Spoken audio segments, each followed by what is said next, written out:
Where is my tweet deck? There it is.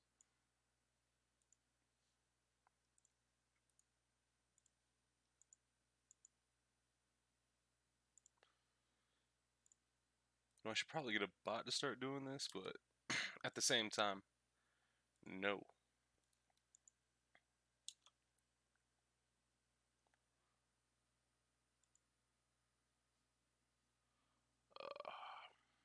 Give that just a little bit for people to get in here.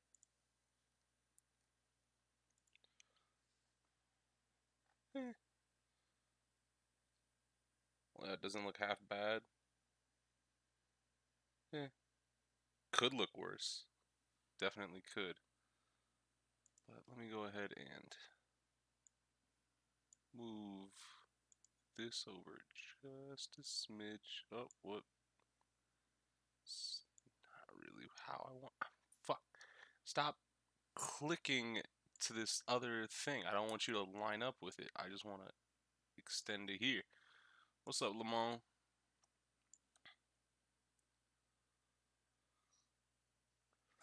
I actually did manage to finish case 2 this morning, but this may very well be the last one I'll be able to watch. How many Destinies? I got at least 2. At least 2 Destinies. 2, count them, 2 Destinies. But what's going on, Lamont, Nostalgia, Ben, Enrage, Brothers, what's happening? Let me turn it down just a bit.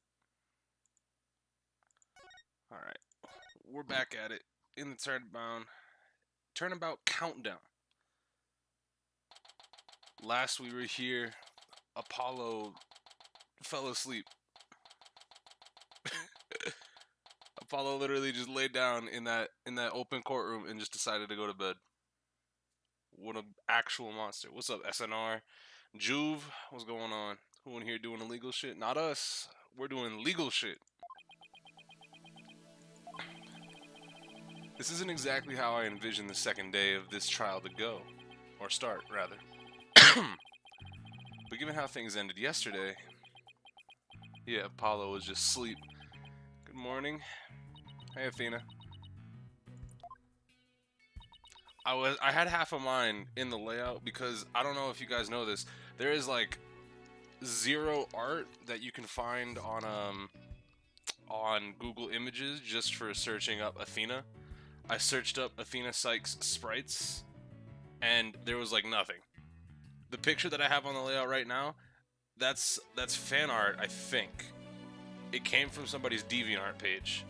But I had to even search for that because every other picture I found was just a rip of her 3D model. And while they do look good for 3D models, compared to the actual art of Apollo and Phoenix that I have on there, it just looked jank. I wanted to have a picture of all 3 of them pointing, but I could not find it.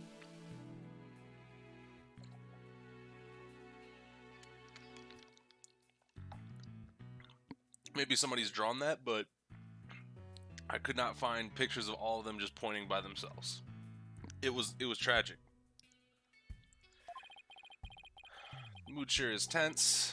Not that that's any surprise.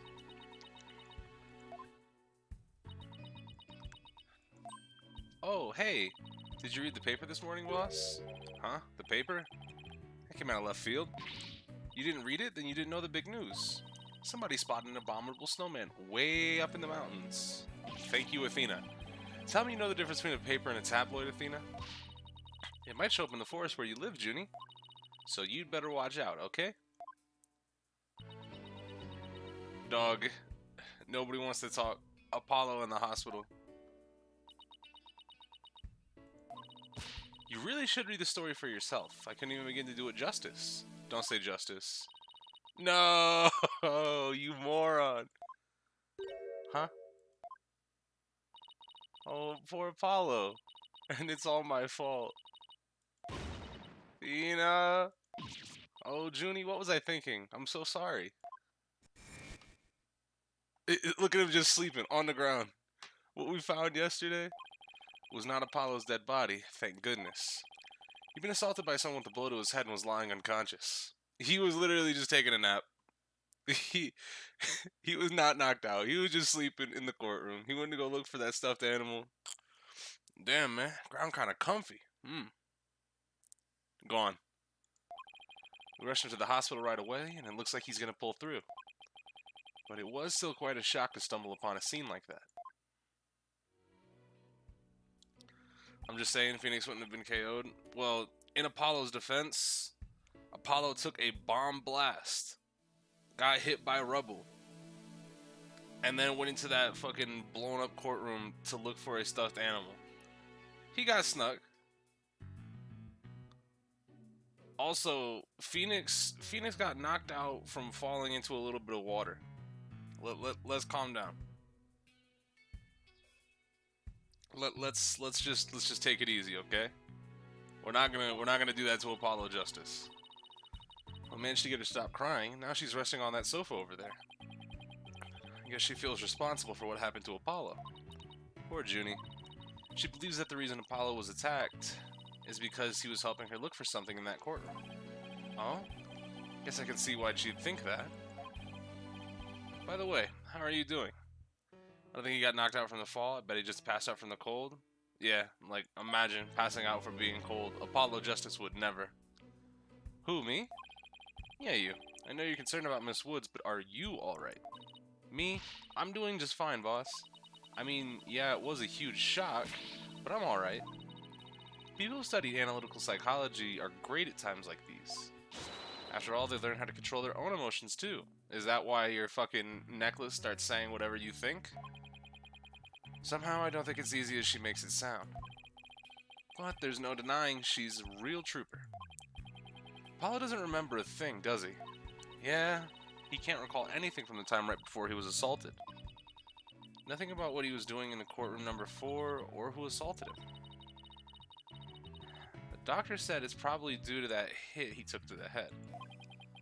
Assaulted in a court of law and losing your memory at that.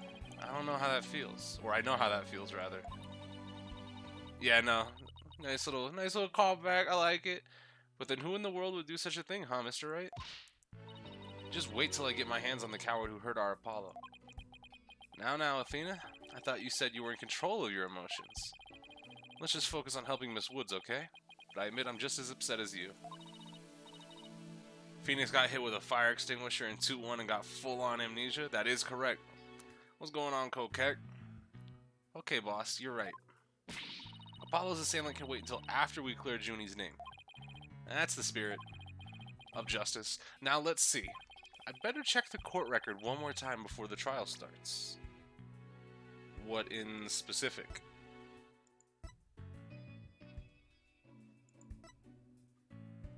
We found out that this wasn't Phony Fancy's Tale. We found out that this was what was it? Bum Rap Rhiney?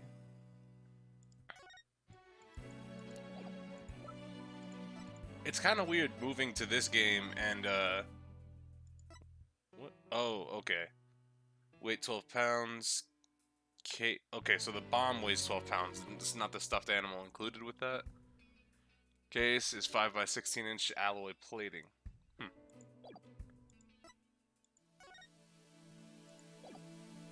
I think we established the possibility that it wasn't Phony Fancy's Tale. Yeah, it's just weird that in the court record it still says it's Phony Fancy's Tale, right?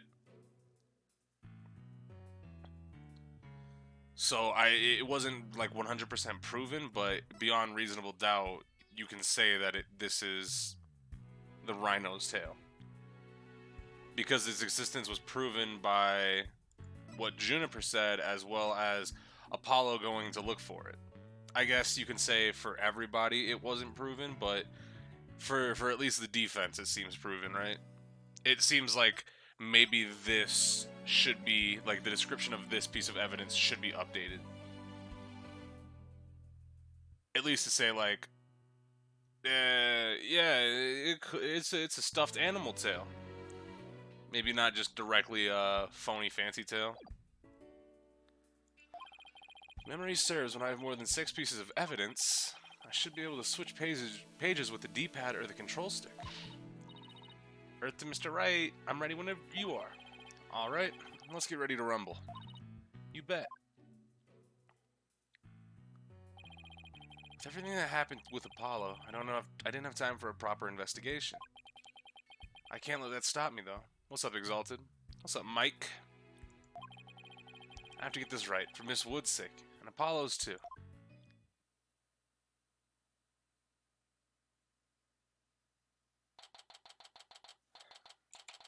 December 18th, 9:50 a.m., District Court, Courtroom number 5. Yeah, anytime we see the audience, we're gonna get a little bit of slowdown. All rise. Court will now reconvene for the trial of Juniper Woods. The prosecution is ready, Your Honor.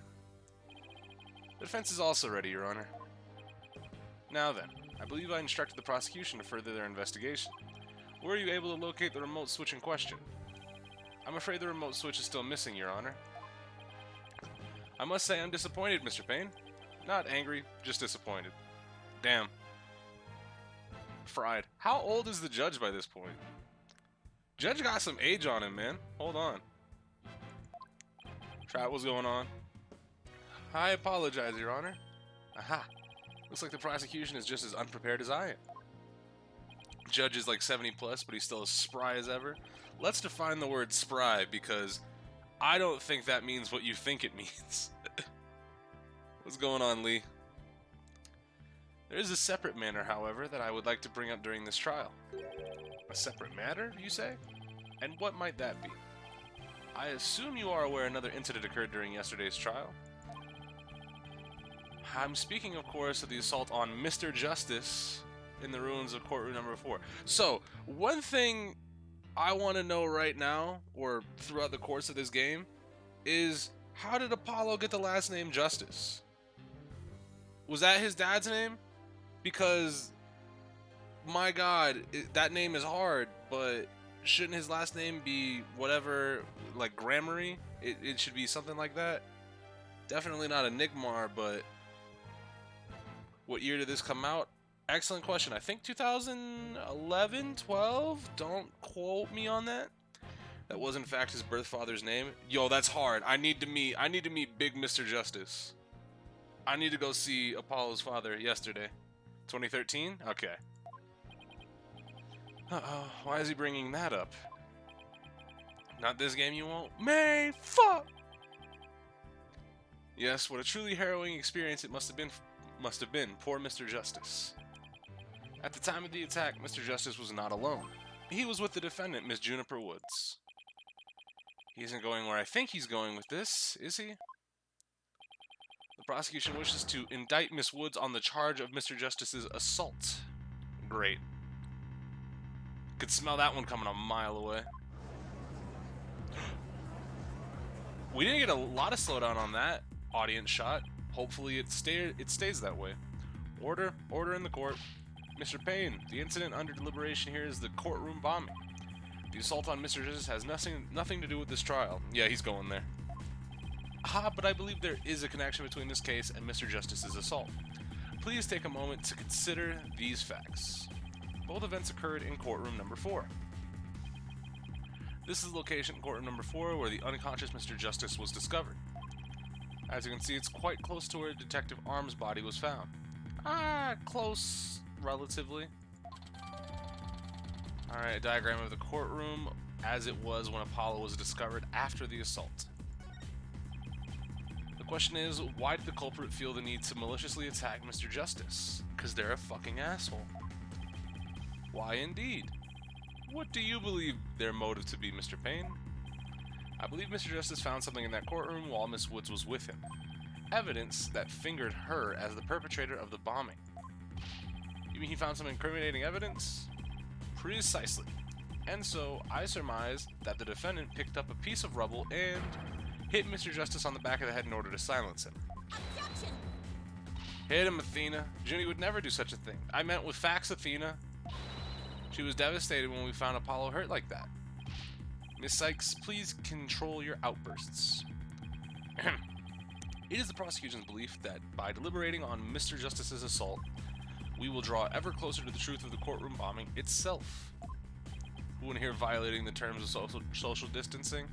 Well, not me. Not me at all. Miss Woods is hereby officially indicted on the charge of assaulting Mr. Justice.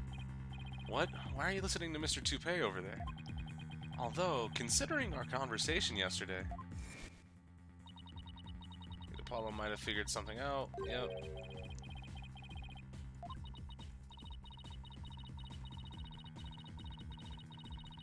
Yep. Maybe the two incidents really are related after all. I'd like to start by hearing from the defendant herself. Very well. Bailiff, please bring Miss Woods to the witness stand. Well, what you doing over there, Sealed? You going out and about? Are you a essential worker? I'm sorry. I can't seem to stop. Inhale the sunflower. Miss Woods. I mean, I have to go to work by nature, so I violate it. Yeah, I mean, as long as your immune system's fine, you'll be fine. I've heard, and you're young, rather. You'll get a little sick, maybe, but you'll be fine. Miss Woods, you went to the ruins of this courtroom number 4 with Mr. Justice, did you not? Yes, I did. Good, good. If you would, then please testify about what happened at the court. Witness testimony. Alone with Apollo, Monka. During the trial yesterday, I was overcome by a fit of coughing. Apollo stayed with me and we went to the courtroom ruins together. But then I was called back to this courtroom to give a testimony. Apollo insisted on staying behind in courtroom number 4. I swear I didn't attack Apollo. Why would I ever hurt such a kind person? So, you say that you went to the courtroom together, but you told us yesterday that Apollo went in there to look by himself because he was looking for evidence to clear your name. So Mr. Justice stayed by your side while you were feeling unwell? What an admirable young man.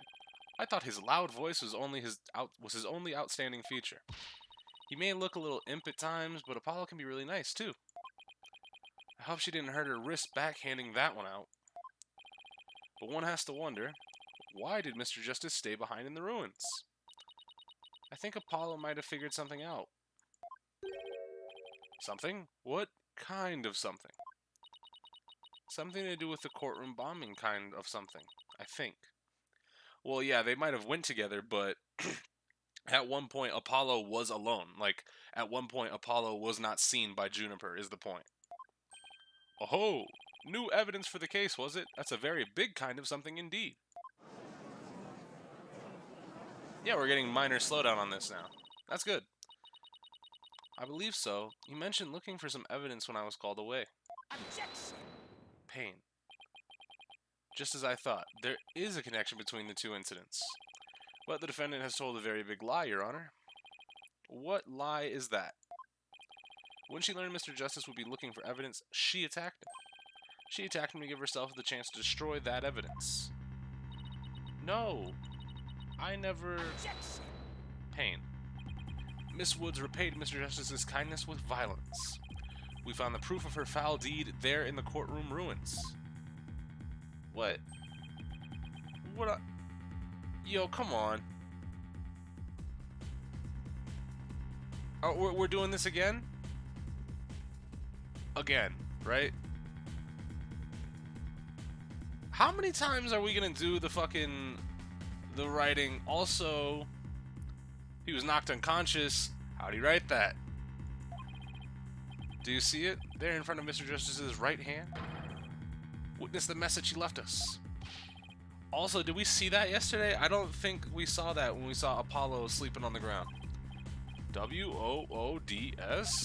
Why isn't that? That's right, Your Honor.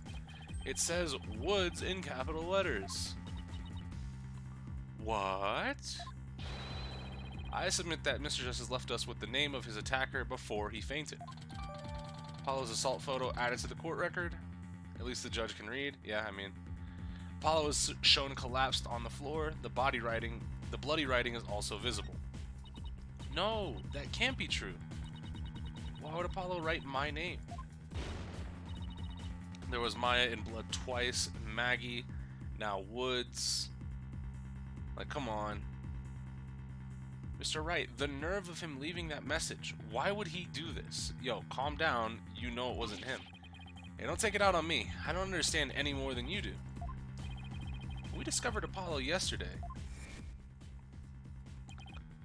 Yep. We did discover him yesterday. Well, I guess technically we couldn't see the, where the writing could have been.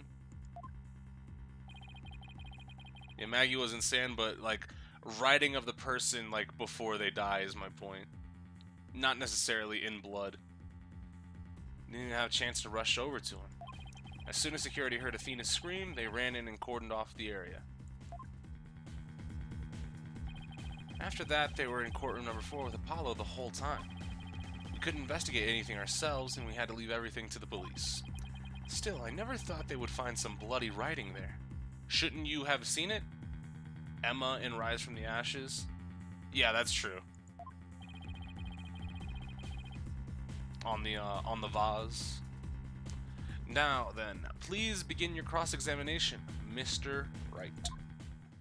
So. Alright. Alone with Apollo. During the trial yesterday, I was overcome by a fit of coughing. Apollo stayed with me and we went to the courtroom ruins together. Hold on. I need to configure. Would it be an audio? Microphone, input, real device, input device, microphone. Can I test it? Let's try. Hold it! Ah, mother. Hold it? Do I have to what the fuck? I've selected my microphone. You son of a bitch.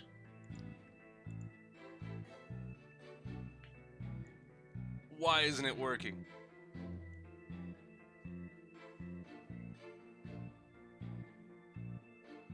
We'll figure it out later. No issue. Hold it. Why exactly did you go to the courtroom ruins? We went to look for my medicine. To stop my coughing. Your medicine? Why would you need your medicine? Why would your medicine be in courtroom number 4? I dropped it in the heat of the moment. Bum rap Riney. Oh, it's in the fucking, it's in the doll. Okay. He was keeping my medicine safe for me. He has a little compartment that I can put things in, you see? Phony Fanty is the same type of pocket. That's where the bomb was inserted. I had put my medicine for my coughing fits inside Bum Rap Riney. When I told Apollo about it, he said he'd help me go look for him.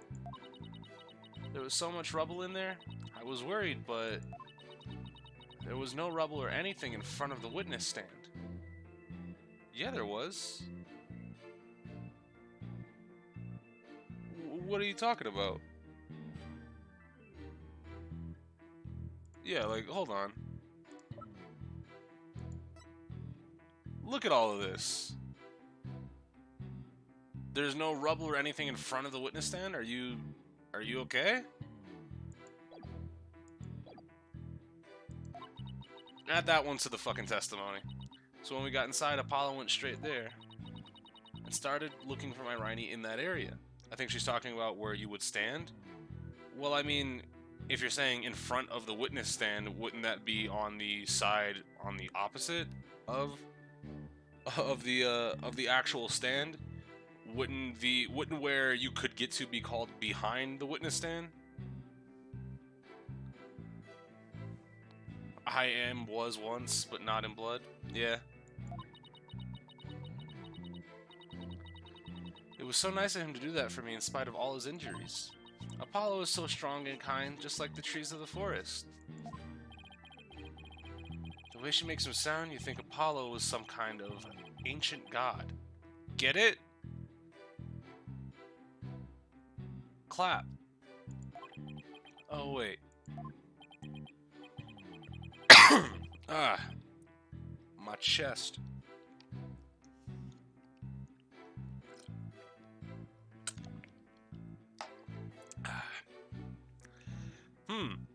So that's why you went to the ruins. I see.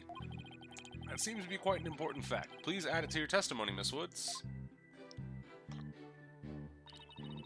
Paula started to look for one wrapped 90 near the witness stand where there was no rubble. Yeah, just go ahead and shut the fuck up for me. Objection! So he started his search with the witness stand, you say? That's right. I guess maybe he wanted to start from the furthest point in the room. He was being so brave and strong. But that's odd. Under the circumstances, he shouldn't have been capable of that. But he was, and he still is. He might not look it, but he really is brave, and kind too. No, that's not the part I'm finding fault with. Someone has a crush on Apollo. What you are claiming is that no one should have been able to, or something that no one should be able to do. But I think anyone can be brave and kind if they wanted to be, Mr. Wright. True, anyone can be brave and kind, but if you would please take a look at the diagram. With a courtroom in this state, how was it that it was possible to walk up to the witness stand? Oh! I see your point. The rubble blocks off access to the area around the witness stand. Does such a tiny inconsistency even matter? Yes. Perhaps the witness is simply misremembering it. Nope. Okay, clean layout. Don't say clean layout. What I did last night was I opened fucking Clip Studio and I worked in there for about like 5 minutes at 6 a.m. before going to bed. Great. Now I'm not so sure it matters. A real man doesn't make mountains out of molehills, you know. But that's precisely what Mr. Wright does best. I call slander, Your Honor. So, was it really impossible to approach the witness stand? Correct. I have to say, it's a bit hard to tell with any accuracy just from this diagram. Mr. Payne, do you have any other photos of the crime scene? Let me see, Your Honor. Ah, yes, I have one more. Forgot how long case 1 was. I mean, that's good. Here's a more pulled back version of the photo I presented before. Wait, so there's like a little trolley or a cart? What? Also, it looks like there's something else on the ground where Apollo is riding. Huh? What's that hunk of metal on wheels? Mr. Payne, is that metallic object in the photo Mr. Tenate's bomb transport case? That's right. Is there some problem? Ah, yes, that transport case was there in courtroom number 4 when the bomb went off. It must have been there ever since. Oh, that's it. Miss Woods, have you remembered something? Yes, I just realized. Its position, it's different from before. Its position? The position of what? The position of that big metal thing. The bomb transport case? Yes. When Apollo and I went there, it was in a different place. Where the case is in the photo was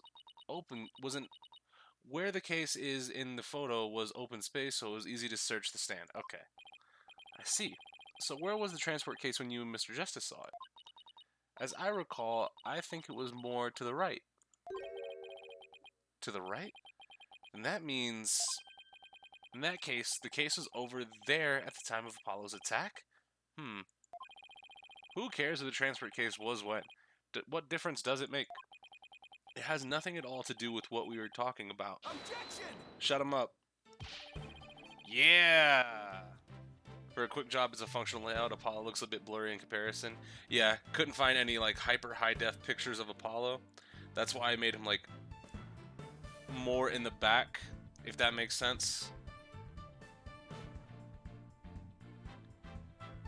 So yeah, nah, there was a real quick nonsense. All right, so very clear that that the detective and Detonate's little fucking thing is going on. You can tell that there's still Apollo Justice Phoenix. He's back to being his goofy self since he doesn't know you. Since he doesn't, have since he doesn't, have a organize a 7-year-old long rope of dope. I get you. The way it was phrased with the period made me very confused, but now that I read it, I'm not an idiot. In fact, it's so important that it's enough to turn the prosecution's argument on its ear. What? Well, that certainly sounds very relevant indeed. And you sound as though you know where the case was at the time of the attack. Yes, Your Honor. This diagram represents the crime scene as shown in the photo. And this is where the transport case was at the time of the assault on Mr. Justice. Alright, I have this. The bomb transport case was here at the time of Apollo's attack. Bing.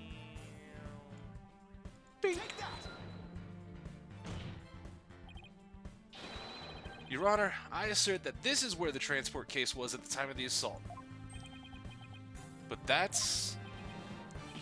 inconceivable. Oh, it is a toupee. Shit on, idiot. Miss Woods, was this where the transport case was when you saw it? Yes. Yes, that's where it was. Thank you, Miss Woods. I'm sure the court has noted an interesting fact about this position. The transport case covers up the writing in blood. Exactly. If the transport case was in that position at the time of the assault, then no message could have been written there, because the case was in the way. Which leads us to conclude that Mr. Justice couldn't have left that bloody writing. Objection! Why should we believe the defendant's claim that the case was in a different position? She's obviously lying. Objection! Yeah, shut up. The fact that the case was moved after the assault on Mr. Justice is proved by more than Miss Wood's testimony alone.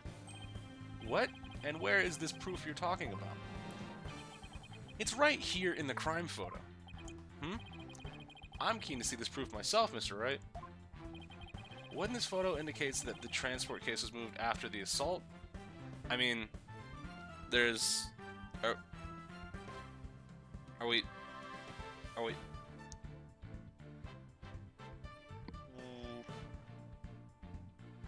What exactly does prove it? I don't see. I can't fucking see it. Whatever it's supposed to be. Oh, okay, never mind. No, I see it. You can see the tire marks going across the whole floor. Like these two little lines. So, yeah. There we go. I was about to be very disappointed. I couldn't see it. I was looking for like, oh, there's gonna be more blood, or there's gonna be something else, you know? I didn't see the fucking tire marks. Please take a look at the mark that runs over Mr. Justice's bandages here. I see it, but what is it? This mark was made by one of the casters from that Made by one of the casters from the transport case carrying the bomb. As the case was moved, it ran over his bandages. In other words, the transport case was originally to the right of Mr. Justice. Then after Mr. Justice was assaulted, the transport case was moved. What? Just as Miss Wood said, the case was covering the writing at the time of the assault. Therefore, it was impossible for Mr. Justice to have left that message in blood.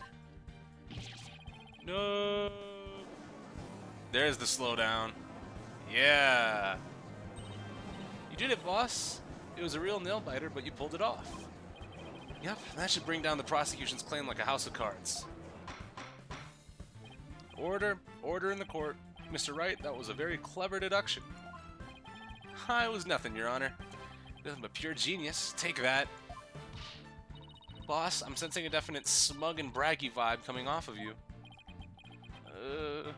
So, here's the thing that that I will say about Phoenix, you know, because we talked about it in a little bit in Apollo Justice, or at the beginning of this game technically, where people were upset that Bum Phoenix, quote unquote, didn't feel like how Phoenix felt, like originally. I don't know about originally, but all the time.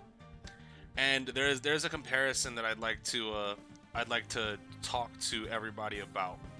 So in the fact that like Apollo is like pretty goofy, you know, There's a whole bunch of shit. There's the like the stance that, oh, Apollo, or not Apollo, but Phoenix wasn't doing all that goofy like acting stuff. Like he's not getting really smug. He's not doing this or that, and it's because he's not in the courtroom. A good comparison to draw is if anybody's ever played Devil May Cry, and you look at Dante in that, and then you go look at Dante in the Devil May Cry anime. Dante is a depressed piece of shit in the Devil May Cry anime when he is not on a job. And the same, I feel, can be said about Phoenix when he is not behind the the defense bench. When he is just sitting there and he is just not doing anything, he is going to regress into Bum Phoenix. But when he can be a lawyer, whoo boy is he happy. It's still the same Phoenix, but it's just got a different flavor to it. I have just one question, Mr. Wright. Yes, Your Honor. If Mr. Justice didn't leave this message in blood, then who did? Okay. I mean, huh? I don't agree at all. What do you mean? Why? What is your point of contention, Exalted? What?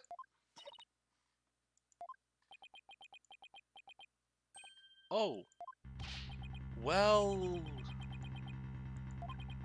looks like I should have taken that train of thought through to the last station. Well, well. I've heard a lot about this. So this is Mr. Wright's famous bluffing technique, is it? Ah, this feeling. It brings back such memories of the old days. Back when you carved out a name for yourself by bluffing your way through thick and thin. Gee, Mr. Wright, the judge kind of makes you sound no better than a two-bit con man. There's definitely some truth to the fact that he's a bit different in court. Yeah, and you even see it when you're in the first case of Apollo Justice. He definitely starts to regress back into his courtroom self when he's behind the defense bench and making claims. You made your argument with such confidence, Mr. Wright. Now I'd like to hear your answer with just as much confidence. Hey, until the judge asked the question, you didn't catch on either, Buster.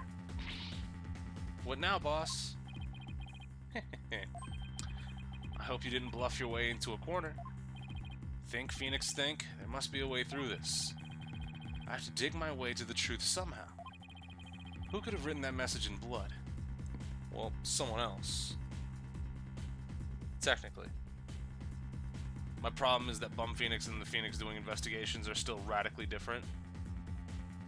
Well, yeah, because Phoenix was doing an investigation while he was Bum Phoenix. He just knew he wasn't going to be able to be in court to back up his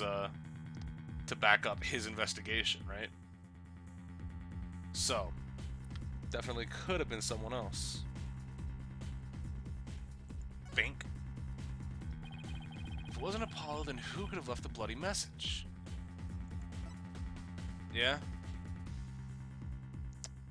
I think it's Candace. Take that. To be honest, I don't actually have any real proof of this, but I've come this far. There's no turning back now. Besides Apollo, there was one more person who shed blood at this crime scene. A person who shed blood. You don't mean. Oh, but I do. I believe it was Candace Arm who left behind this message in blood. What? There's the slowdown. What? Detective Arm? Are you sure you know what you're doing in here? Not really? Objection. But yeah, Exalted, if you want a why I like the reason why I'm saying like it feels that Bum Phoenix is just an extension of normal Phoenix is just because of my experience with the Devil May Cry anime. So if you go and watch, or if you know of Devil May Cry at all, and you know of the wacky wahoo pizza man that is Dante, it just feels like it's, oh, Phoenix is just bummed out because he doesn't get to be a lawyer, and he's just doing investigation shit, but he can't present it. He's kind of just mellowed out, but when he gets behind that bench, oh boy, is he eccentric. If you had said the attacker left the message to throw people off, it might have made sense. Dante anime in the anime and the game are hella different. Yeah, of course, but like you still see the game Dante shine through when he's hunting demons. When he's killing demons, game Dante is there. When he is literally just walking around with Patty, he is depressed Dante. And he's eating ice cream. At first glance, that would seem to be the most reasonable explanation. However, Apollo didn't shed enough blood to write such an extensive message. Uh-oh. I see. Even the photo makes it clear there wasn't enough blood to write all those letters. And Mr. Justice did survive. I suppose he didn't bleed very extensively in that case. But why would Detective Arm write the defendant's name? There is no connection between the two whatsoever. I mean, she was in the courtroom though, wasn't she? Or Woods means something else. Interesting. They never even met each other. That's very true. Well then, let's see. That Dante analogy is actually quite right as I watch the anime. Perfect. Do you watch One Piece? I do. I am very current on it now, after about a half year of catch-up. Not what it appears to be. Maybe the message was not intended to be Woods. Where are you going with this, Dante? Or not? Where are you going with this, Phoenix? Coming from you, that's quite the bold statement, Mr. Wright. What investigations did we even see Bump Phoenix doing Apollo justice? Only the Mason system? Yeah, the Mason system specifically is what I'm talking about. Ooh! I just got a 5-star from my recruits in Arknights. Who is it? Permanix. Let's go!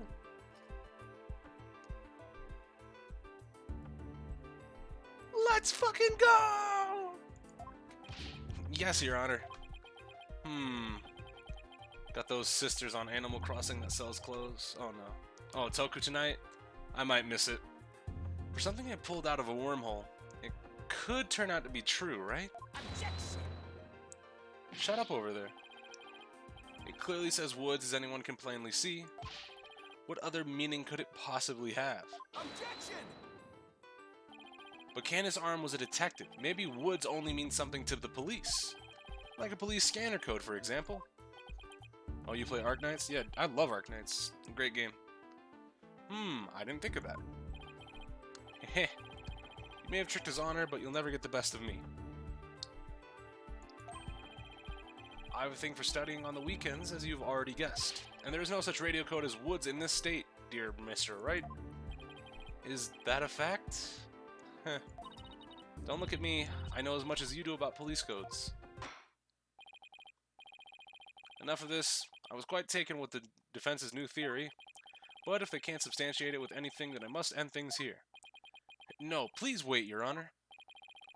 Very well, but before we discuss this theory any further, I demand a plausible explanation. So, Mr. Wright, what is the true meaning of this bloody writing?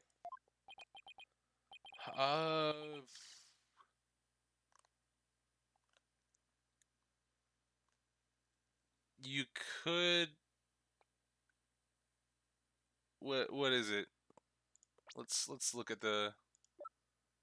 Let's look at the picture again. Woods... How does this become anything else? Play a bunch of gacha games with my personal hire, Arknights and FGO. I actually need to log into JPFGO now because I know Canis just came out. I need to go see if I can roll her. But how is Woods? Has you even been looking at the evidence? I've been kind of looking at it, but how does this make anything else?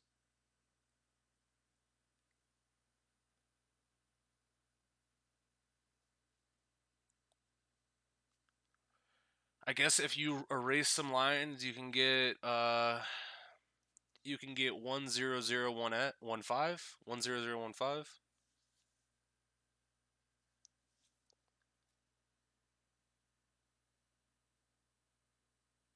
If you erase like the left side of the W.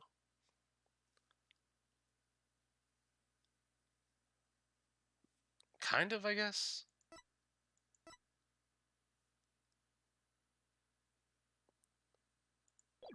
It could be a code. And no stalling. If you can't come up with an answer quickly, I will declare this discussion officially over. I'm in trouble now. What other meaning could it have besides the obvious one? Maybe it means something in another language? Or maybe it's a code. Think, Phoenix. 11037. Solaris, I don't know how you got it backwards, but... Oh, you son of a bitch. This Borgini can't confirm. Will you tell us what it really means? Attorney's badge. Take that! What exactly is your point, Mr. Wright? I thought this evidence was supposed to tell me what woods really means. But doesn't it, Your Honor? He was so confident in saying that. Are you asking me or telling me? I guess I'll let you be the judge of that. Yes, I'll do the judging around here. And I judge that you deserve a penalty. That didn't go over well. But I just know there's something here that looks like the word woods. But doesn't it, Your Honor? Now then, let's try that again, shall we? Which piece of evidence will tell us what the word words really means?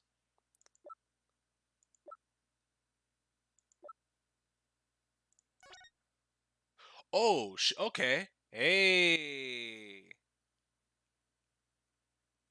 10015. Hey. Take that! The bomb transport case? You can only do it once? Yeah, no. What? Do you guys just not be reading what you're selecting? If you click, it says, upon the next gameplay decision, I will purposely choose the wrong thing to do.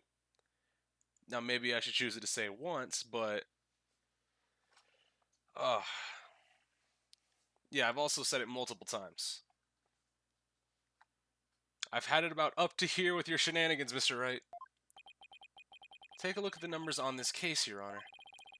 L10015R. Doesn't the string look vaguely familiar? L10... What does that have to do with anything? What could those numbers possibly have to do with the case at hand? Now, please take a look at the bloody writing shown in the crime photo. Oh, I think I see it. Atta girl. That's one on my side. It says Woods. Son of a fucking... Or you could say it's a horse of a different color, Your Honor. The first character isn't a W. It's actually an L and a... Oh, well, I mean... Wait, how the fuck? How the goddamn is this an L and a W? Or L and a 1? I guess maybe if you erase the line connecting the L and the 1, but... Okay, so, okay, sure, buddy. You could have just said it's a 1. Oh, my goodness. Slam. The true meaning behind the bloody writing isn't Miss Wood's name. It's a number engraved on this bomb transport case.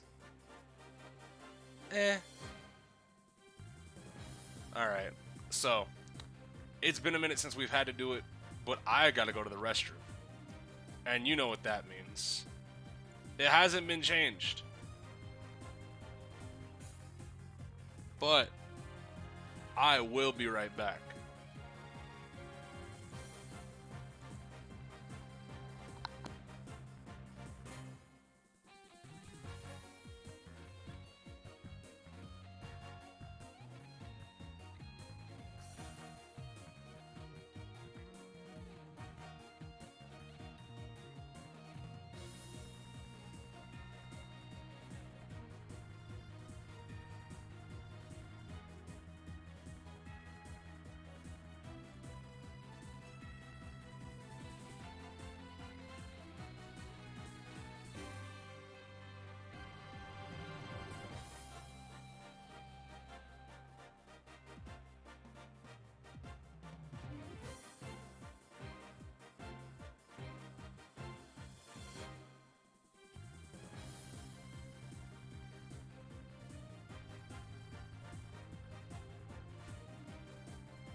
Huh? Okay, we're back. Now. Now. Look. Now, I know that some of you may be upset for no bald Ace Attorney characters, but there will be some soon. Alright? I promise. I promise. We're gonna get a bald Edgeworth in there. We're gonna get a bald Phoenix. It'll be fine. Alright? Either way. By the way, this theme is called Pursuit. Keep pressing on. I've been told there's only one Pursuit. There's one Pursuit theme in this. And it makes me really sad. If that's the case. Because I really want each character to have their own Pursuit theme, but fuck me, I guess.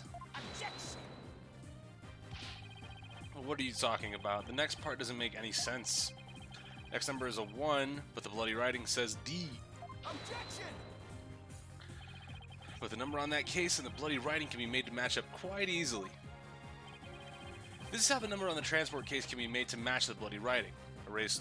You erase 2 lines.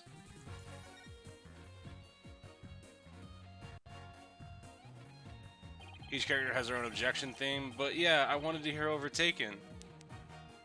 You know, don't give me Overtaken and then erase Overtaken.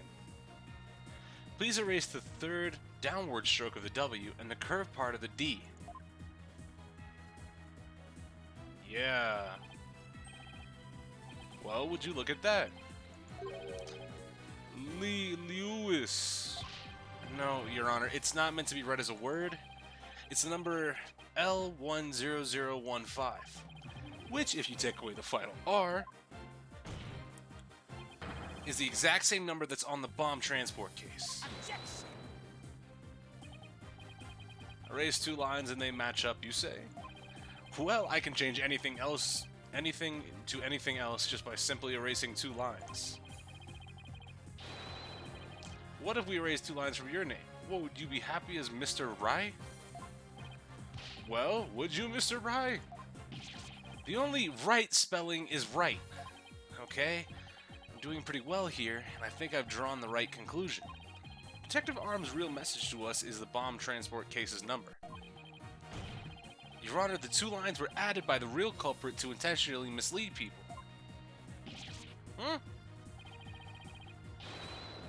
The original message Detective Arm left behind was the transport case number. But whoever assaulted Apollo changed the message. If you're right, boss, then what do you suppose Detective Arm was trying to tell us? To look in the fucking case? Did anybody look in the case? Good question. What does this number represent? Is my ID number? Candace Arm lost her life in the courtroom bombing. Her dying message could only have had one purpose. No. To tell us the name of the one responsible for the bombing. Slow down, Pog. Well, don't keep us in suspense, Mr. Wright. Tell us who she was trying to name. The culprit that the victim was trying to identify is none other than... We got him, boys. Take that. The defense wishes to indict Mr. Ted Tenate on the charges of the courtroom bombing. Slow down again. Ted Tenate? Apparently disabling bombs isn't Mr. Tenate's only specialty. Somehow the victim must have realized that he was the bomber. So when she was caught in that blast, she left his bomb transport case number as her dying message. She used Mr. Tenate's own ID number to finger him for the crime. Objection. Why would anyone go out of their way to write an ID number? Wouldn't they simply write the person's name? He's got a good point there. What do you have to say to that, Mr. Wright? I say shut up. And only Detective Arm would know the answer to that, but allow me to offer a theory. Perhaps Detective Arm couldn't recall Mr. Tenate's name in the heat of the moment. As I recall, this was the first meeting between the two. It's entirely possible that they wouldn't have been familiar with each other. Or maybe using the ID number was a way to hide the true meaning from the real culprit, thus lowering the odds that they would erase the bloody writing. But no matter what the reason, the important thing is the meaning behind her message. The fact remains she wrote Mr. Tenate's ID number. Now just one moment here. There hasn't been any proof that yet it was indeed Detective Arm who wrote it. Well, run the blood. The bloody writing wasn't found during the investigation after the blast, because the case was on top of it. If Detective Arm had left the message, it should have been found at that time. Objection! Talk to him, Phoenix. Naturally, Mr. Tenay hid it before anyone could discover it, and there's a simple explanation for how he was able to do so. What? Mr. Tenay was able to cover the message up because he's wearing those weird fucking goggles. But he was the first to find the body, foremost. The first person to discover the bloody writing was Mr. Tenay himself. Yep.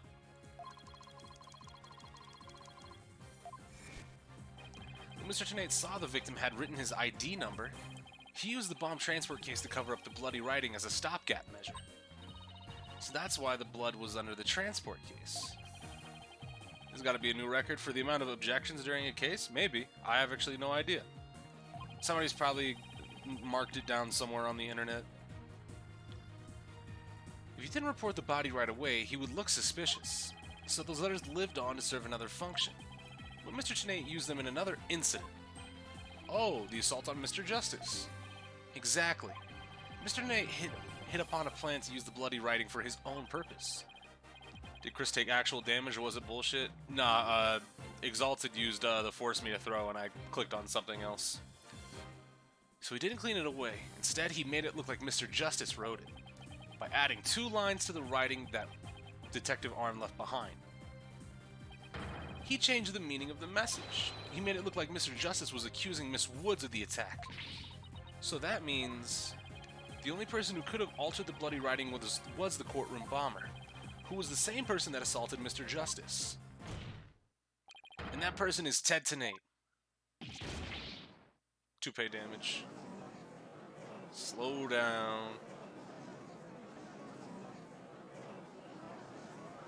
Okay, this one's going on for a minute. Thank you, Judge. Order in the court. Order, I say. Looks like we will have to hear from the bomb specialist himself. Mr. Payne, please have Mr. Tenay take the witness stand. It's kind of weird we haven't had anybody on the witness stand yet. Or for this part of the trial. That was great, Mr. Wright. Just doing what I do best, which is flying by the seat of my pants.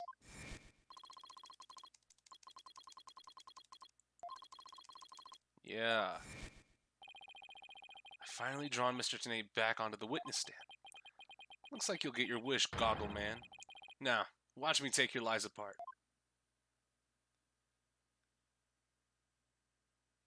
It's also got to be a new record for the earliest use of the pursuit theme. Because we heard it yesterday too, right? Mr. Nate, I'm afraid we have a few more questions for you. I understand the situation, Your Honor. I was keeping a close eye on the proceedings from the gallery. The allegations are all laughable. Objection! Shut up, idiot. I wouldn't be laughing if I were you, Mr. Tenay. The message in blood matches your ID number.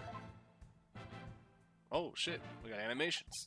The same ID number that is there on that bomb transport case. Such a far-fetched theory, no better than a tangled ball of wires. I'll have them untangled for you in no time at all. You were the first person on the scene after Detective Arm left her message in blood. Slam. You were the only one who could have hidden the writing and then used it again later. I see ×2.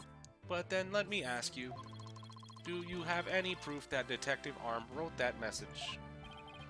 That's a very good question. Well, do you, Mr. Wright? Run the blood. The best way to prove that Detective Arm wrote that message is to analyze the DNA. Run the blood. Your Honor, I request that a DNA test be performed on the blood itself. Once we know whose it is, it will be obvious as to who wrote the message. Yeah? Very well. Bailiff, please put a request for a DNA test with the forensics team. Yes, Your Honor. It will be some time before we have heard the results of the analysis. Until then, let's hear more from the witness. I would like nothing more, Your Honor. I want the court to hear how ridiculous the defense's theory is. Witness testimony? Alright. So what you got for me, Mr. Ted? I admit I was the first one on the scene after the explosion, but there was no bloody writing there at the time. Anyway, there's no way Detective Arm could have written it. She struck her head on rubble and died near the courtroom entrance. She was too far away from where the bloody message was found. You could have just fucking moved the body. So you're saying the victim's body was nowhere near where the writing was? Precisely. It is as plain as day that she could not have written it. It's true that the body was discovered near the entrance to the courtroom. Please have a look at the crime scene photo. As you can see, there is blood on the rubble near the victim's body. She must have died after hitting her head there. I mean, that doesn't necessarily mean that she couldn't have written it before she died there. She could have fell and hit her head on the rubble that has already fallen. You know. Pretty simple. I see. All right then, Mr. Wright. You may cross-examine the witness. Do you have what it takes to take my infallible testimony apart? Well, by that, you're pretty much admitting that it can be taken apart, dickhead. I admit I was the first one on the scene after the explosion. There was no bloody writing there at the time. Anyway, there is no way Detective Arm could have written it. She had struck her head on rubble and died near the courtroom entrance. Yep. Yep. Objection! You're a terrible liar, Mr. Tenate. Take a look at this autopsy, specifically the part about Detective Arm's head injury. Cause of death, trauma to the back of the head caused by an impact with a flat object. Yes, what about it? Now take a good look at the bloody piece of rubble. It's sharp. Wait, what? That's not what I was going for with that, but okay. All right. We take those, I guess. Hey, you're right, boss. It is pointy. Just like your hair. Athena. That's odd, isn't it? What could be the meaning of this contradiction? I believe it means the victim did not hit her head on this piece of rubble. The bloodstain you see is just another fabrication. Its purpose is to mislead us into thinking the victim died near the courtroom entrance. The GameStop I'm going to is letting me get Final Fantasy VII early. Pogger. Are you claiming the culprit moved the victim's body? That's exactly what I'm claiming. The victim hit her head at some other location, most likely on the floor or some other flat surface. And this location was somewhere near where the bloody writing was found. In that case, she definitely could have written the message. Your Honor, I have the results of the bloodstain analysis. Ah, very good timing. Let's take a look. According to this report, the message was written in Detective Arm's blood. And as the defense claims, only parts of the message that were added afterwards were written in Mr. Justice's blood. It would appear that the defense's assertion is correct after all. Bloody writing analysis added to the court record. Neat. Yes, you did it. You were right, boss. Now I have to drive it home. I'll have to take a good look at the bloody writing and analysis later. Well, I mean, let's just look at it now. DNA analysis definitely proves that the blood of the writing to be that of the victim, Canis Arm, age 27. However, the lines that were added later were found to be written in the blood of Apollo Justice, age 23. Mr. Tenate, it is now apparent that you have told several lies to this court. Employees only in there, but you can do some weird pickup order. Yeah, nah, GameStop has been doing some weird shit. I've been getting most of my stuff digital, though. I mean, I don't know if it's apparent or not, but I haven't really been getting too much. The only new game that I've gotten recently, like new release, I picked up Eternal and played through that, which we might go back to as well for the stream, for the fans. But in the near future, I'm going to be picking up RE3 as well because I want to play through that on stream as well. But As of right now, the only thing that I've bought that's new is Doom Eternal. Everything else has been old shit. All the Danganronpas, the trilogy of Ace Attorney, Apollo Justice, and Dual Destinies, because I got the mobile port of that.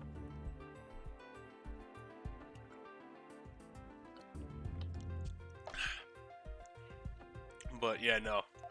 I haven't really bought anything new. Fine, I will confess.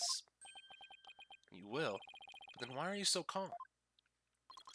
This time, I will tell the truth. No tell the truth playing? Damn it. The truth. Ooh. Hold on.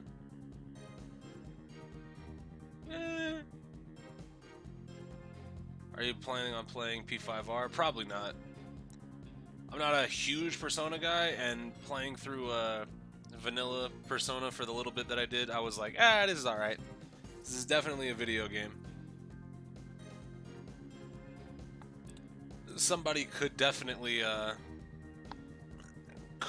be like, if you make that your game incentive with the game selection redemption, you can definitely make me play P5R, but I'm not going to play it of my own volition.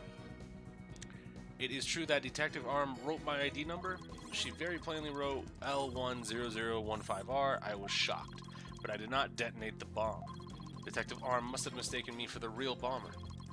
Not wanting to be accused, I moved the body and covered the writing. My bad. It's just better Persona 5. Of course. Like, it's Persona 5 with a little extra shit added in. I do know how these Persona games be working. So, now that you've heard 90% of the court music, Apollo Justice has a better OST. This game's OST is nice, but it's not that nice. I see. So it is your assertion that you merely moved the body, is that it? That is correct. I did not kill Detective Arm. Oh well, if that's all you did, then... Wait a minute. That in and of itself is a criminal act. Glad to see you finally crossed that finish line, Your Honor. Second worst so far.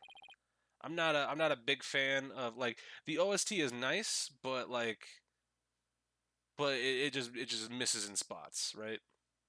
Like, it don't hit as hard as I want it to. Cross-examination time.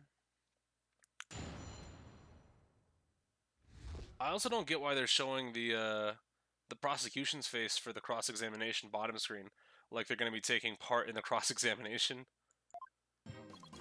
It's true that Detective Arm wrote my ID number. She very plainly wrote L10015R. So how did you know there was an R in that? Because there's no way you could have seen that there was an R because it got removed, right? So you've given yourself away. Objection! 4, 1, and 3 are the best 3, and then 5 and 2. The gaps between the top 3 in this game, and gap between this and 2.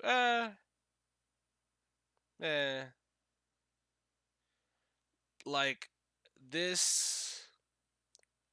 Yeah, I'd say that. I kind of agree with that. If I've heard most of the music, I kind of agree with that. A couple themes that don't show up in the case 1 are fire, sick. Can't wait to hear those.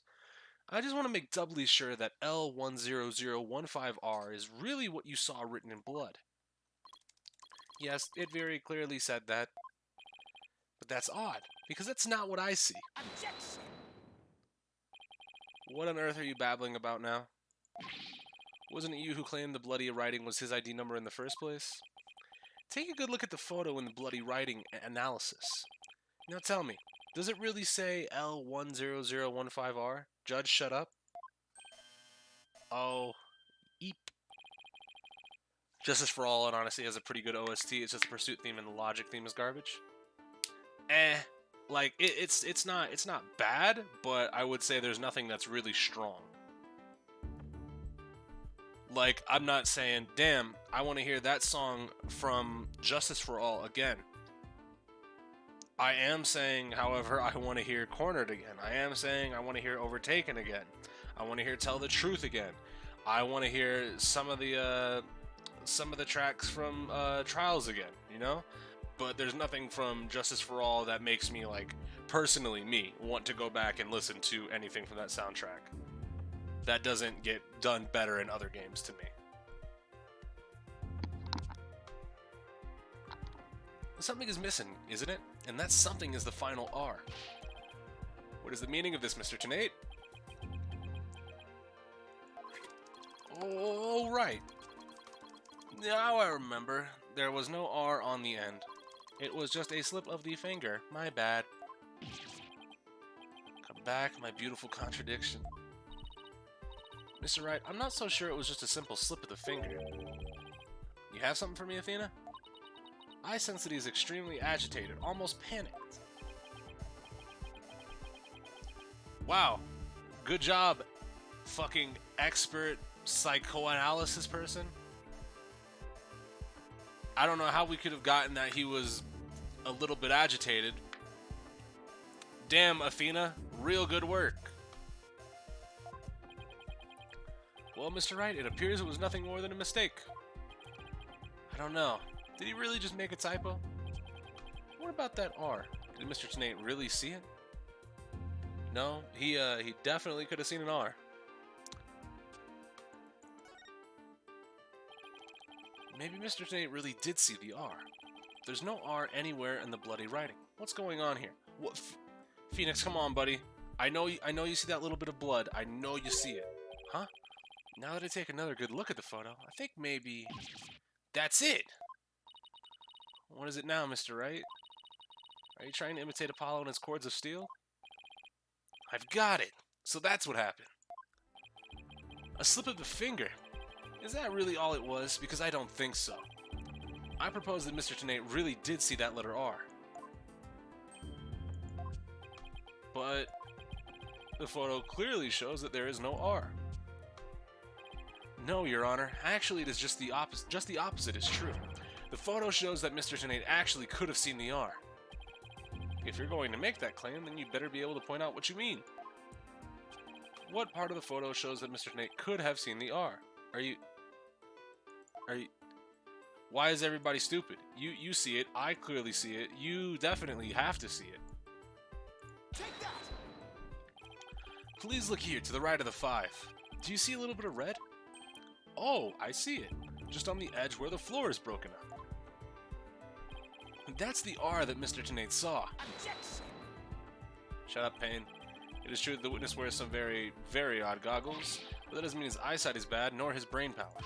What part of that little smudge looks like an R to you? Objection! The fucking top left of an R. Why is everybody just dumb? I've never understood. But what Mr. Tennate saw wasn't that little smudge. There was a whole incomplete R written there. And before the floor was damaged by the explosion. Oh well, that explains it. Huh? Care to explain what you mean?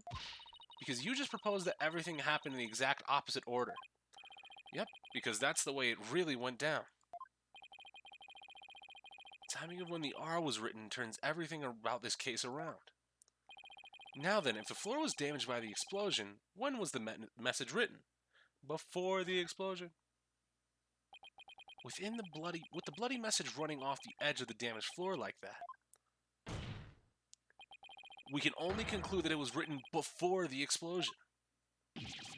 But that's ridiculous. If that were true, it overturns your own premise. That's right, it does. In fact, it turns everything upside down. The victim was not killed by the explosion in the courtroom. She was killed before the explosion ever occurred. No. Not the slowdown. Order. Order in the court. What kind of preposterous claim is that? Have you forgotten that the victim's body was found at the scene of the explosion? Objection! True, but consider this scenario. She was hit on the head and killed before the explosion, or even before the trial began.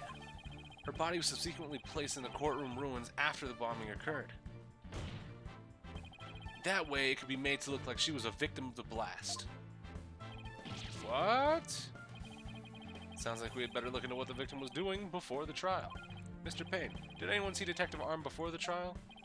Let's see. According to the police report... here it is. One person. One person saw the victim before the trial. And that person was Ted Tenate. Wait, what? No one besides Mr. Tenate saw the victim? That appears to be the case, Your Honor. I would now ask the court to recall something. Specifically Mr. Tenate's words from yesterday. Yep. Oh my. Mr. Tenate, just before the trial, you were with the victim. The two of you were together at the scene of the crime, courtroom number 4. Yep. Gotcha, pussy. Your Honor, the defense requests a new testimony from Mr. Tenate. We wish to hear what he has to say about his whereabouts just before the trial. Mr. Tenate, your testimony, please. My testimony? There is no need for... He's completely unnerved, Mr. Wright. You must have hit the nail on the head. All I did was transport the bomb to the courtroom. I already told you. Blast this thing. I was only in the courtroom with the victim because of our work. I swear I was only transporting the bomb there. Objection! You and the victim were alone together at the scene of the crime. In other words, you certainly had the opportunity to commit murder, did you not? Objection! Tisk tisk. Do you always leave yourself so open to attacks, Mr. Wright? What now, Mr. Payne? Yes, Mr. Tenate may have had the opportunity to kill Detective Arm, but an important piece of your assertion is missing. What important piece? The murder weapon. What do you claim was used to kill the victim? He could have just brained her with the fucking bomb itself. Mr. Payne has a point. Even if Mr. Tenate had a chance, without a weapon, we can't accuse him of the crime. Well, Mr. Tenate? Oh, yeah, that's right. I didn't have any sort of thing that could be used as a murder weapon on me. Like the thing in your left hand right there? I couldn't have possibly killed Detective Arm. Did he really have nothing he could use as a murder weapon? What is it, Athena? Just looking over the victim's autopsy report.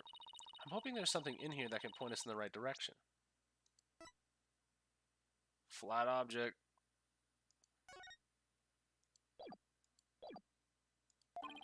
Well, it does say she died from trauma to the back of the head with a flat object. Yeah, and to inflict that specific kind of injury, all you would need is a flat surface, right? A heavy, blunt object with a flat surface could definitely be our murder weapon. Well, Mr. Wright, can you indicate for the court what was used to kill Detective Arm?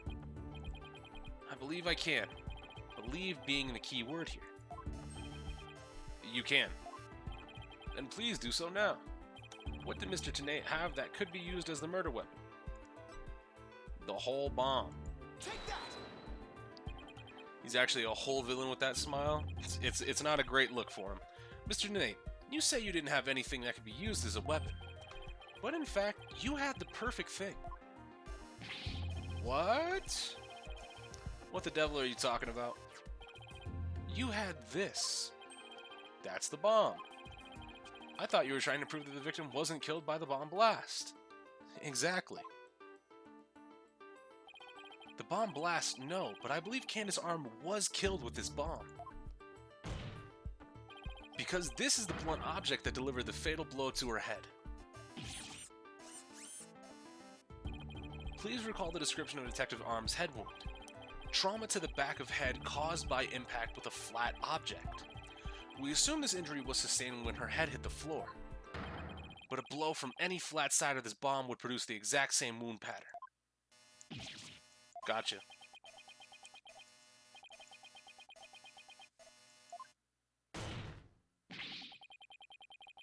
Yeah, okay. Alright, I got it. What's with him?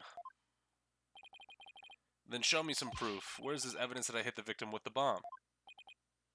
He's right. I don't have anything decisive. Did you find the victim's blood on the bomb? That would be to say, well, the bomb fucking, it's a bomb. It was a bomb, right? But too bad, the bomb is blown to bits, it's long gone. Boom. Game over. Yeah. Mr. Wright, is there really nothing on the bomb in the photo? I don't see any blood or anything. Wait, the timer display is a little broken here. Maybe it broke when it made contact with Detective Arm's head. That's definitely a distinct possibility, but unless we find a fragment with the victim's blood on it, it's not going to count. I guess you're right. By setting off the bomb, Nate managed to obliterate all traces of the murder weapon. What in the world do I do now? Well, I mean, at times like this, I've got to change gears and look at things a different way. Instead of looking for the things he wasn't able to hide, I should be looking for a way to expose the things he did hide. Nate murdered Detective Arm before the trial started. Then he placed her body in the courtroom after the bomb went off. Yeah, so the question is, where was he hiding the body? Which means there was something he needed to keep hidden until then. And I think I have just the thing. Time to present the photo that shows exactly what Mr. Nate had to hide.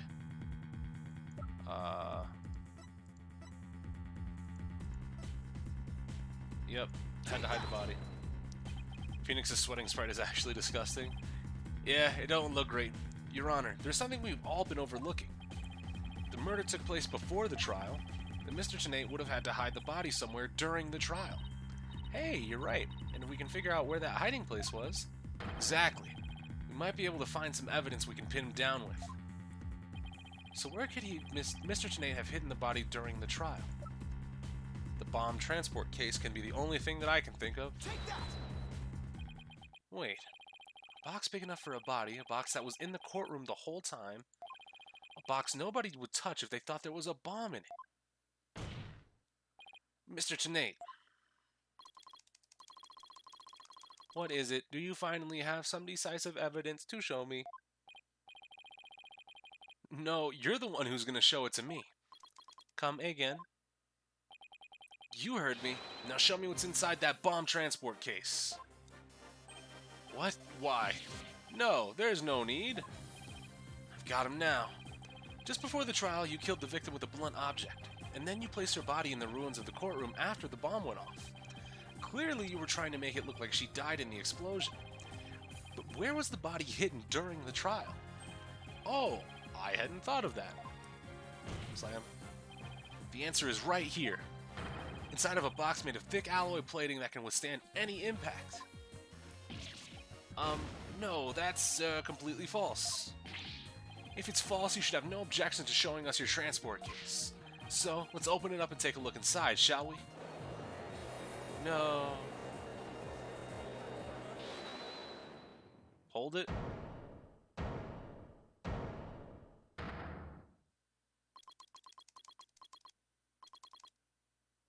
Let's not.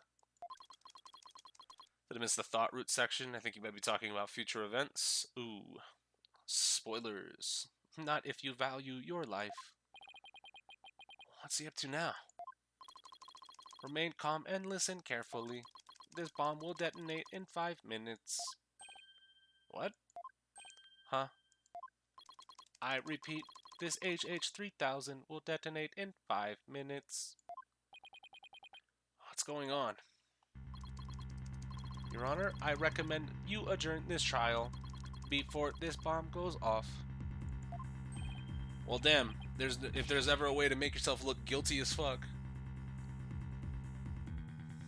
So, Mr. Nate, are you threatening me?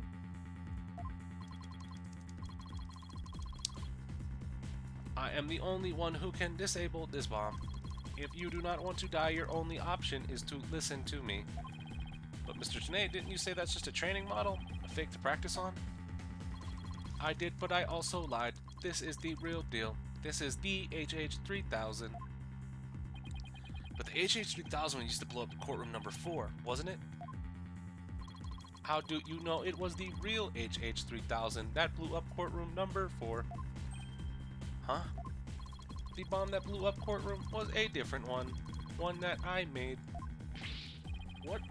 Then are we to take that as a confession on your part? Take it any way you would like.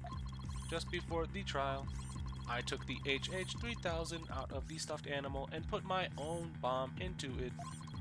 That was the bomb that exploded and destroyed courtroom number 4. Mr. Snape, please be reasonable. Do you really expect us to believe a crazy story like that? The HH-3000, it is so unique. I had never seen anything like it. It is so unique that I could not replicate the detonation mechanism. So I just had to have it. Besides, did anyone else look inside the stuffed animal during the trial? Did anyone check to see if it really was the HH-3000 in there? I must confess, no one opened the stuffed animal to check. So there really is a possibility that the bomb was switched out? No, not a possibility, a certainty. I did it. So he's had a real bomb with him this whole time? You had better get out of here while you can. You do not have much time.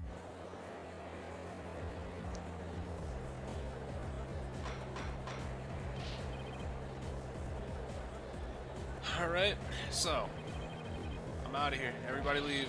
It's gonna blow. Run! A little 20% slowdown that I get when we view the outside shots. You four are still here? Well, well, aren't you brave? It just wouldn't do for the judge presiding over this court to run. With that horrible explosion the other day. The judge looks like he's about to book it for the nearest exit any second. Mr. Payne. That is... There he goes.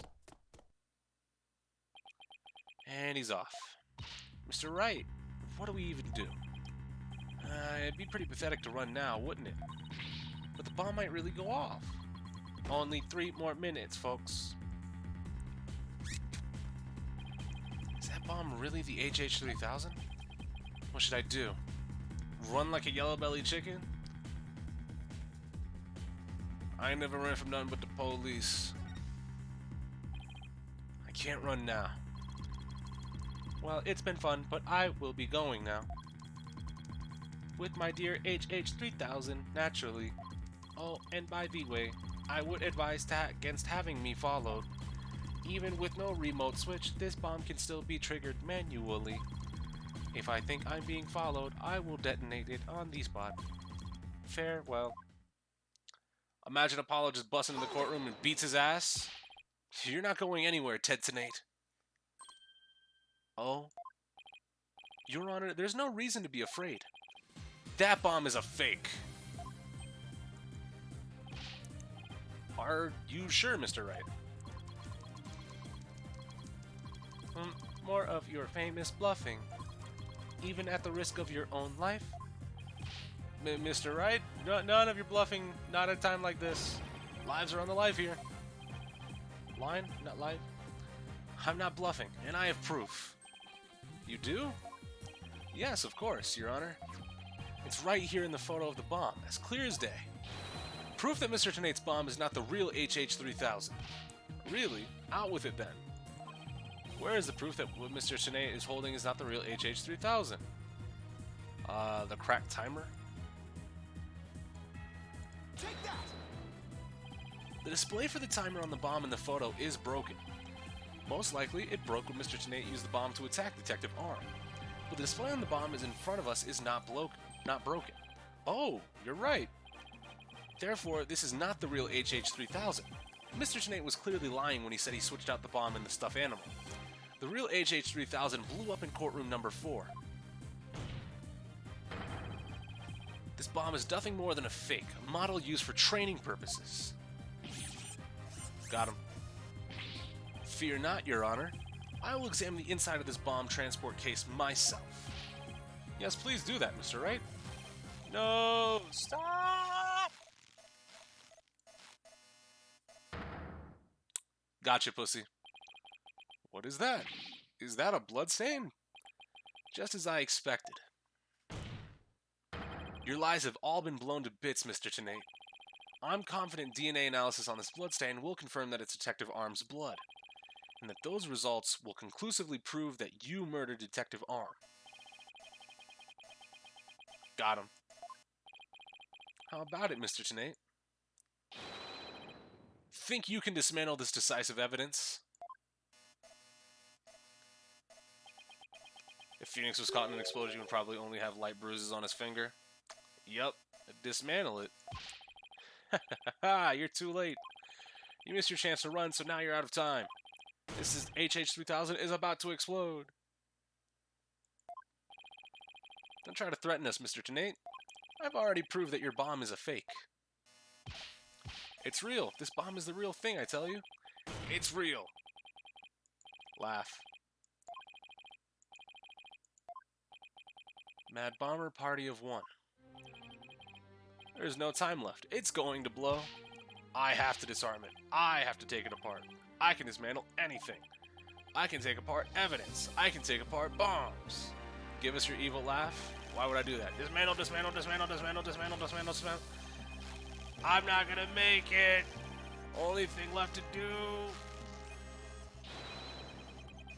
What are you doing?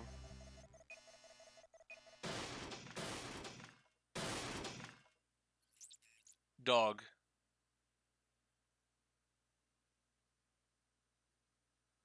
Why didn't you just dismantle the bomb? Made it.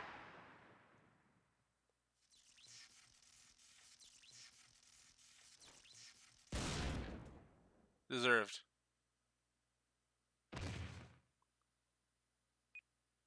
Oh. Game over. Dismantle attempt failed.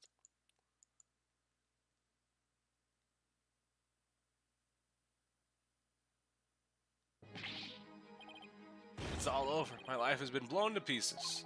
It's all that stupid woman's fault. I was selling the bombs I disarmed on the black market. When I tried to take this one, she just had to notice, didn't she? Shouldn't have looked, idiot. She confronted me in courtroom number 4 that day. That's why I had no choice. Before I knew what I was doing, I hit her. And it's all her fault. While I was looking for a place to hide her body, she left a message in her own blood. The trial was about to start, so I didn't have time to clean it up. And now all I have is this. And now all this, rather. I thought for sure I could disguise her death with an explosion. That stupid defense attorney started sticking his nose into my business. After my testimony yesterday, I went to courtroom number 4 and I found that kid all up in my bomb transport case. That's when I snuck up behind him and whack. And when the idiot police arrested that little girl, I thought for sure I could pin it all on her. Why? Oh, why? Well, Juniper Woods not guilty? Go ahead and say it. Ted Tenate, you are hereby under arrest on suspicion of the courtroom bombing and the assault on Mr. Justice. Your innocence or guilt will be determined at a later trial. You mean his guilt? He just confessed. Now then, I see that members of the public have returned to the gallery. One person, however, seems to still be running far, far away. Be that as it may, I will now announce Miss Juniper Wood's verdict. Not guilty. Neo Phoenix Wright, 1-0, pussies. Ah, we get another slowdown on the zoom out. Damn. Confetti be breaking us.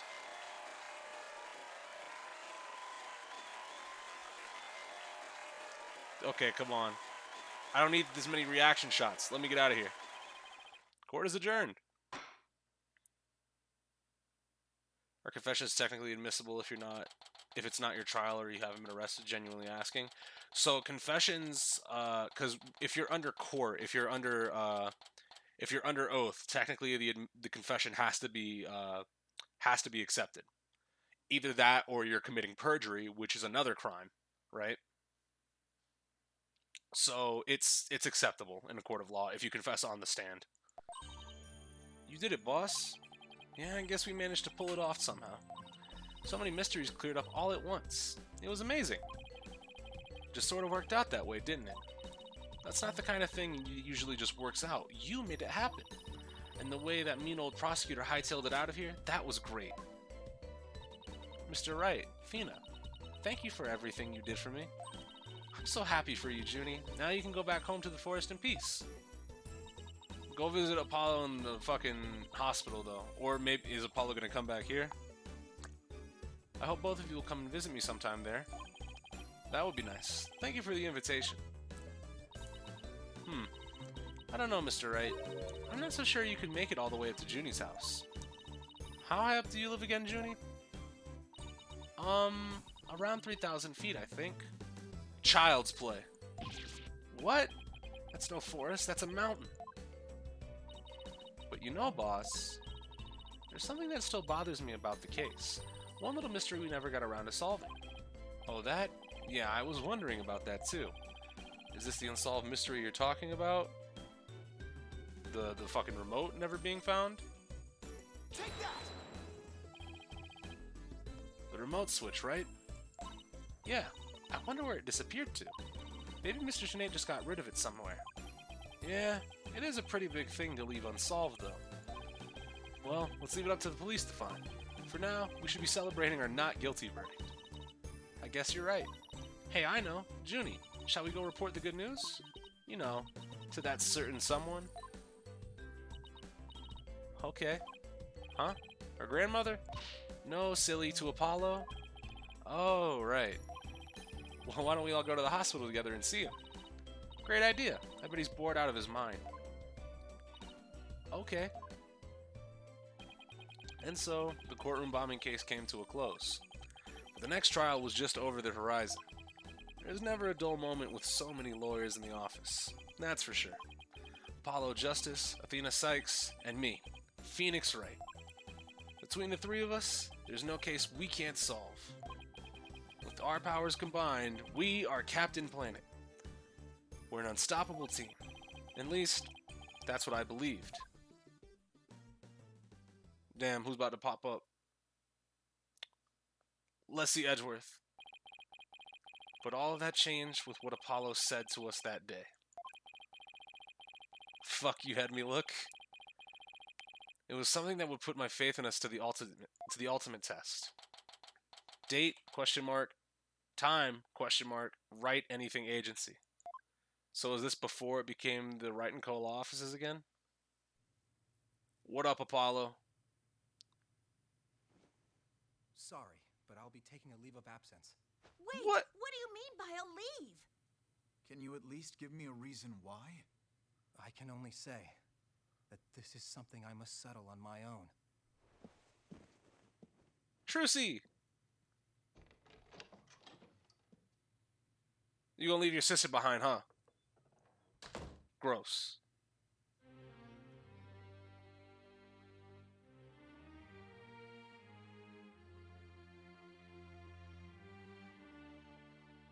Oh, why, Apollo? Why are you shutting us out?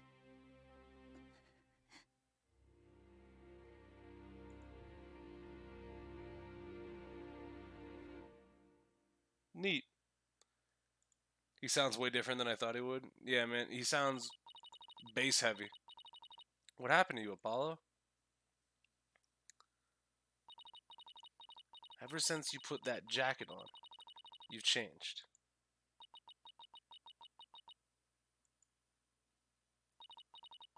Now, for whatever reason, all my mind keeps doing is backflips.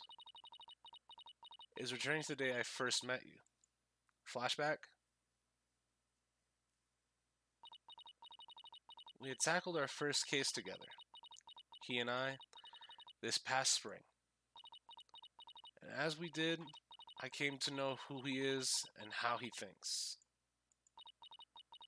It was a very peculiar case, one in which the victim was killed by a mythical creature. What? Hey, no, go back on that one. Hey, yo, what you mean? What you mean? End. A new episode has been added. The Monstrous Turnabout. So, interestingly enough, we can... Okay, so, we can... The cases in this game are out of order. Pulp Fiction type beat. The fuck going on here?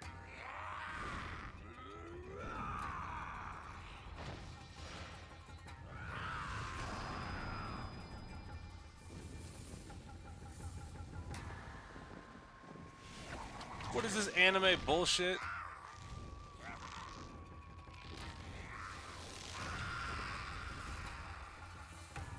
Long, long ago, the nine-tailed fox defeated the evil Tenmataro and sealed the fallen demon away.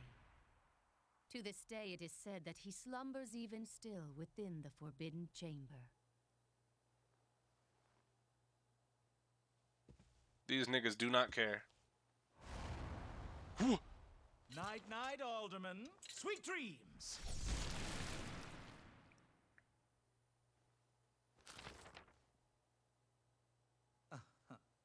At long last, the revival of Tenmataro is at hand. No, actually, what is this anime bullshit?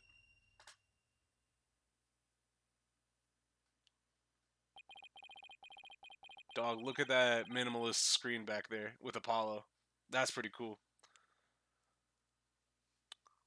Not every case shows the murderer frame one, just putting that out there. Of course, it's just... Why? Why are we doing this? What kind of shit is this? A few months prior to the courthouse bombing. Ah, the proper Wright anything agency. Has anything been added? Or removed? There's still the hat. The fork is still carrying the spaghetti. The Phoenix's hat is now on that trophy back there. Hey. But is that it? Looks like it's about it. The red jacket? What is... who does the red jacket come from? Or where did it come from?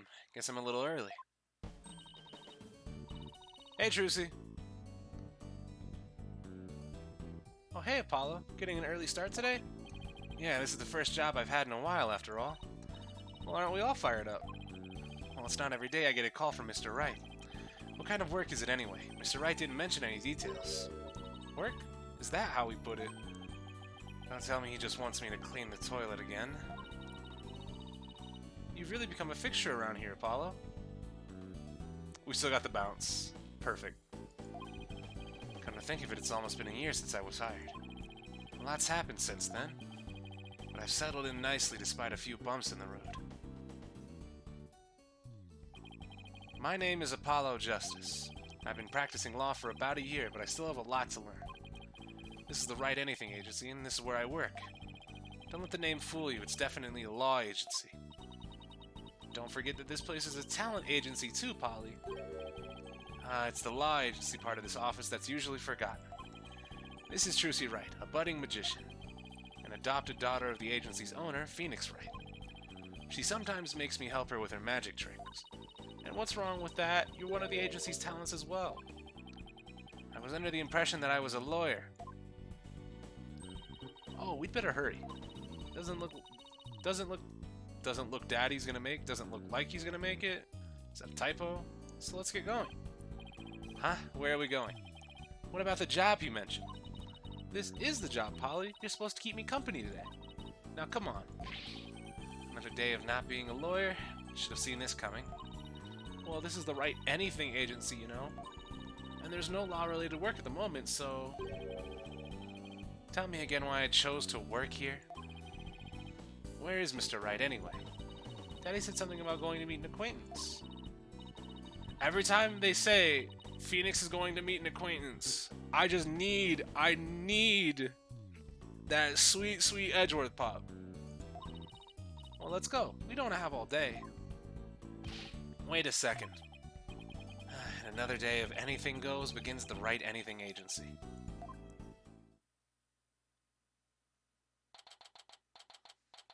April 17th, 1:30 p.m., Ninetails Vale, Yokai Lane. Ooh. Hold on. So what are we doing all the way up here in the mountains? Isn't Apollo Phoenix's son-in-law now? Well, that's assuming that Phoenix told them their relation, or Apollo ever found out, right? Because he didn't introduce Trucy as his sister, right? He introduced Trucy as Phoenix's daughter. So it's assumable that Phoenix never told them, or Apollo never found out. And maybe that's what he's going to do. He's going soul searching to find out who he really is. This is Ninetales Vale. Everyone's been talking about the yokai craze here. Yokai? Oh, you mean Japanese monsters. Guess that explains all these weird things. Speaking of which, wasn't Ninetales Vale founded by Japanese immigrants? Yeah, they're holding a festival to boost tourism over at the Alderman's Manor. My friend who works there invited us. That's why we're here. In other words, I'm your chaperone because your dad was too busy. Daddy said that with those horns of yours, you'd make a great addition to their festival. I mean, you look just like a Japanese demon. Wasn't that so thoughtful of him, Polly? I could do without thoughtfulness like that. Oh, it's almost time. Come on, Polly. The festival grounds are this way. Alright, guess it's time to move to the QB Manor's garden. Alright. So this is our first time actually doing stuff here. So we can talk about the monster craze and what. Okay, so now we have our Maya buttons back, but now they're on Trucy. So what to do the monster craze. So I assume anytime we talk to Trucy, that's pretty cool. It's showing where we currently are. Like before, it just wasn't on the list, and it shows new locations too. April 17th, 205, QB Manor, Garden. Wow, this place really is something. Definitely feels like a different world here. Trucy? Hey? Jinxie! And this is... my friend, Jinxie Tenma. She's the one who invited us. Isn't the definition of son-in-law, husband of daughter? If so, jail is right there. Yeah. Yeah. So, technically adopted son, but son by relation. She just happens to be the maid here. 2 horns, a love of red. Are you a demon? No, I'm Apollo Justice. Nice to meet you. He is a demon. Get this fucking tag off of me.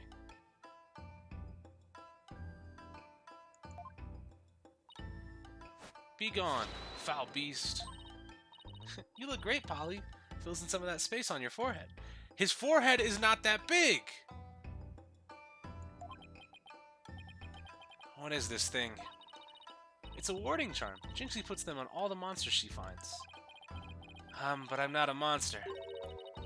Maybe I should have told you you're a good demon. Or you could just say I'm human, Trucy. The Red Demon, emissary of the underworld. I got up early to do my hair for this. Can I take this off now? So you can eat me? I'm not going to eat you. Forgive me, O terrible one. Tone down your cords of steel, Apollo. You're scaring her out of her wits. Don't worry. I'm already full. Please stay that way. Great, now I'm playing along too. Hey, what's going on? Ninetales Vale, tell me about it. So I wanted to ask you about Ninetales Vale. Why? Be gone, foul demon. Looks like you've been demonized, Polly. Literally. I'm starting to wonder if I really am a demon myself. Eat. Please don't eat me. I have food if you're hungry. This isn't working. We won't get anything out of her until we set the record straight. If only we had some way to prove you're not as scary as you look. Ouch, unnecessary roughness. Looks like I have to present some proof. Proof that I'm 100% human. Well, how about... Ooh.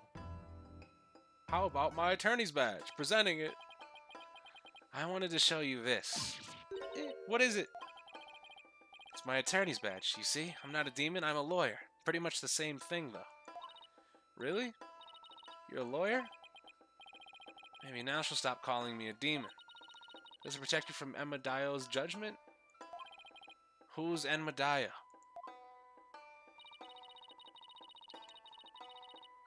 There's no blood relation between Phoenix and Trucy, so Apollo doesn't become his son in any capacity.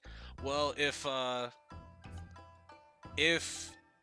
you follow the logic that Phoenix adopted Trucy, that means Apollo's sister's father would technically also be his father, right? He's just not adopted yet. So technically, Apollo is Phoenix's son. Technically. Maybe not legally just yet, but technically. I read somewhere that he's the demon lord who punishes the dead for their sins. Uh-oh, I think now she thinks you're a demon lawyer from hell, Polly. Not technically either, though? How so?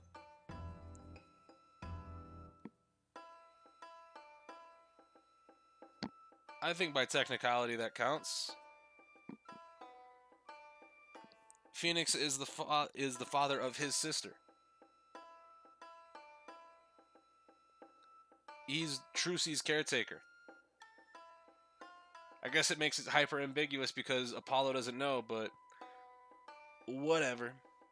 Can I go back to being just a normal demon? You're not ever forced to adopt Apollo. You can argue stepdad. Yeah, like it's up for debate, and I really don't feel like being a nerd against too many people. So it's whatever. Please don't boil me in a scalding cauldron. I prefer a Turkish bath if possible. It's a Turkish bath. Isn't that more sauna than bath? Don't worry, Jinxie. He's a good dude. He'll save you if you ever go astray. Please, Mr. Demon Lawyer, sir, have mercy on my soul. I told you I'm not a demon, and Trucy, you're just making things worse. You just leave that Enmadaio to me. Isn't that great, Jinxie? Uh-huh, I'm no longer scared to cross into the afterlife. Will someone tell these two I'm human already? As long as we just agree, no to son-in-law. Yeah, definitely not a son-in-law. Alright. Also, I'm really glad that it moved me into the talk menu without me having to click there myself. So, Jinxie, I hear this village is the epicenter of the monster craze. Uh-huh. Barely anyone had even heard of it before, but now it's packed with tourists. Technically speaking, Apollo is only an employee to Phoenix. He wasn't even adopted, so he's not related, even if he's half siblings with Trucy. Look. You just calm down. We're done here. Really? So the monster craze is the reason behind today's festival. Also, one thing I forgot to and we're already kind of starting to, but we're a little bit slowed down on it. We do have that DLC case. I remember somebody saying do it after episode 2. Would it be good to do after episode 2 or now?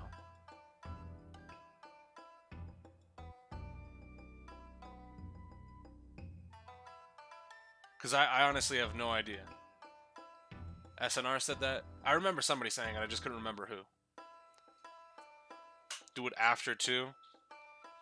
But like, does it take place chronologically after the first case? Because the only reason why I ask is because it said that what's the word? It said that it was playable after Chapter 1 DLC is Phoenix's first case after getting his badge back. Ooh, that sounds pretty interesting. But yeah, no, I don't know if it's supposed to be played then or not, or played at the beginning or not, rather. Is there any, like, does it spoil anything in Chapter 2 is my question? Because I kind of want to check it out. Now that I know that. Thanks to End Phase's knowledge. This game has DLC. It has one DLC case. So it has the what? The 5 cases and then the 6th case is DLC.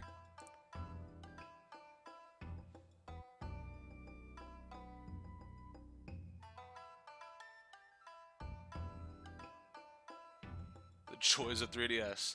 So, how are we... You know what? Fuck it. It's poll time. I would play it after Case 2. All I'm asking is if it spoils stuff in Case 2. Because the prosecutor shows up in this case. Okay, that's all I needed to know. That's all I needed to know. Thank you. It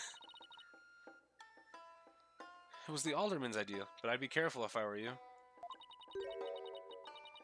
You're introduced to the prosecutor. That's all I needed to know. If anything was introduced in this particular chapter, that it would be ruined if I played the DLC beforehand.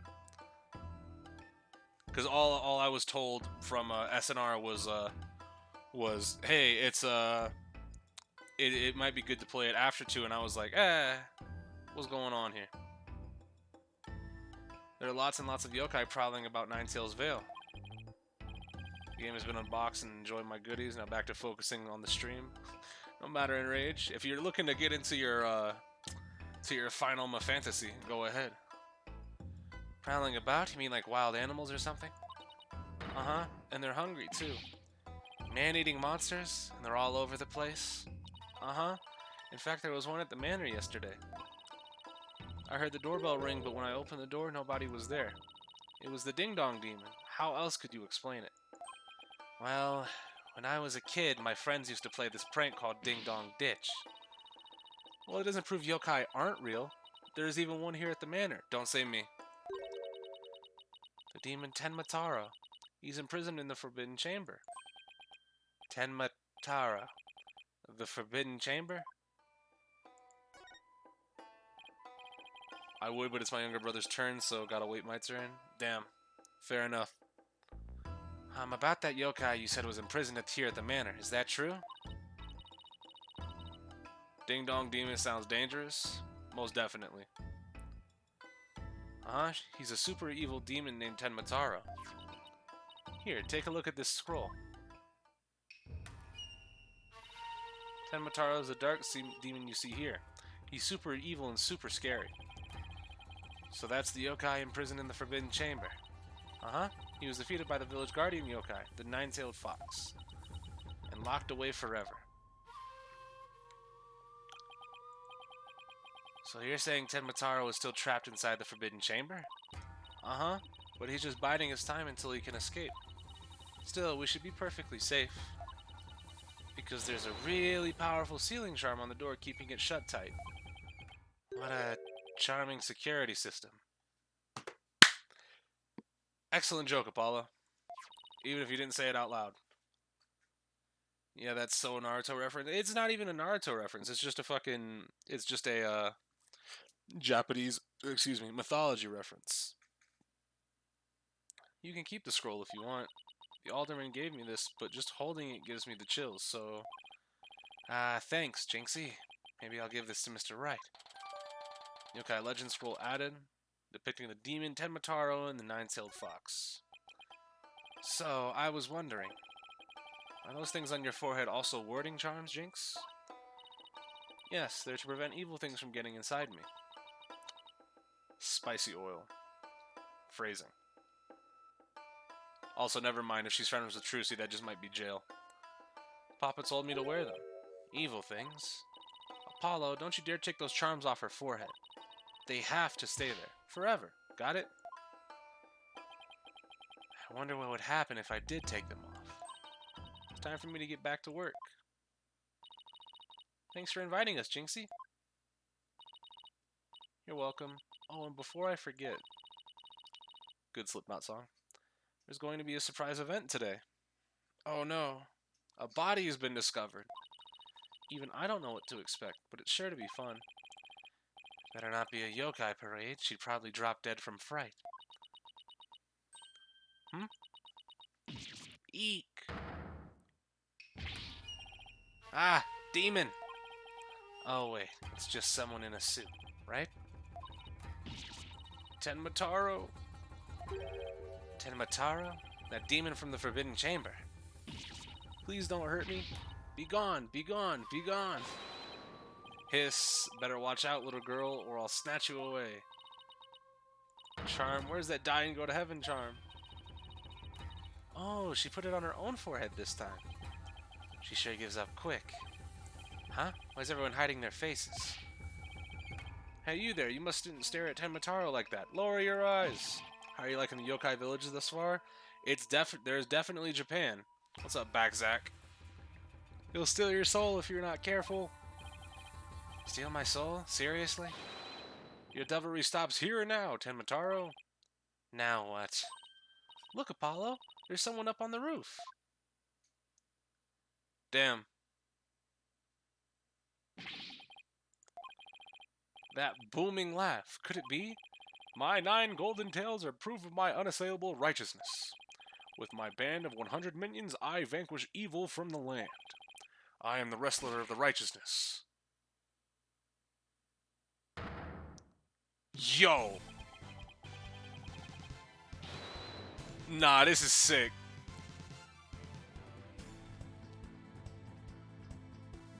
Dog. They really put King in my game. Except they gave him a fox head. But is King. The Golden Lord of Yokai, the amazing Nine Tails, is here. Fear not, good little boys and girls, I shall defeat Tenmataro. Hooray! It's the amazing Ninetales! Up to your no-good tricks again, eh, Tenmataro? Well, not on my watch. He beat the shit out of him. There's nothing to fear now, my child. I have banished Tenmataro. You and your people can now live in peace. Thank you, Mr. Amazing Ninetales, sir. Now I must be off. Another match and another foe to vanquish await.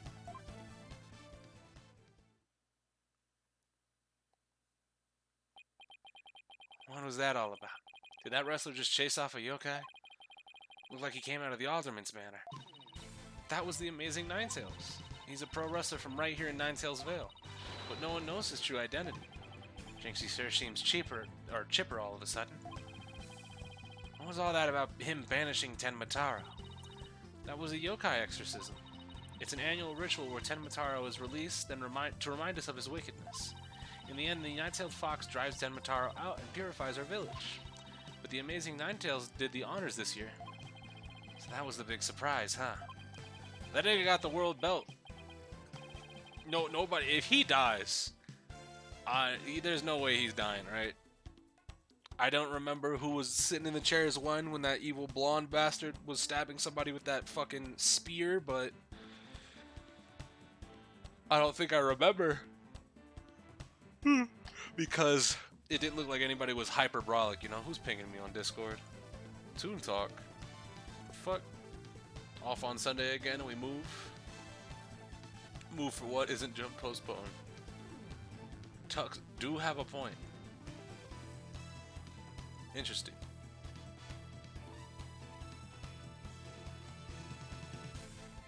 Huh. Is jump postponed? Oh, would you look at the time? I better get back to work. Please excuse me. She's a strange one, all right. I think she's sweet in her own special way. Knowing Trucy, she probably has lots of friends who are sweet in their own way.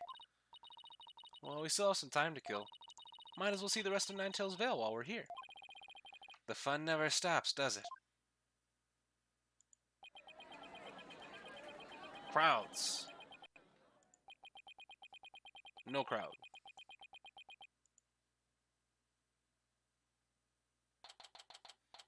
April 17th, 3:40 p.m., QB Manor, Garden. It's time to head to work. Take it easy, Ben. We got you on the VOD when you get back. I think I bought nearly every yokai souvenir that was for sale. I know, because my wallet's running on empty. What's with all the commotion over there? Huh? Hey, isn't that your friend? I hope everything's okay. Alright. Yep. Dog. Yeah, I need more information about the Amazing Ninetales. I will definitely catch this VOD because I cannot wait for your reaction to the prosecutor and investigation here. I hope it's great. It's terrible. Calm down, Jinxie. Tell us what happened. the demon Tenmataro. He killed Alderman QB. What? Wait, killed as in dead. Yes, and Tenmataro did it. Tenmatara. You stay here while I go have a look. Please wait. Oh. It's a Tenmataro warding charm. It should protect you, but please, be careful. The Alderman's in the Fox Chamber at the top of the main staircase. Okay, got it. Okay. Warding charm. Thank you.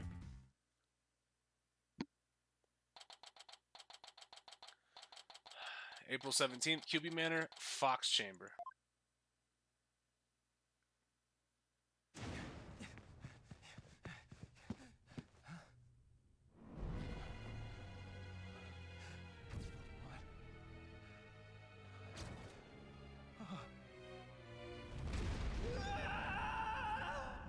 Apollo.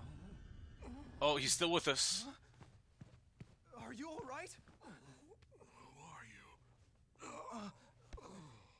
Help! Someone call an ambulance!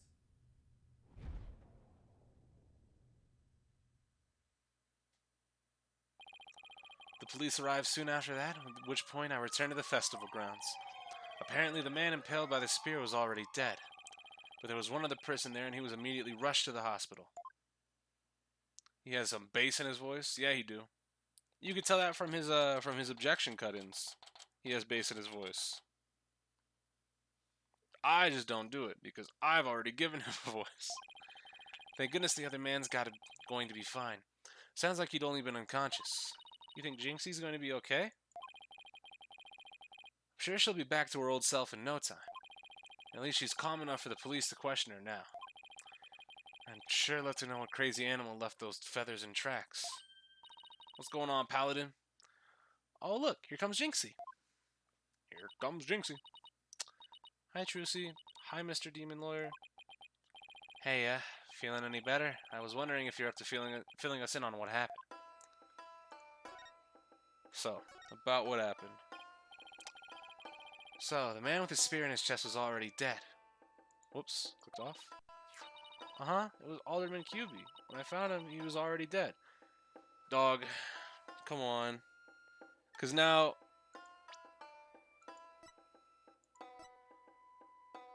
he's got the same, like... he's got the same build. Kind of. In like the neck at least. Old man kind of brolic.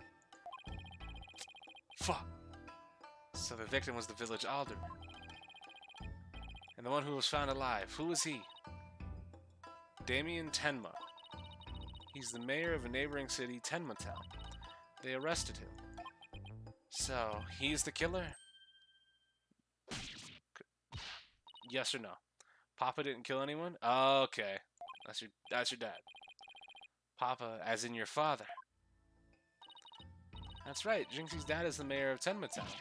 No way. Yes, wait, but he's innocent. This just got way more complicated. I mean, it was already complicated enough. We're saying a demon committed the murder? Like, come on, Apollo. It was complicated from jump. Like, that seems that was the entirety of all sorts of nonsense, right? Like, oh, well, the demon did it. Oh, yeah, no, that makes a lot of fucking sense. And Jinxie's father, mayor of Tenma Town, was arrested for the crime. Sounds like we have some investigating to do. I know this is difficult, Jinxie, but you need to hang in there. I know. I'll try my best. Would you mind telling me a little bit more about the victim? I got some major red-white vibes from the real killer. He do, like, at least the first shot they showed of him, where he was, like, in the anime section where he was screaming about freeing Tenmataro, it did kind of give me that, but with more fuckboyishness to it, you know?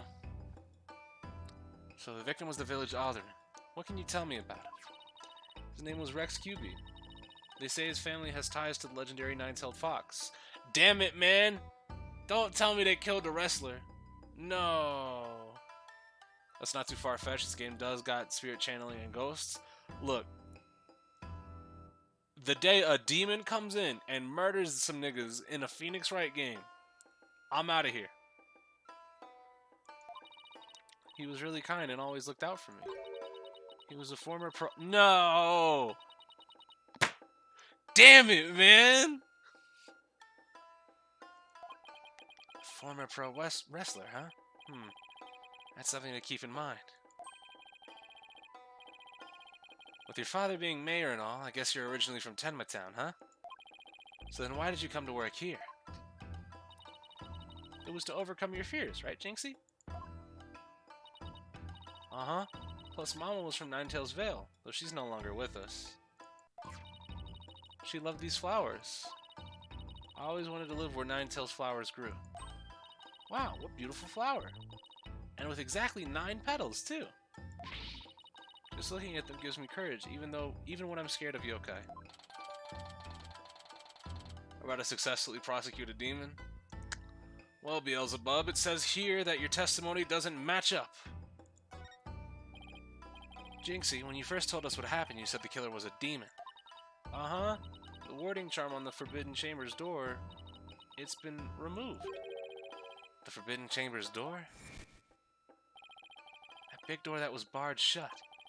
There wasn't a charm on it when I checked it out, so I guess it was removed by someone. That's how Tenma Taro escaped.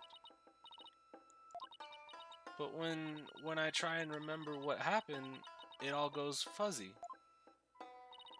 Jinxie, you should go get some rest. You've been through a lot today. Between the warding charm being removed and the black feathers and weird tracks, I can see how a superstitious person might think a demon was the killer. Apollo, maybe this is your chance. Chance for what? To do the right thing and defend Jinxie's dad in court. Who, me? Wouldn't a man like Mayor Tenma have access to more experienced lawyers? Weren't you complaining about having no job? You want to know what the detective said? He doubted there was a lawyer who could get a not guilty verdict in this one. Say less, I'm on it.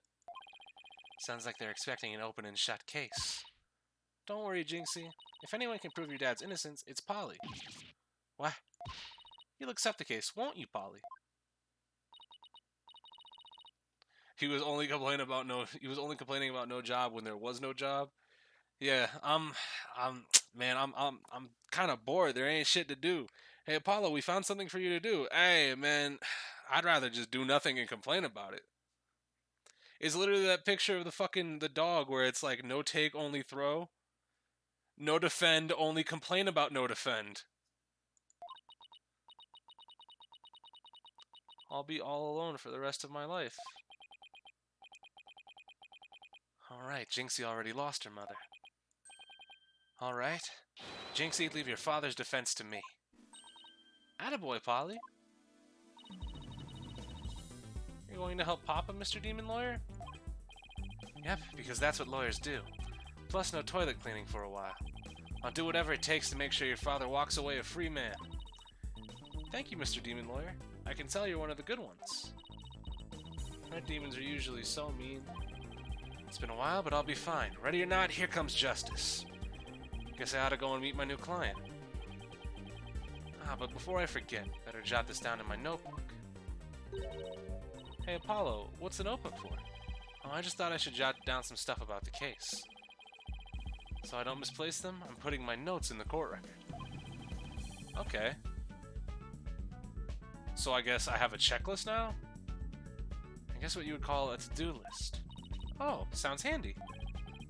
To read my notes, I just open the court record with R, then I can switch between the tabs using L and R. Okay. Oh, I almost forgot.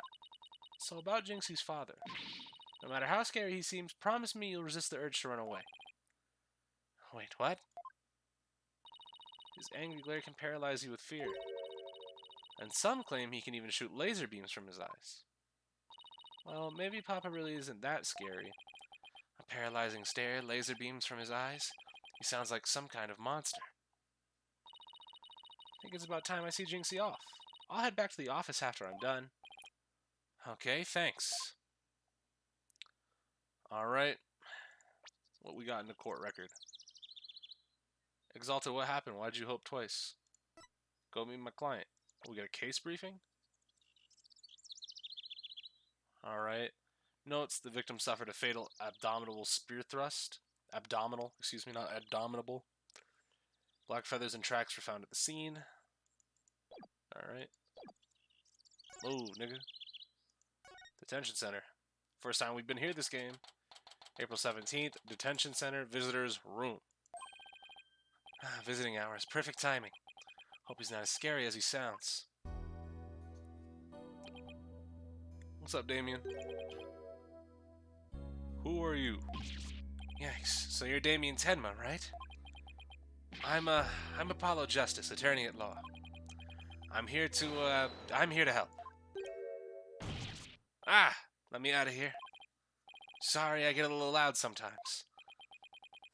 How incredibly rude. I'm sorry, did I do something to offend you?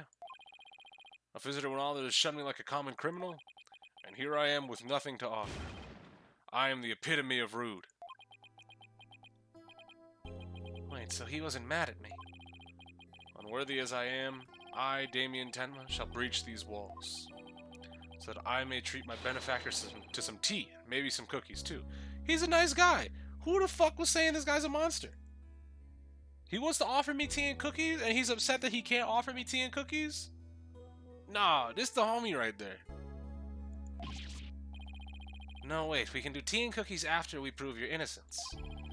How about you start by telling me what happened? I see. So tea and cookies can wait, can they? Phew, that was close. We don't need a jailbreak added to the list of charges.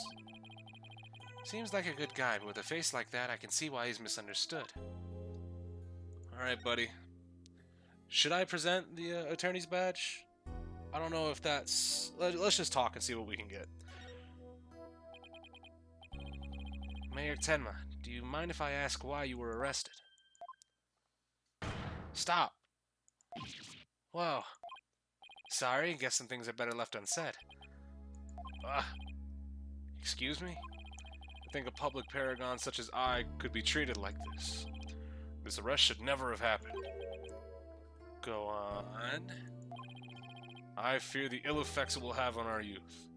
Now I've but one choice. I must leave here at once, if only to protect the moral fiber of our youth. No, wait. You can protect the moral fiber of our youth after you've been declared not guilty. I suppose you're right.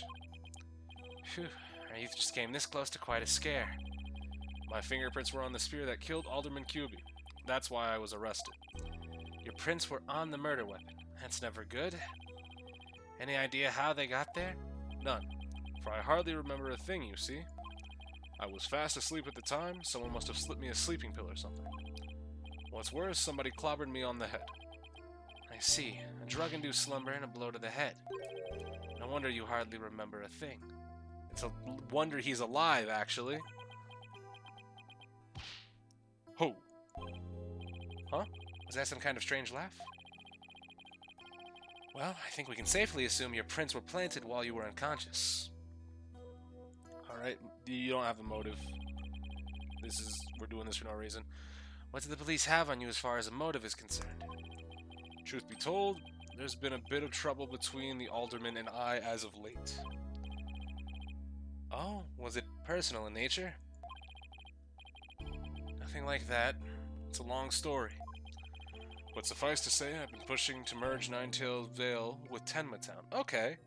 Like, this guy's great. This guy rocks. Surrender. Okay, never mind. Maybe he has good intentions. I can say that at least. Yikes. That's what I told him. I'd like to tell you to stop shouting like that, but I'm too scared. So that's the motive the police have established for the alderman's murder? Indeed it is. After all, Alderman Cuby was dead set against a municipal merger. And that's why they think you killed him. He was in your way. Curses! Mayor Tenma, are you okay? Jinxie, forgive me. I never meant to worry you like this. It'll work out just fine. Just leave it to me. If only that were really that easy. I don't even know where to start. Thank you for meeting with me, Mayor Tenma. Please wait. My daughter, Jinxie. Yes? She already lost her mother. And now, with me being held in here, I fear she'll be terribly lonely. I hesitate to ask, but I beg you, be a friend to her in her time of need. Leave it to me. Trucy and I will look out for your daughter. I shall rest a little easier then. You know, you remind me of some new friends Jinxie has been talking about. New friends? Yes, it seems she's made some new friends since she started working in Ninetails Vale. They're quite the unusual bunch, too. There's a lady with exceptionally long neck. Say less? And a young lad with an incredibly long tongue, and many other interesting characters. Friends? Sounds more like a bunch of monsters to me. Now, if you would excuse me, it appears my time is up. Why am I so tired? Must have been more tense than I thought. Still, I'm glad he didn't turn out to be as scary as he looks. Call? There's no way. You're telling me no? No. He has to know. There's no way he's got his mom's song as a ringtone and no one told him.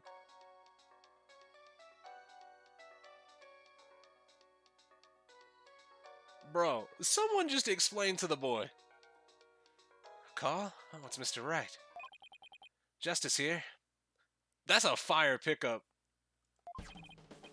Apollo, is that you? Hi, Mr. Wright. What can I do for you? Trucy told me you've taken on a new case. Well, that. It was kind of a spur of a moment. He's actually calling me about a case. You said he liked it before?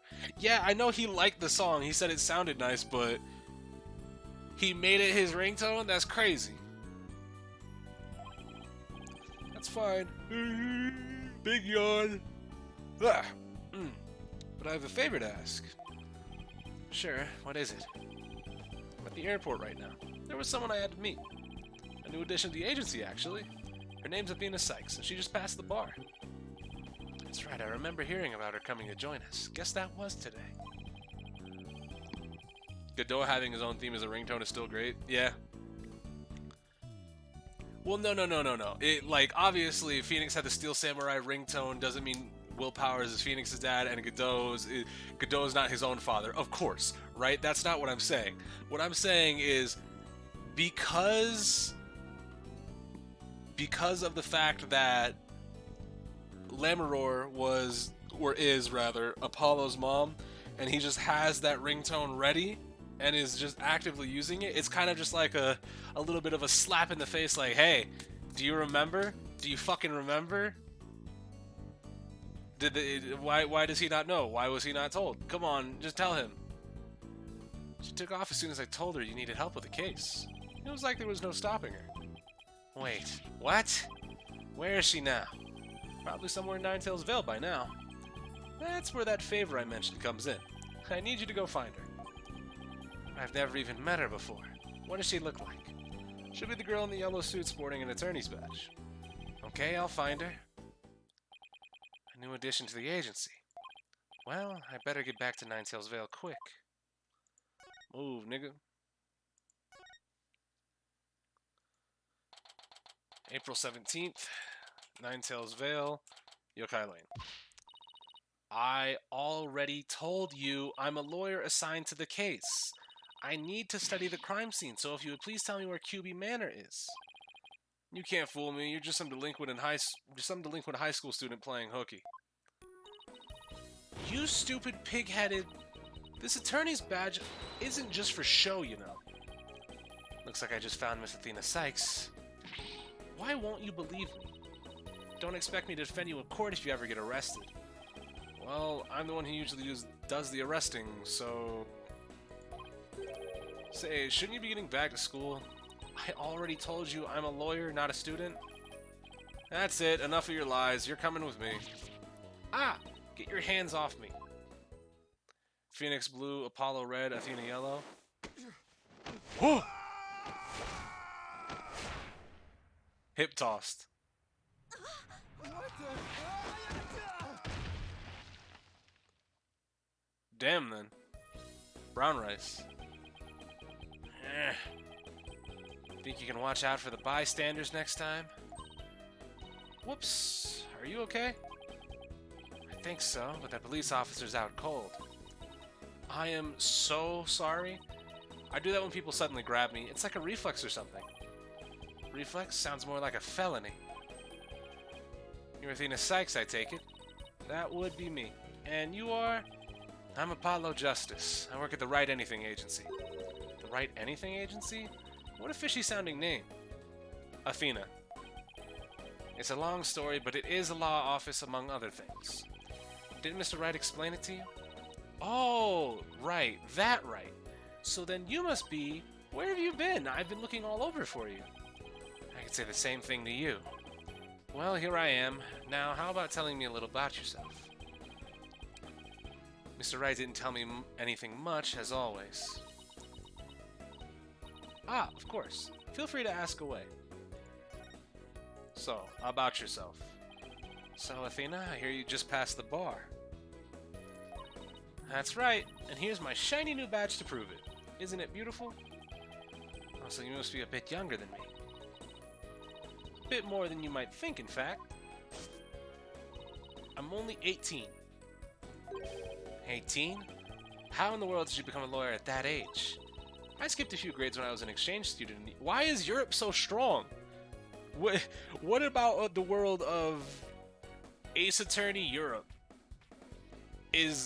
Why is Europe so strong? And I got my license to practice law while I was over there. All I can say is, wow, she must be a genius or something. I also studied analytical psychology. Thought it might help me be a better lawyer. Psychology helps her be a better lawyer? How exactly does that work? How does figuring out somebody's poker tells allow you to be a good lawyer, Apollo? Kinda don't have any ground to stand on there. So, about our client. So, tell me about our client. What are they like? Alright, you haven't met him yet. Well... Breakdown, breakdown. Why are you crying? And that about sums it up. He's more worried about his daughter than himself. What a wonderful father. Wait, are you crying? I'm not crying. There was something in my eye. Yeah, tears. They're called... yeah. Moving right along, let's get down to business. Helping our client is priority number 1. So Athena, you mentioned studying psychology. That's right. I've always wanted to bring analytical psychology into the courtroom. The power of psychology will bring a breath of fresh air into the legal system. Oh really? So how do you plan on using it to defend our client? Well, for example, I can try to listen on a witness's inner voice, and then analyze their psychological state with the help of my trusty partner, Widget. Widget? This device around my neck here. Say hi, Widget. Hi, Widget. It talks? You need a volume knob. Anyway, the little guy sometimes will say what I'm feeling. Awkward. Don't worry, you'll get used to it. Now that I seriously doubt. So, I think the cool thing about like their designs, and you can kind of see it on the well, I mean not really with the Athena picture I chose, but with her on screen right there, you can kind of see their designs, like they have like a little bit of mimicry to one another, especially with Phoenix's new design, where his jacket is more open. Athena obviously has her short coat that's open, blue tie. Phoenix has his blue suit jacket on, red tie, and Apollo has the red vest, blue tie. So red tie means you're in charge, basically. There's a lot to be said about their what's the word? Their designs, like the design philosophy between, especially these three for these or I guess Phoenix's redesign. like the open suit. Like there's a lot of design philosophy that makes them look really like a collective. Like all three of them are important, and I find that really cool. Oh, I almost forgot. I have something you might be interested in. I got it on my way here. Think it might have something to do with our case? Special edition covering our case? That was quick. Red tie means you the real one. And if you have a red suit on or a red jacket on, you are not to be fucked with. That's the whole point of special editions, isn't it? To be the first to get the scoop? Rapido. Right? Well, let's see what it says here. What's the deal with the Spanish? What up, master? Tenmataro was seen... What? He was seen flying through the sky. Yeah, somebody happened to snap that photo near Ninetail's Vale. The article goes on to say it might be connected to our case. Apparently that photo was shot right after the murder. Oh, that's a thing. Having Athena and Apollo start with A is going to mess me up, especially with this tiny screen. Well, there were black feathers and strange tracks at the crime scene. I'm not surprised that the yokels think a yokai... Locals think a yokai was involved. Wait a second. Yokai is in one of those Japanese monsters? Mein Gott, you don't actually think it was a supernatural murder, do you? No, of course not. Now German, why not plain old English? Special edition paper added to the court record.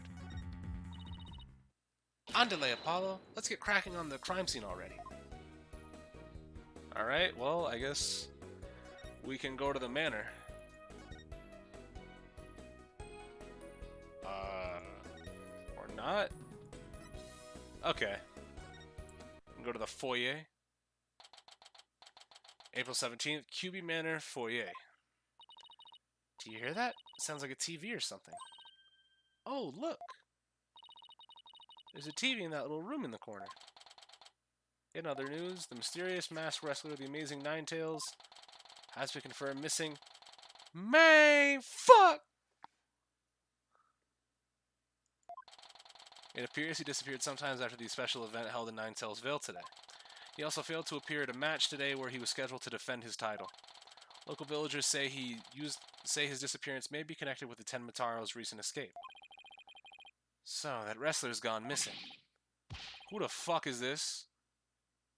Hey, you two, you don't belong in here. Don't worry, there's nothing suspicious. What about them horns of yours? They look suspicious if you ask me. Horns? That's my hair. Anyway, we're lawyers and we're here to... Ah! You them lawyers have come to defend Mayor Tenma, ain't you? Should have reckoned that with the expensive looking bracelet you got there.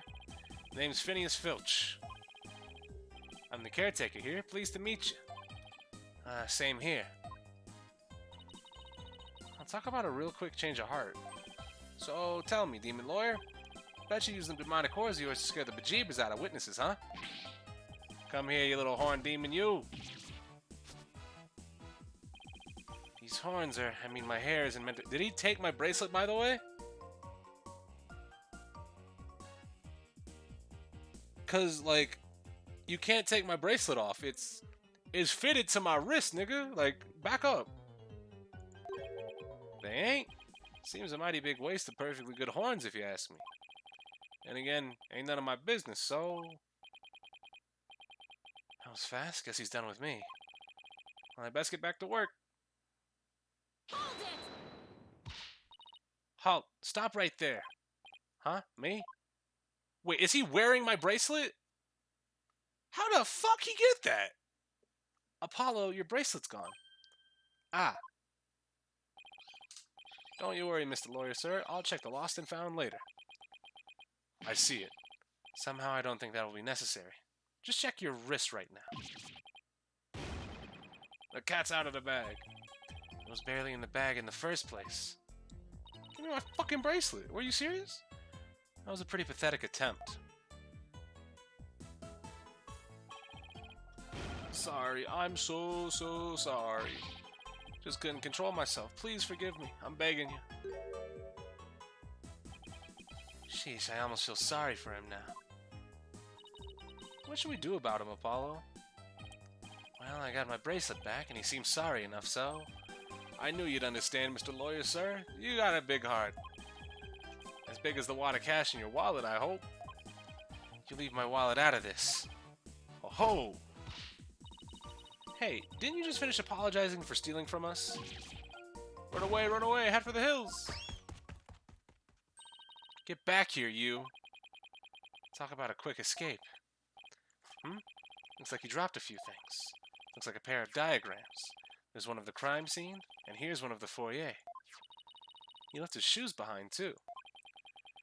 The guy's the living definition of a bumbling thief.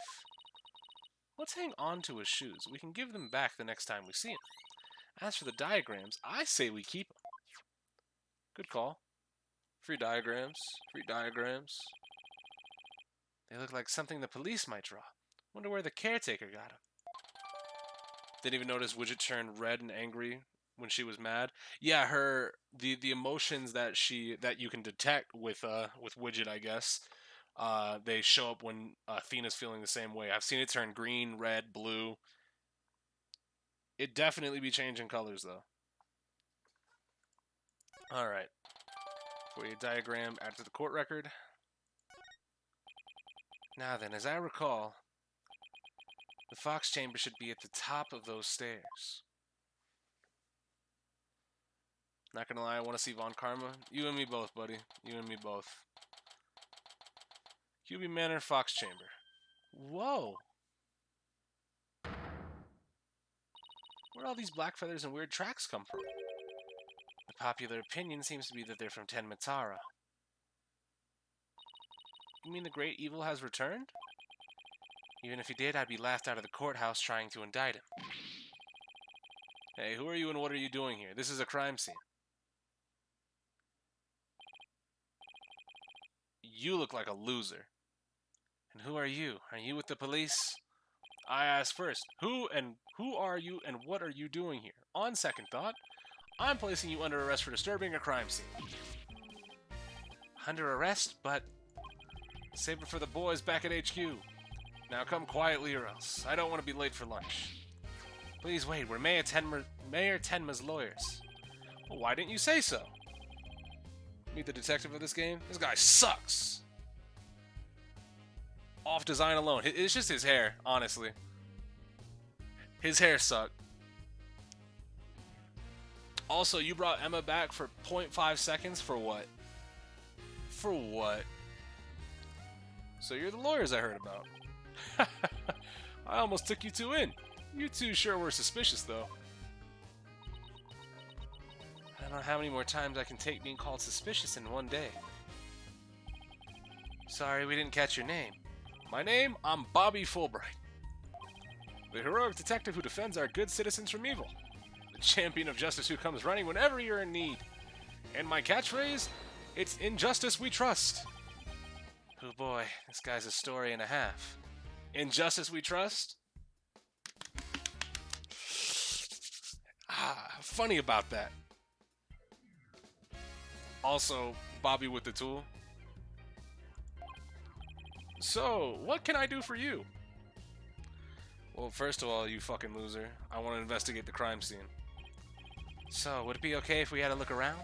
Certainly not. No unauthorized personnel allowed. Couldn't you make an exception? Cease and desist. Are you reaching for your gun? Hey, nah, come outside. See me outside, little nigga.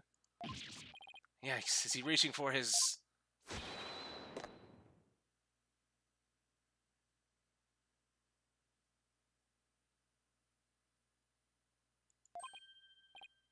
Phew, it's just his badge. You may be Mayor Tenma's attorneys, but you still need authorization to cross a police line. Apollo, let's see if we can't change his mind.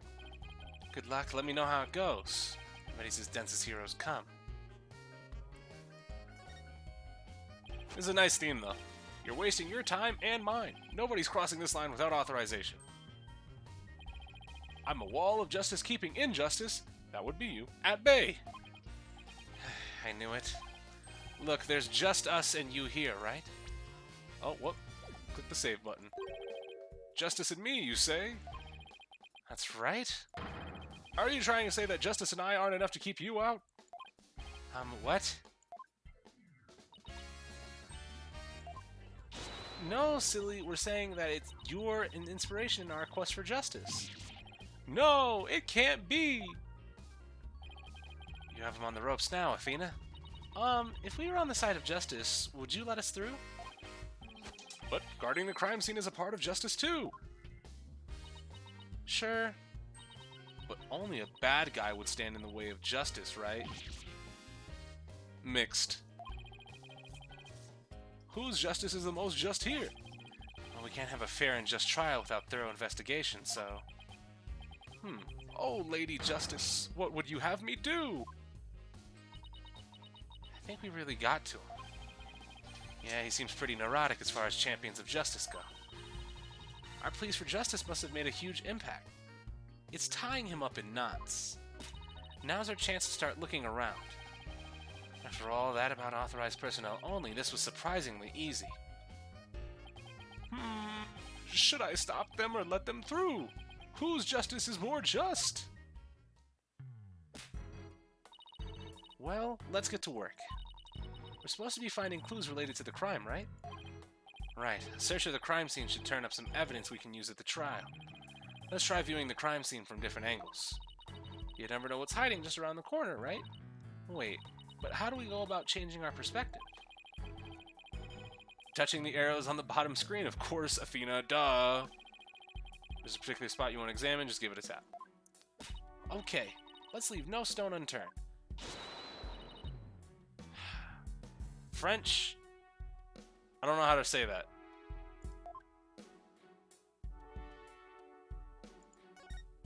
Alright, but first things first. Let's examine this. There's something wedged under this chair. Let's see if we can't lift it up and... freeze! Yikes. No disturbing crime scene evidence, even if you are the mayor's lawyers. He does have a point there. Hey, Detective Fulbright, did you hear about that attack all over on Yokai Lane? I hear an elderly woman was assaulted by a strange yokai shaped like a roll of cloth.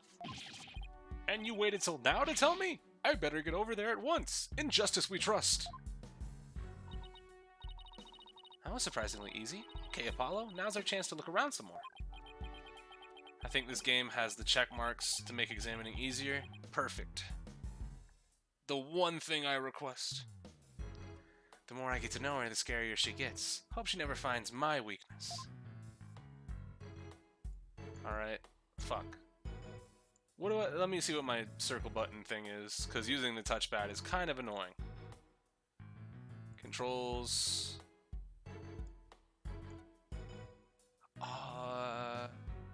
C-stick. I guess... Would it be... Oh no, I have... Okay. So I would want to change my stuff from WASD, but I can still have it on left, right, up, and down, right? Alright, yeah, that works. Whatever this is, it's stuck on tight. Looks like a large blood-stained cloth. Blood's probably the alderman's, but it's probably pretty far from his body. Wonder how it got here. And why does this thing seem important? Okay. So, let's check out the door. The Forbidden Chamber. They say the demon Tenmataro was imprisoned in there before his escape. Think we can get this door open? It's worth a try. No good. It's shut tight. I don't even see a keyhole. Seems pretty hopeless. In justice we trust! Yikes. Did I just hear the voice of someone in need? Allow me to fill you in. This door simply will not open. We've tried and tried, but it won't budge. It's an essential part of the culture found in this manor, so we can't blow it up either. So, an unopenable door. Right. According to Miss Jinxie Tenma, it was shut tight when she came across the scene. Thanks for the tip, Detective Fulbright. We didn't expect you to be so helpful. Forget I just said that. So the Forbidden Chamber was shut tight at the time of the murder. Sounds like something I'd better keep in mind. Yep, checkmark. Yay! And checkmark over here? Yeah! Yeah! So this is where Alderman QB's body was found. Apparently the murder weapon, a spear, had Mayor Tenma's prints on it. That's not good. Never fear, Detective Fulbright is here. Yikes. Of course, I can't offer you any information on my investigation, so... in the name of justice, I must say goodbye. What was that all about? I thought you were about to say Detective Phelps. Hey, look, man. Almost. I can't examine the little thingy. It's a bit weird. Let's examine this. Look, the statue only has one tail. Maybe it's the nine-tailed fox's sidekick. I bet the number of tails represents the yokai's power. So, if you had two Apollo, I'd only have one? Wait, what? Not that it means you're any better than me, got it? Like I said, what? And this is where Tenma was sitting. Wow, this is a pricey looking chair. Apparently, the mayor was found drugged and unconscious in it. What do you mean, apparently? Apollo, you found him! Really? Yeah, and when he came to, he was arrested for murder. Talk about your rude awakenings. So, he's the prime suspect in a crime he knows nothing about? That stinks. Oh, poor Mr. Tenma. He must be feeling so scared and confused. Apollo, it's up to us to save him. It's like she's on her own emotional roller coaster. Alright. Bloodstain, I guess. And the tracks, too. These were tracks must have been made when someone stepped in the alderman's blood. Maybe the killer inadvertently made them when they were fleeing? They're pretty big tracks, almost bird-like. The feathers also point to a bird. And it must be one big bird, not of the friendly yellow type either. Sesame Street! Maybe it's some mutant bird creature.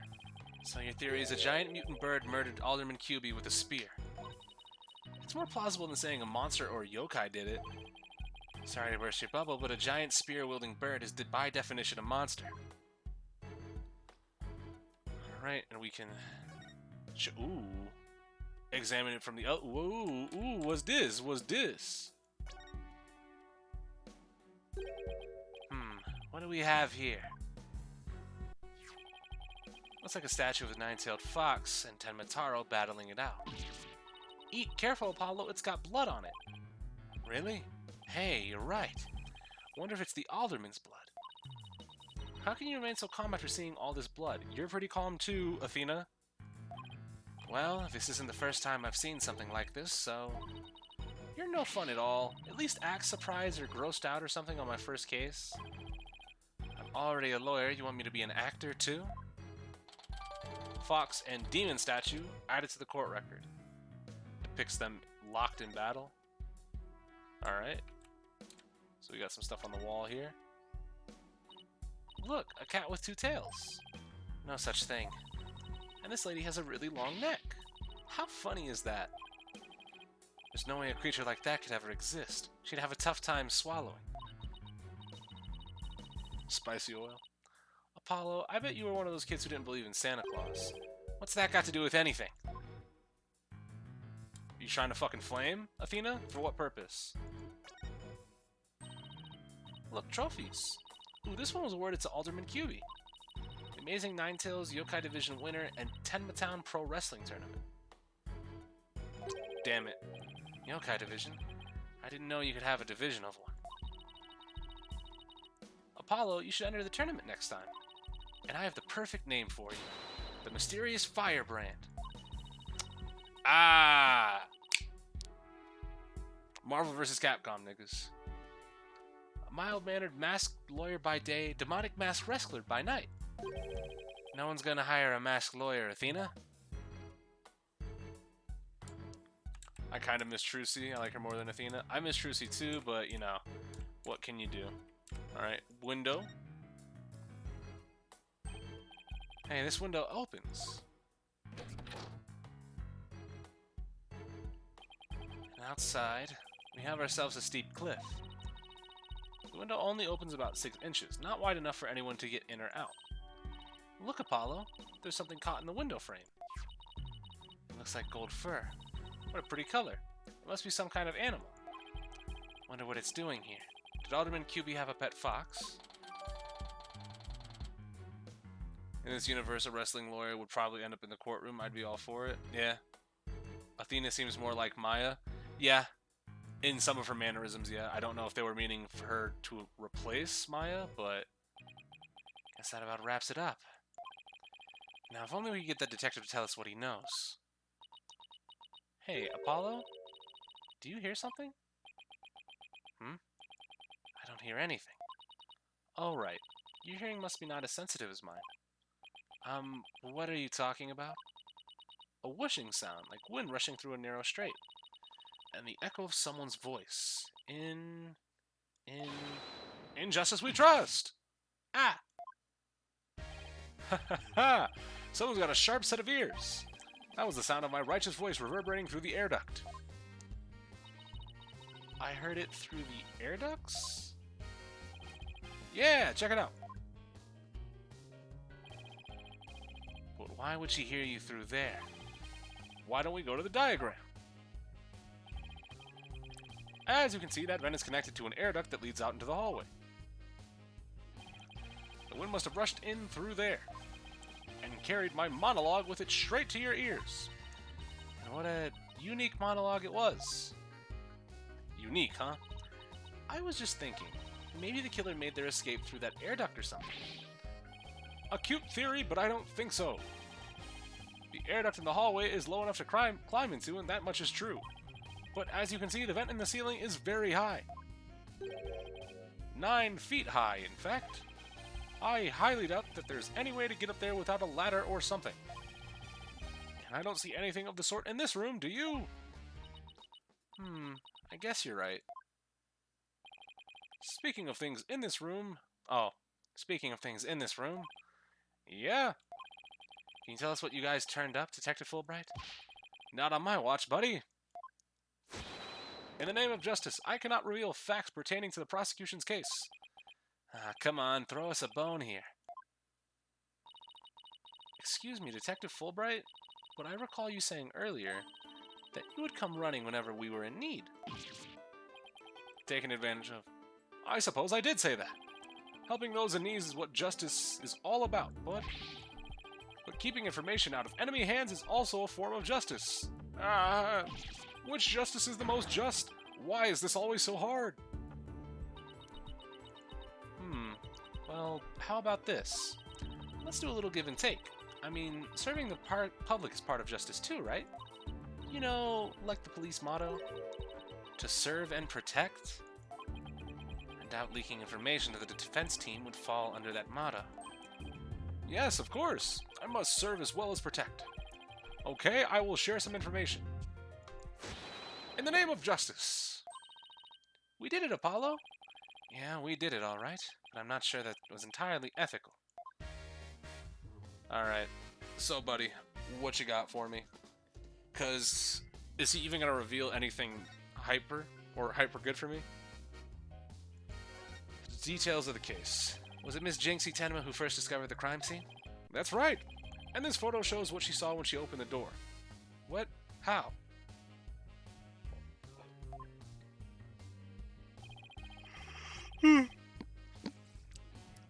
How did you get that?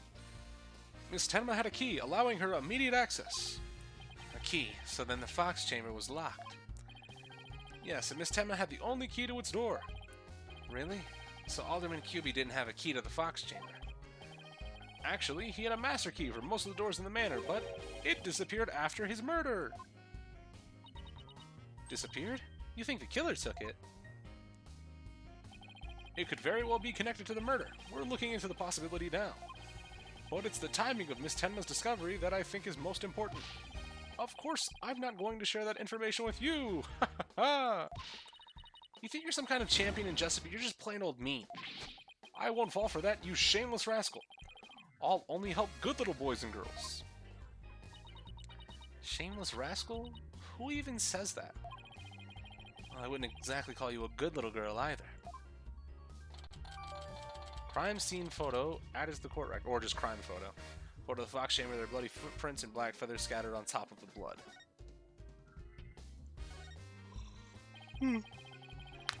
So, if all of them are only on top of the blood, it means the feathers came out after he was stabbed, obviously. Those feathers and tracks look like something a yokai might leave behind. You don't actually think the murderer was some kind of monster, do you? What's the name of the creature in that forbidden chamber? Tenma something? Because from the black feathers and big tracks, it looks like that creature did it. Our prime suspect would, no doubt, love to pin the blame on some imaginary creature. Her cringe face is like people in Soul Calibur when you mention Excalibur. Dog, that video is legendary. Love that fucking thing. Can Tenma, whatchamacallit, even be made of a victim of slander? I doubt the mayor would do something as childish as blaming a boogeyman. So, the most likely scenario so far is that Tenma guy left the feathers and tracks behind to make it look like Yokai Tenma was the killer. Wait, what? Now I'm just as confused as you. At any rate, I doubt Mayor Tenma would plant evidence like that. Alright, suspects other than Tenma?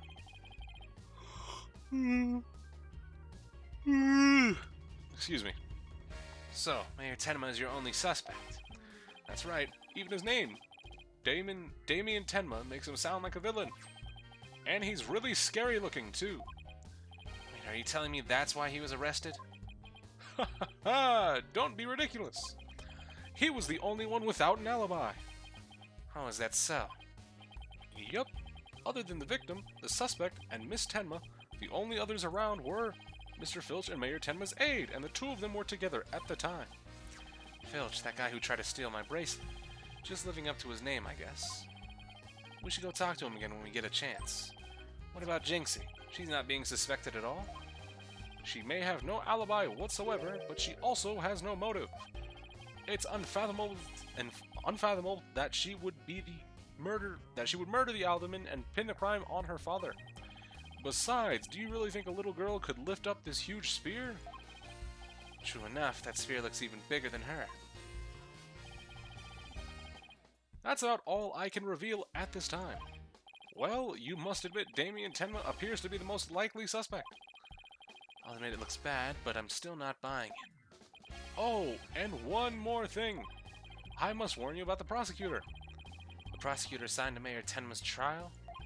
That's the one. He's, how shall I put it, not what you'd expect. Guy prosecutor. That is, unless you face a convicted killer serving hard time as a prosecutor before— What?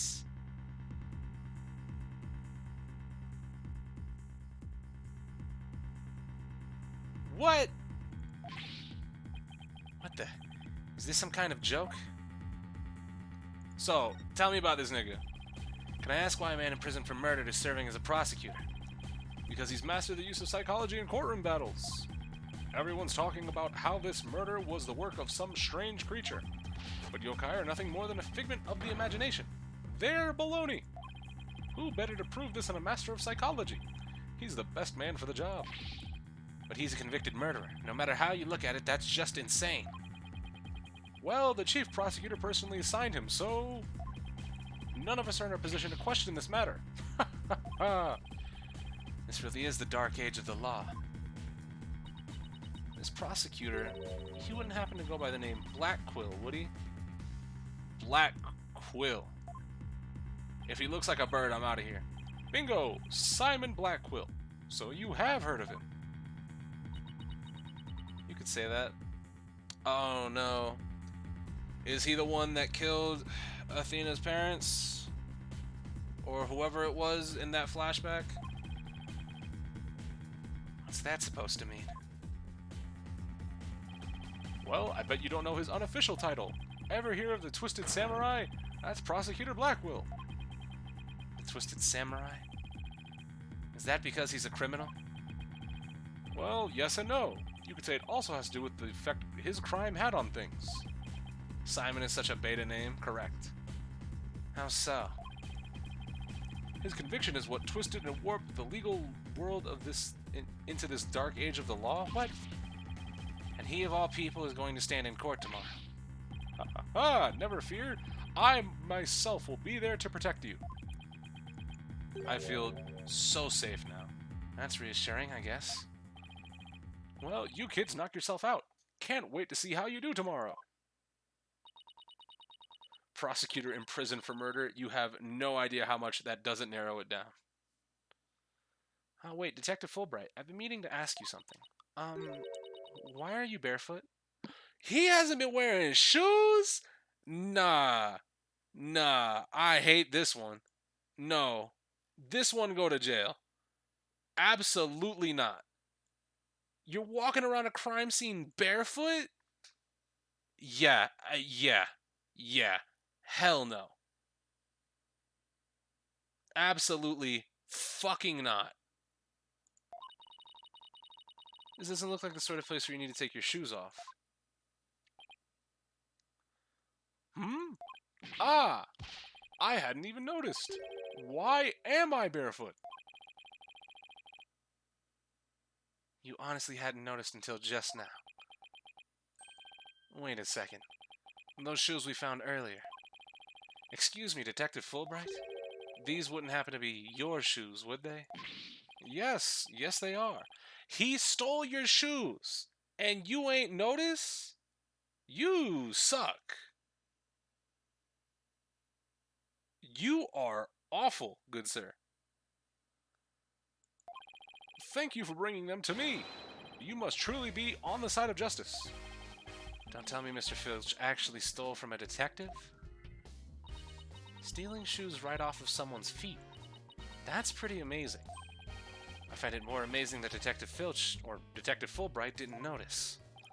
Well, it looks like we've gotten all we can out of the detectives, so let's see. Maybe we should go have a word with Mr. Filch. I want to hear what his alibi is.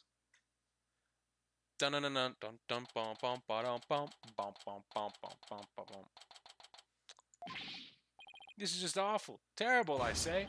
Somebody help. Oh, look, it's Mr. What was it again? Finch? No, the name's Filch. Phineas Filch. Keep on pilfering and you may wind up a jailbird instead. So what seems to be the problem, Mr. Filch? Oh, it's just terrible. Terrible, I tell you. Come quick. Okay. What's the deal with him all of a sudden?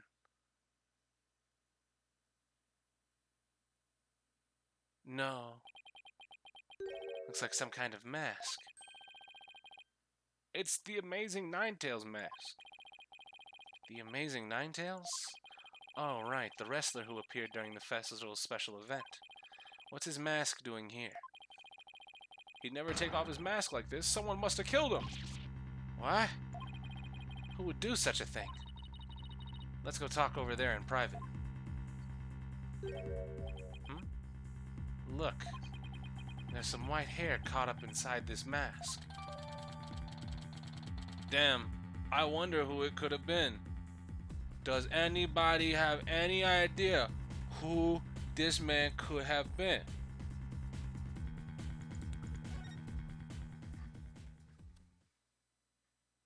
Blackwell is up there for me. I hope he's cool, cause I'm getting big stretch. I'm getting some real Edgeman vibes. So what makes you think that the Amazing Ninetales has been murdered? You really want to know, eh? You're a studious one, ain't you? Yes, I mean no. I mean, just tell me, please. Well, it's like this. I dreamed of becoming a wrestler myself. Hey, how about you join me in the quest for the champions? What a team. Me and my bandit mask and you and that demon mask of yours. Demon mask? Wonder if I could make it big. Apollo, let's save your pro wrestling debut until after the trial. Huh? Oh, no, I wasn't actually... Why did I let him pull me off topic like that? Come on, Apollo, ask him about the Amazing Ninetales murder already.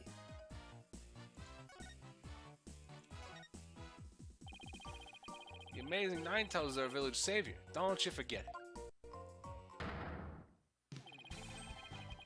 Dog.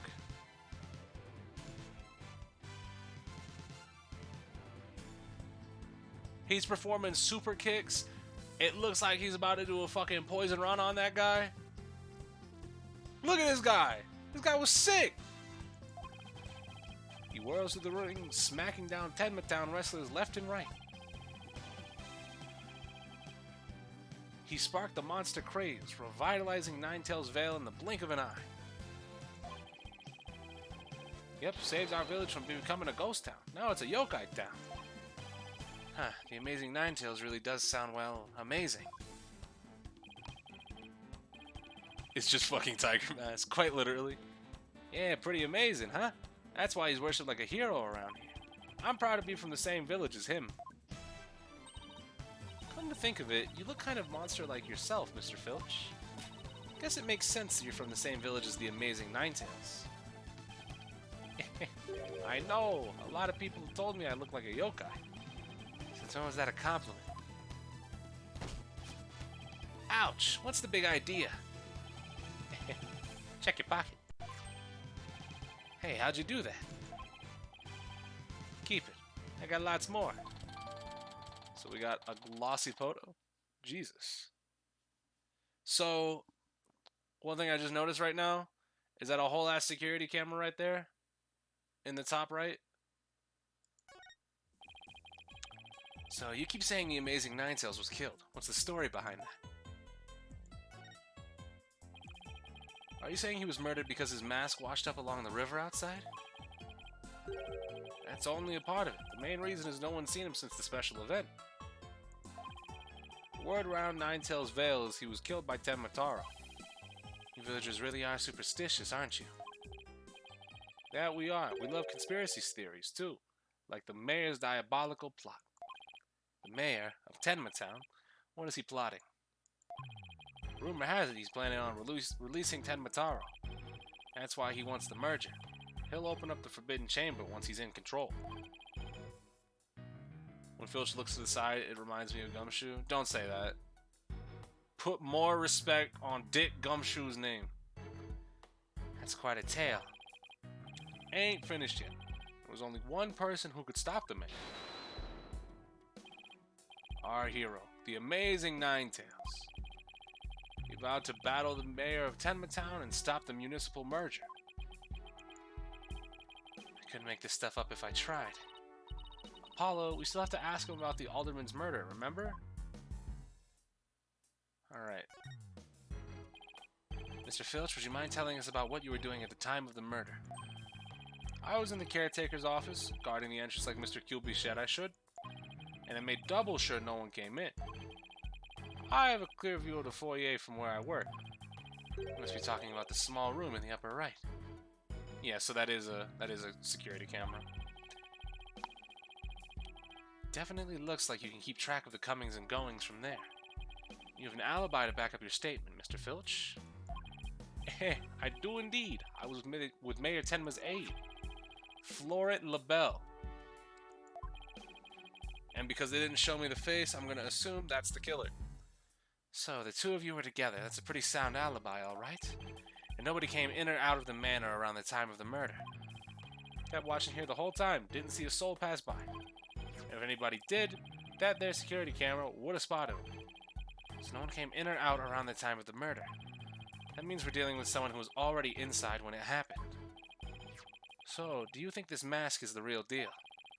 Without a doubt, this here is the mask worn by the amazing Ninetales. What about that white hair I found inside the mask? Wait, I just thought of something. Remember the golden animal fur we found at the crime scene? Oh no. Could it have come from this mask? Look, there's even a spot where some fur is missing. Then this places his mask at the crime scene at some point in time. Which means... what does this mean? Someone with white hair who is linked with the murder and is against the merger? No way. Could the amazing Ninetales and the Alderman actually be...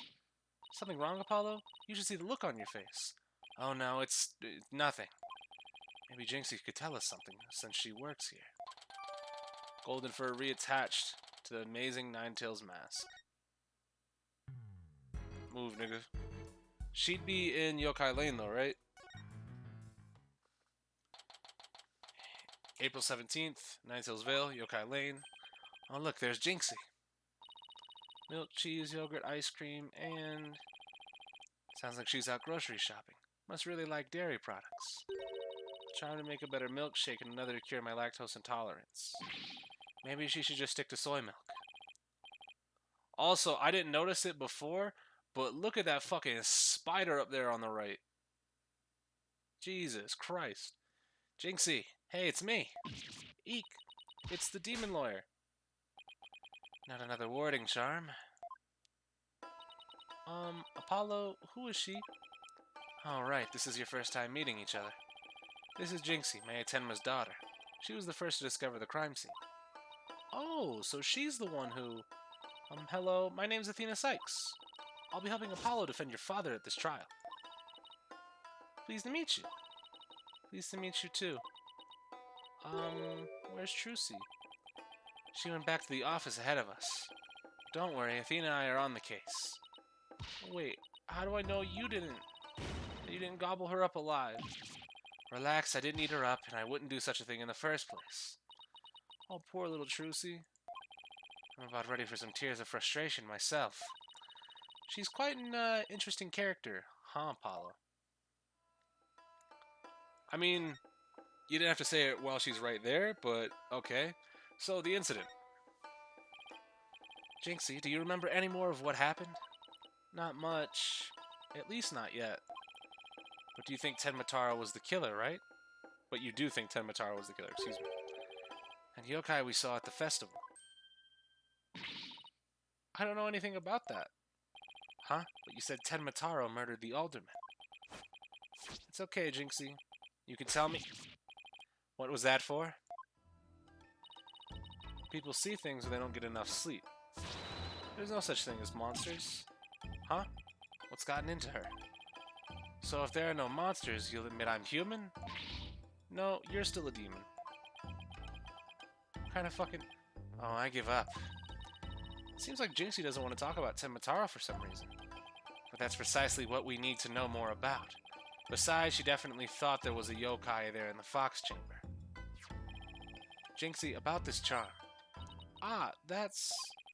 You gave me this when I was heading off to the scene of the crime. You thought Tenmataro was the murderer.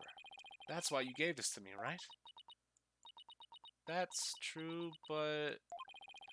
If there's anything else you could tell us, it would really help. And it will help your father, too. Alright then. Tenmataro did it? Hey. Also, a nice little sound reveal for getting a new dialogue option. That's pretty cool. Why do you think Tenmataro is the killer? I saw him. Saw him with my own eyes. Tenmataro was right there in the manor. He escaped his prison and ran right by me. What? Jinxie, tell us everything you saw. I called the police after I stumbled on the scene. I was just about to head back to the festival grounds when I saw Tenmataro. It was right around here. He was running right at me. I was paralyzed with fear, but there was no one around to help me. And then he just left. The Falbies raced right by me toward the foyer. Toward the foyer? Mr. Filch and Mr. LaBelle were supposedly in the foyer at the time. That means they would have seen Tenmataro too. Sounds like we better get their statements. Considering Jinxie's mental state, her eyes could have been playing tricks on her. Apollo? Remember the picture in this paper? Someone caught Tenmataro flying through the air. I wonder if it's the same Tenmataro Jinxie says she saw. Don't be ridiculous. Tenmataro is the killer. And he can fly too? Alright, so, the Amazing Ninetales. Jinxie works at the Alderman's Manor, so maybe she can shed some light on this. So, no one knows the Amazing Ninetales' true identity? Uh-huh. They say no one's ever seen him without his mask. Doesn't that make you want to know even more? Uh-huh. That's why matches where wrestlers try to expose their opponent are so popular. Wait, you mean expose as in strip them naked? No, take off their mask, Apollo, come on! You even think like a demon. The only thing the winner removes is the loser's mask. To have your mask torn off is the worst humiliation a wrestler could suffer. That's why their masks are more important to them than life itself. So you see, these unmasking matches are life and death battles for the wrestlers. That means this mask didn't just happen to wash up along the riverbank. There's gotta be a story behind it. No one can stop the amazing Ninetales. Yet should be shocked to find out he's really the Alderman.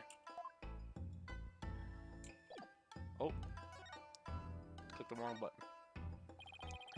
About the yokai you saw at the scene of the crime, anything else stand out? Actually, I heard this strange jangly sound. A jangly sound? Can you be a little more specific? My memory's kind of fuzzy, but I vaguely recall seeing Tenmataro holding a staff or something like that. Maybe that's what was making the strange sound. Does Tenmataro usually carry a staff?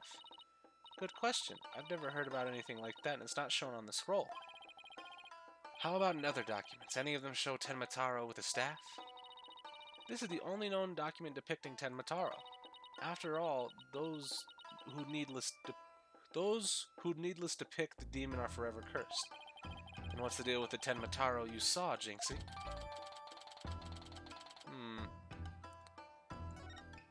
Interesting. Jinxie's statement added to the court record. Okay. So now we've got statements added. I believe we had a statement before, but usually they're pretty rare and uncommon. Why didn't you tell me you saw Tenmataro earlier? Yeah, actually, good question. Actually, Mr. LaBelle told me not to tell. Mr. LaBelle. Papa's aide. Oh, right. The other guy who was supposedly in the foyer at the time of the crime. And what exactly did he tell you? Keep the village superstitions in mind before you go talking about seeing Tenmataro at the time of the crime. Village superstitions? They say you must not gaze upon Tenmataro, but in the event that you do look, and then tell anyone what you saw, Tenmataro will claim your soul. That's something everyone here knows? Sounds like a bunch of baloney to me. Uh-huh. Everyone from babies to the village elders know about it. But I didn't because I'm not from around here. Hey, come to think of it. Everyone was hiding their faces, yeah. Yeah. Okay. Yeah, we got that. The guy at the special event said almost the exact same thing.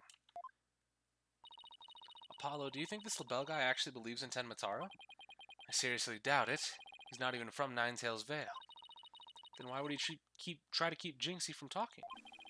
Good question. I think we'd better go have a word with him. Time to unmask this monster of a mystery. The last time I saw Mr. LaBelle, he was relaxing in the foyer. Bueno, next stop, the Manor Foyer. With any luck, he'll be there waiting for us. Well, let's go talk. Oh, didn't even have to move. There's no one here. Guess our luck isn't so good when it comes to Mr. LaBelle. Maybe he's out for a walk or something. Somebody left something on the sill of the caretaker Windows office. Oh, it's a TV program guide. Looks like someone circled a pro wrestling match. 3 p.m. Tenement Pro Wrestling, Howlin' Wolf versus Pretty Boy Vampire. Uh-oh. Am I high or is this taking a long-ass time? What do you mean? The case is progressing as natural. Just because we haven't gotten into the trial yet? Is that what you're talking about? Hey, what do you think you're doing? Eek, it's, Oh, Mr. Filch, what can we do for you? I bet she was going to scream monster, which isn't really much of a stretch. Ain't nothing I need you to do for me. But what business do you got with my TV listings? Oh no, it just caught my eye. Can I ask if you watched this pro wrestling program today? Yep, it was a match between a couple of rank amateurs, though. It was a complete disaster. I reckon even I could have done better than that. Everybody watching Raw? I seriously doubt that. Yep. Almost forgot. There's something I want to ask you. Mr. Filch, did you see anything unusual around the time of the murder? For example, Tenmataro or something like that? Huh?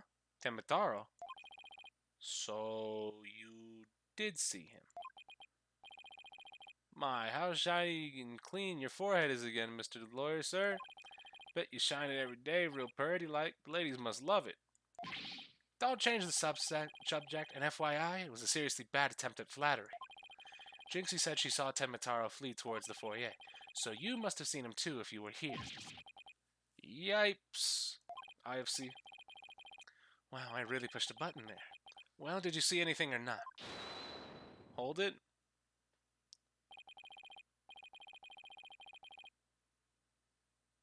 Well, hello, Mr. LaBelle. You gay ass nigga. Dog, what is good with your shoulders? What's good? What's going on there? Yeah, forgive me for being pestered, sir. And you are... I am Florent LaBelle. Those are phones? Dog. Look at his shoulders. Like, that's... Why? Who dressed you? Beau Divine in personal aid to Mayor Damien Tenma. Beau Divine, more like Yo Sky Grotesque. This place is crawling with monsters. Oh, excuse you. Did you just... Nah, come outside, run my fade. What the heck was that for? It was just a little cologne. You had a look of stinky sweat about you. It's from my own original brand of cosmetics called Je Suis LaBelle. Oh, what a heavenly scent. I think you just paralyzed my olfactory receptors. I suppose such a scent would be difficult for a peasant to appreciate. I'll have you know that is brand number 5 Bonjour. It's my way of introducing myself. Enjoy. Where's my bottle of adieu so I can return the favor? Enough about the cologne. Please tell us what you saw around the time of the murder. Keeping Jinxie quiet. I've heard that you're the... Yo. What are you... I'm talking to you, nigga. Yeah, put that book down. Why, that little... So she told you I saw the demon, did she? Mr. LaBelle, do you mind if I ask whether or not you believe... Or whether you believe in the village superstitions? Oh, please. I was merely trying to keep with traditions. Nevertheless, I will say this. I wouldn't stick my nose into this whole Tenmataro business if I were you. Bad things happen to those who do. That much is true. He is one scary monster. That's crazy. You expect me to believe that monsters are real? Well, you're real, and you sure look like a monster. Look who's talking. So, Mr. LaBelle, you didn't see Tenmataro? Ah! Little Jinxie sure has an active imagination. Isn't that right, Phineas? That's right. I didn't see nothing, especially not Tenmataro. As if for me. I only see things of beauty. That's why I can barely see you. I've got 2 words for this guy. Total freak. Alright, so your alibi. Can I ask you what you were doing at the time of the crime? In other words, you're here to hear my alibi. To think you suspect me of all people. Oh no, it's just a formality. We ask everyone that... How dare you doubt me? That's an affront to beauty itself. You obviously can't see straight. Like that spritz really helped. What were we doing, you ask? Go ahead, Filchi, answer the question. At the time of the crime, we were, here in this foyer. Exactly. Good answer, Filchi. Good answer. Just repeating what you told... Yeah, you said quite enough. What is with these two? Great, now he's got me talking like that. Are we quite through here? I am a very busy man, you see. Right. Well, thanks for your help. So these two were in the foyer, but didn't see Tenmataro. Come along, Filchi. Where are we going? All right, gotta practice them statements for tomorrow. Yipes! My eyes! You're going to dig your own grave with that big mouth of yours someday. What does he mean, practice statements? Now, if you would excuse me, if would excuse me? I just realized that there was no you halfway through that sentence. It's time to touch up my makeup.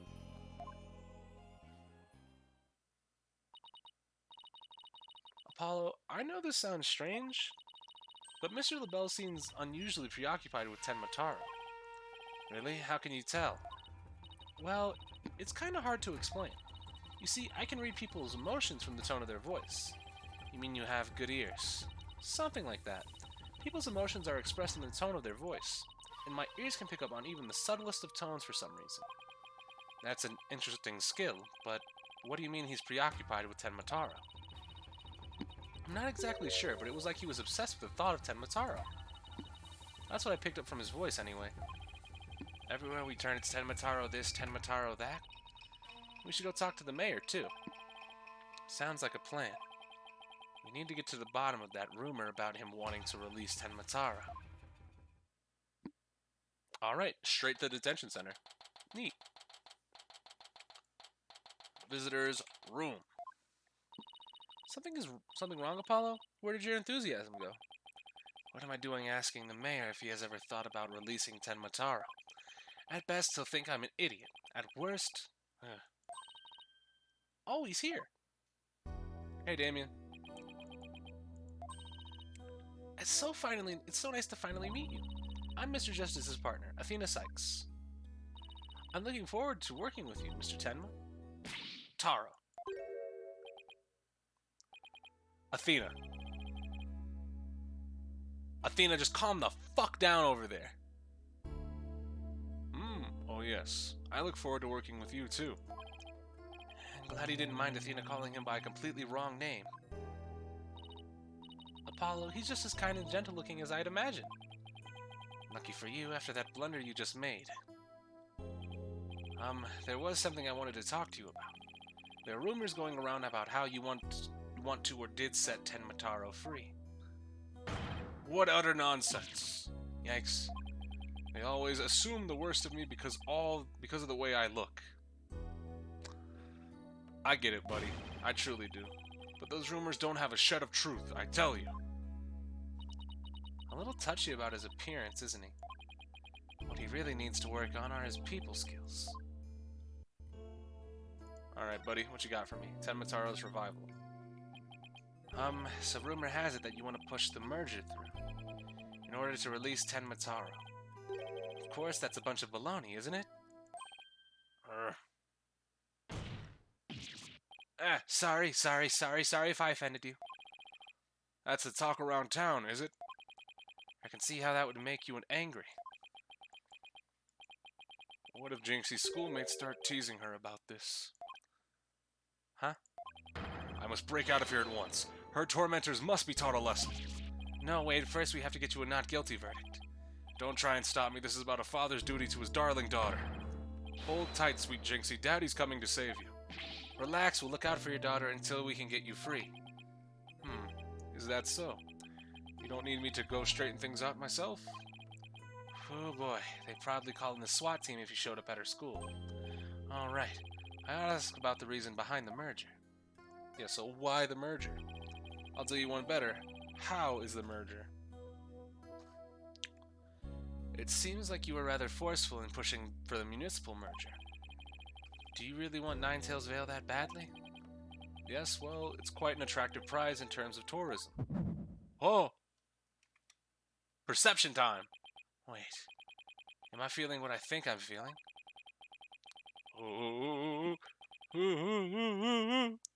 Let's do it. Did we ever perceive outside of the courtroom in Apollo Justice? Did the bracelet ever respond in a way like that? I don't remember. I don't think so, but... Huh. That's interesting. Questions for now. I knew it. My bracelet's reacting. It responded, but we didn't use it? Aw, fuck. That's probably what I was thinking of. What is it, Apollo? Mayor Tenma may not be telling the whole truth. Really? How can you tell? People invariably tense up when they lie. That's where my bracelet here comes in. You could have just said that you saw it. Yeah, okay, yeah, you're right. We saw it when we were talking to Machi at the detention center, but it didn't do anything. Because right after that, we went immediately into the trial, right? I can sense when the person I'm talking to is feeling tense. Because it begins to feel tight on my arm. No way! You can do that? Wait, so you believe me? Just like that? Sure, each of us has our own special gifts. Oh yeah, Athena has a gift too, her special sense of hearing. Still, what do you think the mayor is lying about? I don't know, but it's our job to find out. Yeah, that's what I meant. We found Lammeror to translate, but then she lied for him. Yeah, okay. Yeah, you're right. It's been a while since my bracelet last reacted like this. Let's see if I still remember how to do this. First I touch my bracelet. Right. Now let's give it a whirl. Let's go! Oh, shit. Oh, at least the song is back. The ability to see the smallest twitch, the slightest frown that no one else can see. Now Mayor Tenma was lying somewhere in that statement he just made. And when he lied, a certain habit made itself clear under his right eye. I just have to shift my viewpoint up and focus on that area. I can use the arrow key. Alright, I've got him now. His tick should appear when he's trying to pull the wool over my eyes. I've got to pour over every word he says and wait for his tick to appear. And when it does, I'll perceive it.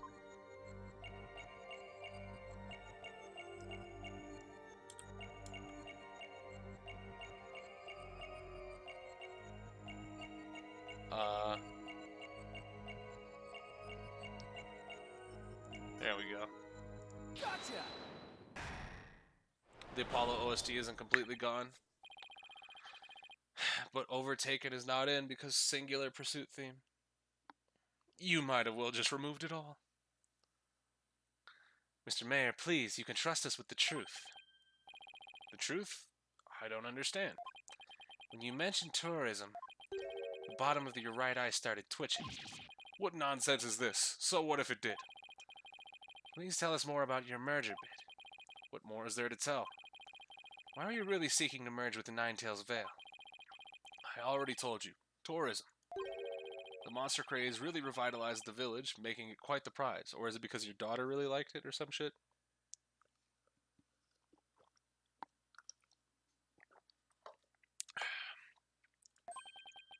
You really don't trust us, do you? What are you talking about? The village has been hot property ever since the monster craze started, has it not? I think you've yet to realize what you're saying contradicts the facts. You say that the monster craze really revitalized Ninetales Vale, so... You felt it would be an attractive prize for its tourism. But that would contradict this. I can't wait for Athena Sykes' Ace Attorney. Oh boy, yeah, it's probably coming. It's weird though, because we're introduced to Athena in this game. So what would would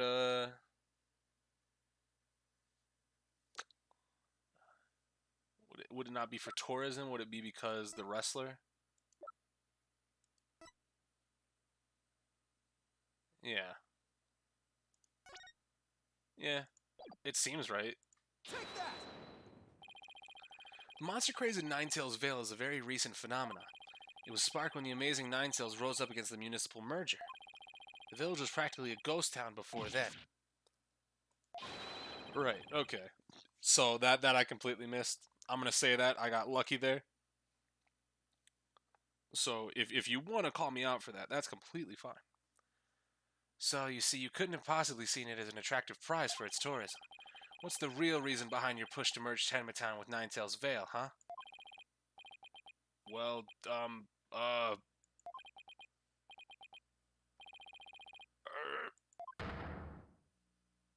got him.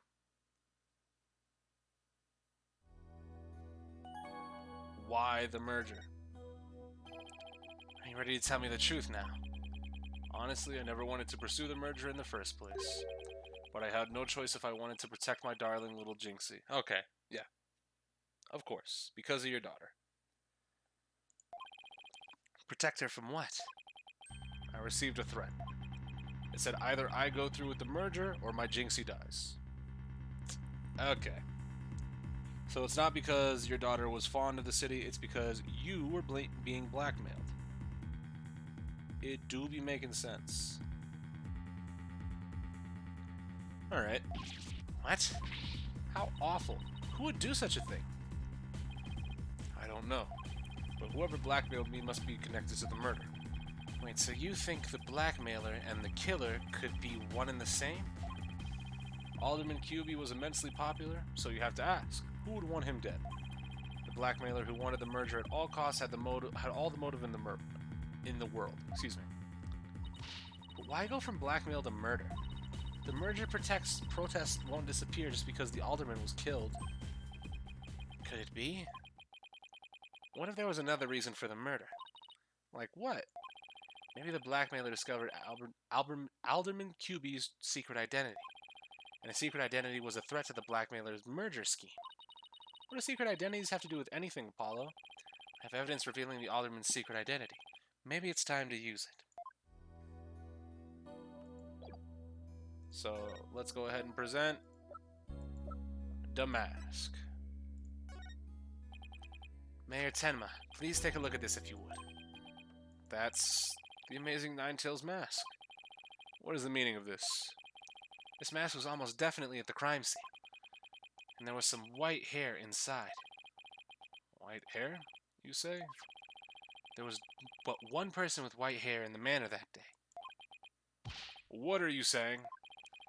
You know which man I'm talking about, right? Yeah, this nigga. I'm talking about Rex QB, the amazing Nine-Tails himself. No way! The alderman was impossible. Wait, come to think of it, Alderman QB was a former pro wrestler. So the blackmailer turned killer when he discovered the alderman's true secret identity. Didn't I just say that? But yeah, the amazing Nine-Tails was a threat to the blackmailer's scheme. I like how Europe is essentially the hyperbolic time chamber in these games. Yeah, no, I don't get what's up with that. Why is Europe so strong? What happened?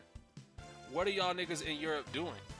Y'all are just incredibly strong over there? What's happening? Could someone explain? Any Europes in the chat? Any Europeans?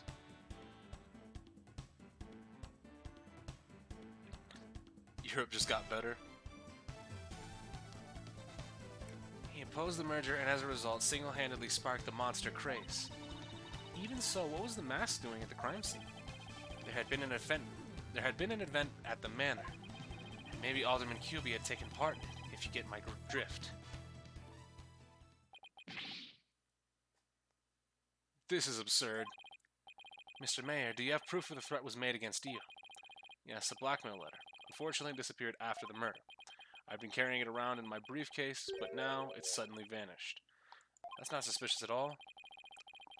The blackmailer must have taken it with them after they killed the alderman. Well, at least we've clearly established the killer's motive.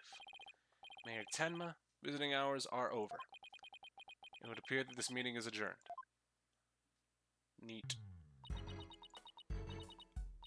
Apollo, do you really think Tenma Taro that Jinxie saw is the killer? I don't know. All I know is that there's no such thing as monsters. What about that newspaper article? Could the killer have purposely freed Tenma Taro to do their dirty work? Oh, come on, there wasn't any Tenma Taro to release in the first place. Yeah, but the only suspects right now are the mayor and a yokai. We'll probably be arguing whether there was a yokai involved in court tomorrow. I can already see that look of disbelief on the judge's face. Apollo, are you alright? I'm fine. I'll think of something. Better because I can't very well say a flying demon was the killer. At this point, the only thing I know for sure is tomorrow is going to be one doozy of a trial. So, like, obviously, in case somebody hasn't been able to put it together, the fucking, what is that thing? The picture of the Tenma Taro, like, suit, whatever you want to call it, it was flying over the person that took the picture, but the veil is Nine-Tails veil is on a mountain. So somebody could, and we were told that there was a cliff right next to the QB Manor. So somebody could have just tossed the suit, and somebody then took a picture of it. Super simple. So I really hope we don't have to take a while to get there, because that's incredulously obvious. But let's go. I really like that jingle.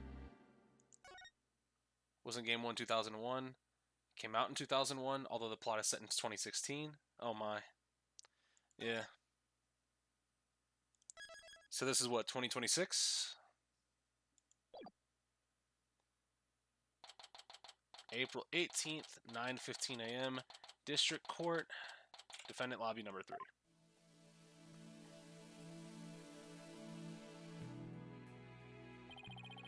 You okay, Athena? You've been really antsy ever since we got here. I'm just excited. This is my first real court case after all. Yeah, a real ball of excitement she is. I know just what she needs. Athena! Did you ever learn about indoor and outdoor voices? I'm just trying to show you the best way to relieve your pre-trial jitters. By scaring the daylights out of me? No, I find that shouting, "I'm fine," in a loud voice really relieves stress. It's part of my Chords of Steel voice workout, a must before every trial. You want me to shout? Here. That's right. Here, I'll go first and you try. I'm Apollo Justice and I'm fine. Alright, I'm Athena Sykes and I'm fine. I think that actually worked. I have a law question. Shoot. I might be able to help. Minimalistically. I thought it might help. Always works for me. An old friend of mine from junior high and I say it all the time. I see. A proven remedy to calm the soul. I like it. Hey, how about we finish off with a race around the courthouse? The point is to relieve stress, not get totally exhausted. What's with all the racket, you two? Ah, Mr. Wright. And just a little voice workout. Hey, what's with the suit? Oh, this? I was thinking about getting my attorney's badge back, that's all. That's all? That's huge news. But why now? I have a feeling I'll be needing it in the courtroom again. I'll be needed in the courtroom again sometime soon. We can talk about that another time. No fair? Inquiring minds want to know. But wow. Oh, it's back! It's back! Look at him there! Our lawyer's independent? Isn't there like a head of defense attorneys? They have firms and agencies like Nostalgia said. However, there are attorneys that are appointed, like they have like a close tie to the to like what's the word? There's a head of attorneys, I guess, basically, that you can say that like it, you've heard the do you know what Miranda rights are? You have the right to remain silent. Anything you say can and will be used against you in a court of law. You have the right to an attorney. If you cannot afford an attorney, one will be presented to you. So they have like a collection of lawyers that like they will just pick out and like, because obviously if somebody can't afford a lawyer, they have to have a lawyer because that's the law. So the court will appoint one of their like they have like a little handful of lawyers, but really good defense attorneys. They're usually on their own, right? Oh, they're not even pro bono sometimes in Nostalgia. They actually get paid. But they're like, I would say like, they're pretty much in gacha games. They're your 3-star units, whereas like really good like Johnny Cochran type lawyers are like your fucking SSRs that you need to pull out the wallet for, right? I'm so used to him in his laid back clothes. This suit makes him look like $1 million. By the way, have you heard about the prosecutor assigned to this case? Yeah, he's serving time, but before that, he was a prosecutor. He also uses psychology? That's right.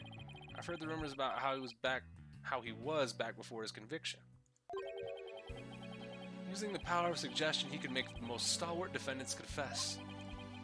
Psychology in the courtroom. Been hearing about that a lot lately. So he must be a pretty scary guy, considering he's a prison inmate and all. So they say. They also say he'll cut you down if you talk too much. I knew he was going to be bad news. It's probably just hyperbole. At least I hope for your sake. Wait, so is it true or not? Don't just laugh. Answer me. Let's just say you should be concise and choose your words carefully. But your state-appointed lawyers who get paid by the state, then you have lawyers who get paid by clients and investors, and sometimes those lawyers take pro bono to help someone out or get publicity. That's how it works here anyways. Pretty much the same over here. So like you'll have exactly like how Exalta said it. Gallus, what's the problem? You just enter with a fuck you? Come on, brother. Not for no reason. Why? But yeah, no. Nostalgia pretty much put it out exactly how it is over here as well. If you'd like to keep your head on your attached to the rest of the body, that is. Yikes. Better tone down my cords of steel, too. So, you all ready?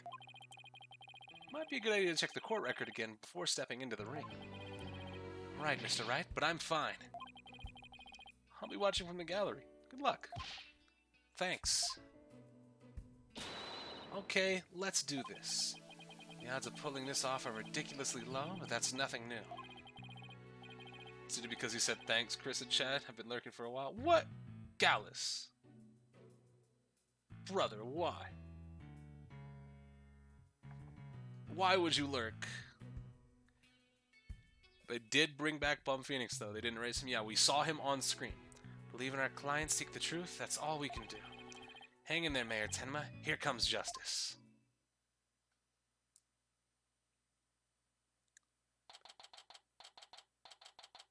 I was looking for more people to gift sub. Yo. Nah. You're A, a monster. B, I did see a couple people. I don't remember how long ago it was, but there were definitely some people in here that did not have Shuichis next to their head. This Phoenix is acting like Bum Phoenix. I don't know about that. Check the logs, see me? I don't know. Yeah. Nice slowdown. Court is now in session. All rise. Court is now in session for the trial of Damien Tenma. Apollo Justice, defense team leader, is ready, Your Honor. I knew that big booming voice anywhere. As chipper as ever, eh, Mr. Justice? But who is this young lady next to you? I'm Athena Sykes, Mr. Justice's junior partner, fresh out of law school. Well now, full of beans too, eh? Excellent. Makes an old man feel young again. This wasn't an hour ago? What is this?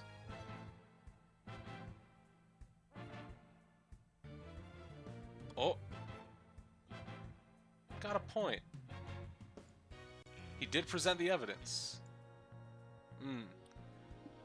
Now, for the prosecution. Where... Are they gonna wheel him out? Oh, dog. They're gonna wheel him out like fucking Hannibal Lecter, and I'm gonna lose it. Never fear, for I shall explain. It's just a minor procedural complication, Your Honor. The prosecutor for this case is being escorted from prison as we speak. Prison? Oh, yes, of course. I almost forgot that he is currently serving time.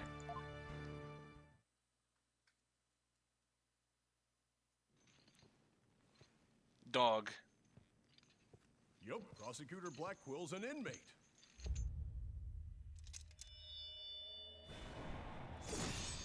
Well, there's that katana from Athena's flashback.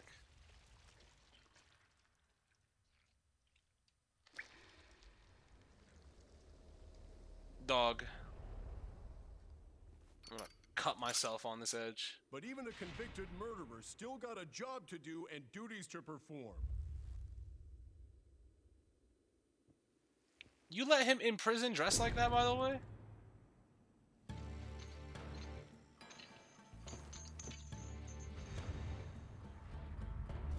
Dog.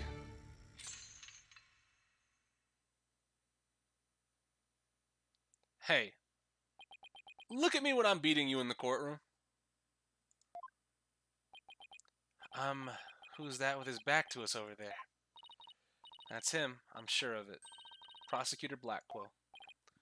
Ahem. Is the prosecution ready?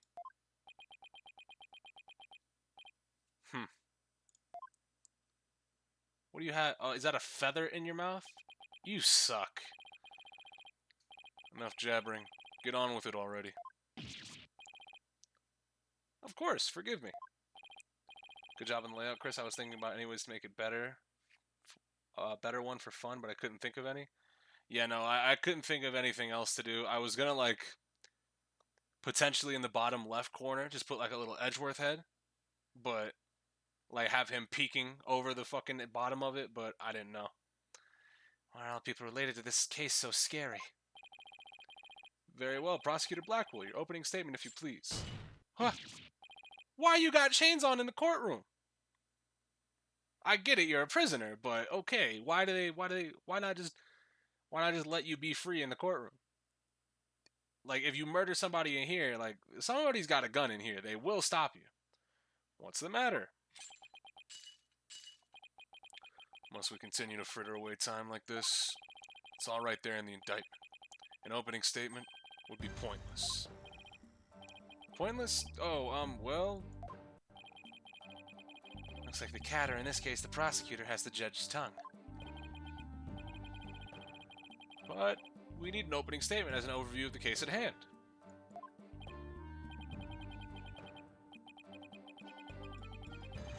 Well then, your baldness. If it's so very important, why don't you do the honors? Who? Me? Who else is bald in here? There's a term for people who whine and fuss about how they need silly, useless things. And they decide they no longer want once it's yours, once it's theirs. A selfish old fool. Huh?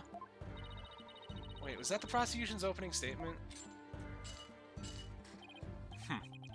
Old dotard such as you are a plague upon the young. I pity your poor grandchildren. Or is it great-grandchildren? Dog. All these years, I thought the opening statement was the prosecutor's job. But I suppose I could give it a try. Might be a nice change of pace. What? He actually fell for that? That must have been the power of suggestion Mr. Wright was talking about. Okay. I think the chains are needed more in chat. Hyperion getting murdered? No.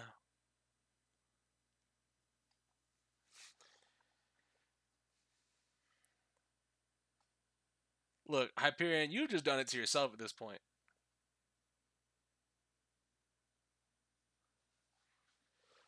The opening statement, huh? Let's see here. The victim was one Rex Cuby, alderman of Nine Tails Vale. And the defendant, Damien Tenma, mayor of Tenmatown, is accused of his murder. And why, pray tell, was this mayor arrested? His prints were on the murder weapon. Plus, he had a motive, the elimination of the biggest roadblock to the municipal merger. The caretaker and the secretary, other potential suspects, both have alibis. And his daughter, who was also in the vicinity at the time of the incident, has no motive. So, in a nutshell, I have to say the charges against the defendant are incontrovertible. Bravo, your baldness. Your years of experience shine bright like your head. Ho ho ho! Flattery will get you everywhere. He's playing Simon Says with the judge. Moving right along now. Let's hear from our first witness today, Detective Fulbright. Okay. Witness, please state your name and occupation. Dog, he's literally doing nothing over there in the fucking prosecutor's stand. I am the detective assigned to this case, Bobby Fulbright. Oh, and I'll also be keeping tallies at Old Blackwell here. I also heard you would provide protection if it ever came to that. You ain't stopping him. It would seem that I have been sorely underestimated. Wait, who's protecting who from what? Still, I truly believe anyone can turn their life around, even Old Blackwell here. Fulbright, save your platitudes for funerals. Get on with your statement. Ha ha ha! That's the spirit! Justice must be swift and true. I see it in your eyes. There is hope for your rehabilitation and return to society. I will never give up on you. Prosecutor Blackwell doesn't seem to intimidate Detective Fulbright. Well, you know what they say, ignorance is bliss. Oh, so that's why Detective Fulbright was assigned to Blackwell. He's so oblivious. Yeah, I feel so safe, Fulbright. You're going to stop him. I believe you. Sure, bud. 100%. Now, let's have your full statement, Detective Fulbright. You got it. But first, I'd like to say to the defense that justice will ultimately prevail. witness testimony. Here we go. About the murder. Alderman QB was murdered with a spear that had been on the wall. The fingerprints of the defendant, Damien Tenman, were found on the murder weapon. At the time, Alderman QB was asleep from a drug he unwittingly ingested. Okay. Alright. Mayor Tenma attacked his helpless victim, impaling him like a human shish kebab. But then the sudden pain jolted the victim awake, and he grabbed a statue and struck back. What? Wait, no, how? The statue was so far away from his, would you like to know the episode count? I know it's 5, including the DLC it's 6. I was told that. But yeah, we're gonna be pressing on that. Well, alternatively, Alderman QB had been slipped some kind of sleep-inducing drug. Alternatively, let's look at the statue.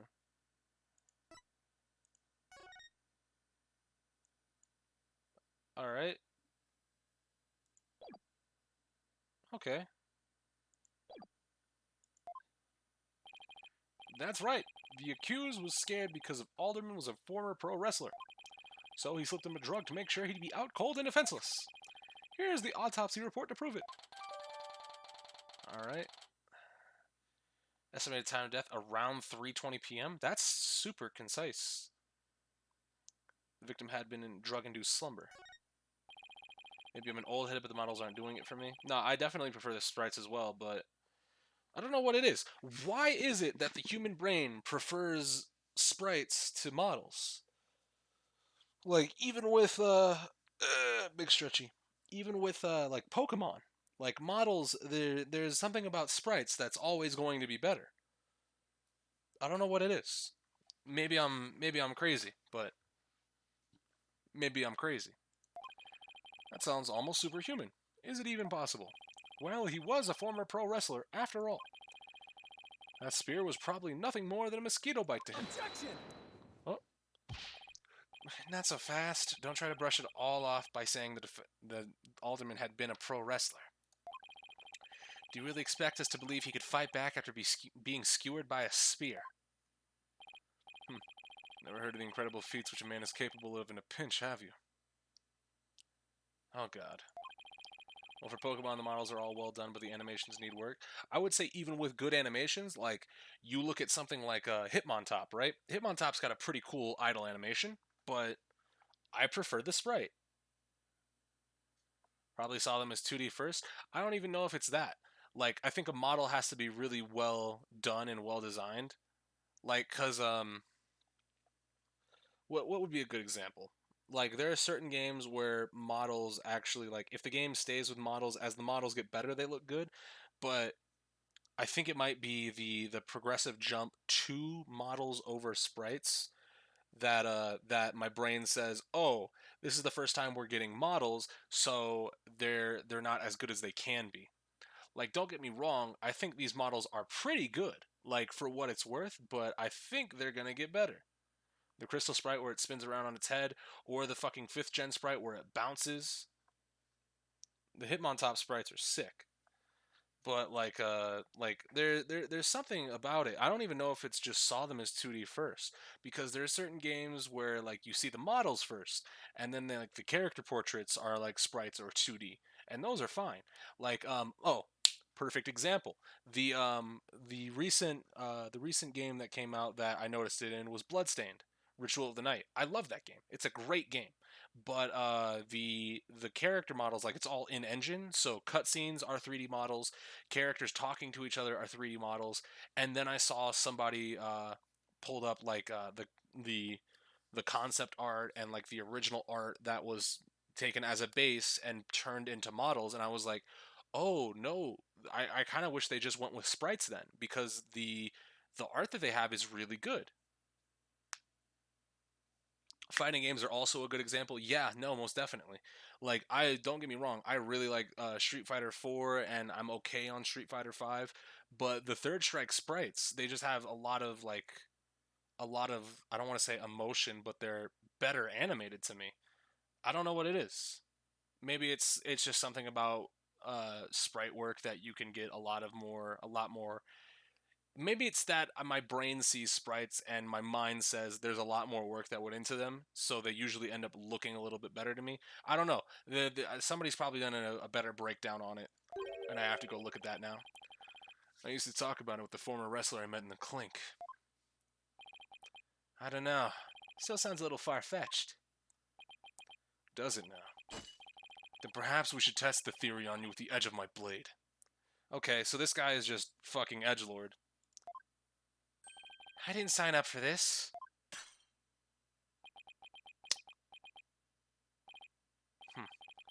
And so your life is spared.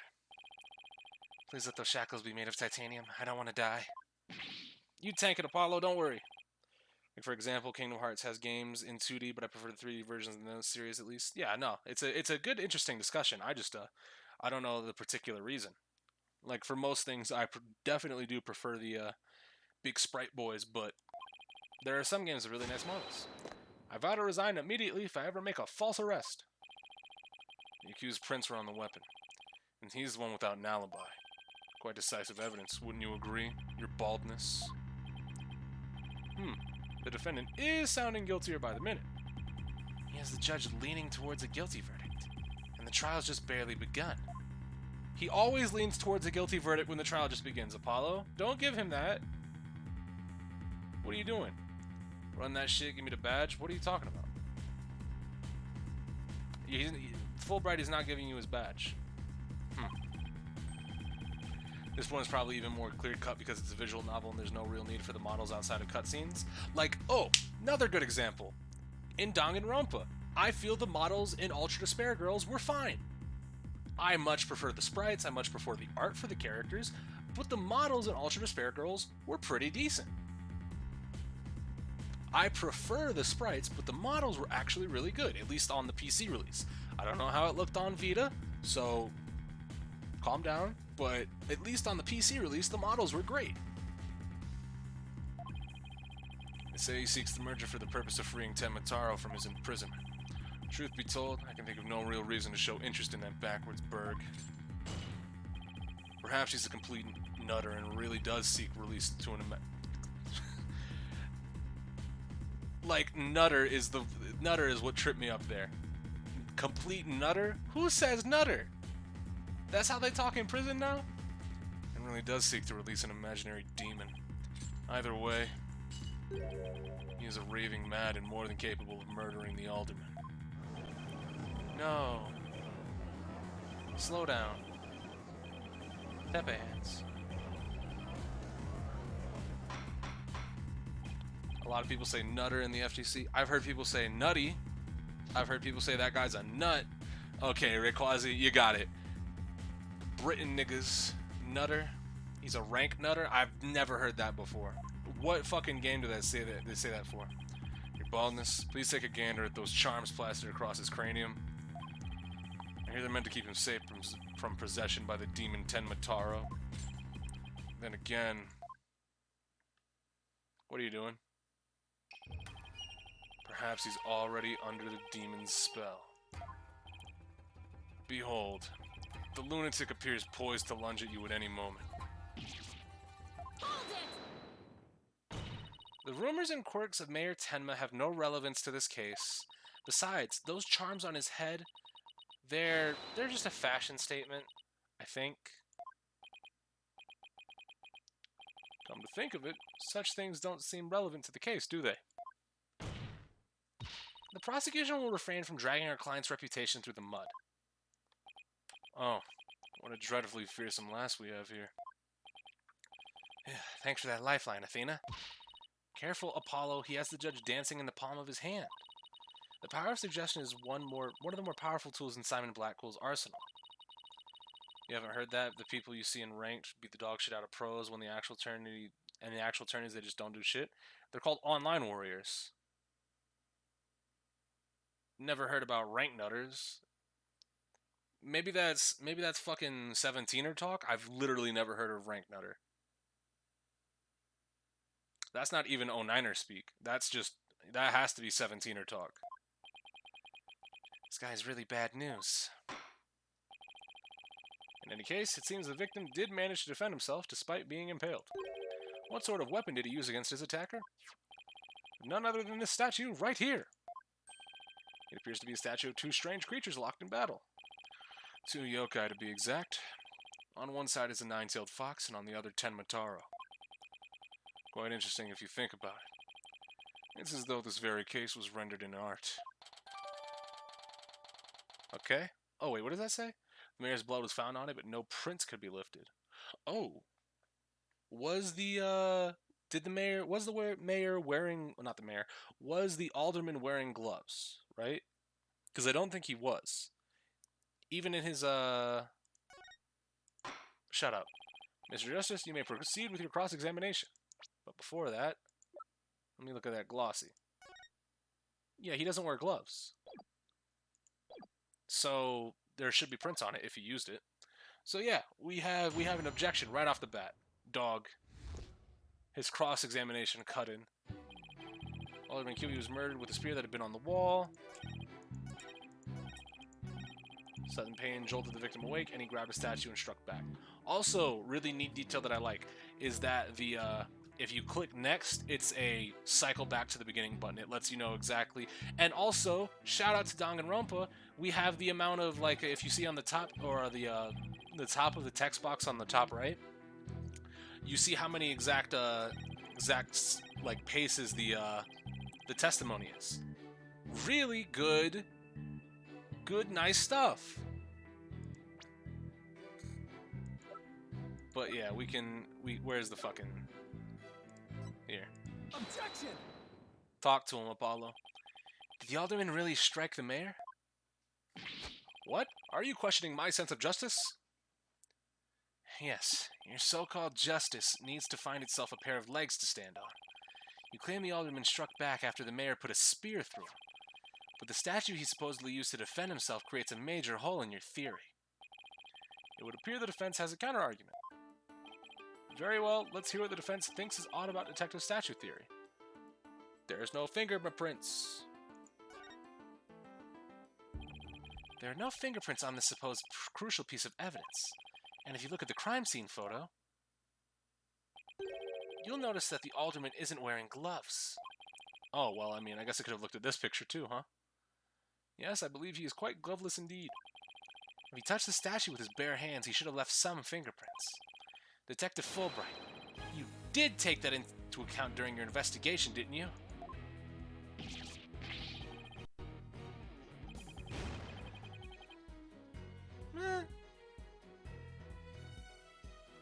Apollo Justice music coming back. Nice updated form of it. Did I arrest the wrong man? Oh, of course, and we get slow down right now. Fantastic. You did it, Apollo. You knocked Detective Fulbright off his high horse. Well, that's just one point in our favor. Who do you suppose clubbed the mayor if it wasn't the alderman? Well, if it wasn't the alderman, that means someone else must have clubbed that mayor. You mean there was a third party in the Fox Chamber? Exactly, and this could be the big break we've been looking for. There does seem to be a hole in the prosecution's argument. Prosecutor Blackquill, would you care to respond to the defense's assertion? He don't give a fuck. I will say, though, his jacket is nice. I like that jacket. The least you could do is look at me while you're being dismissive.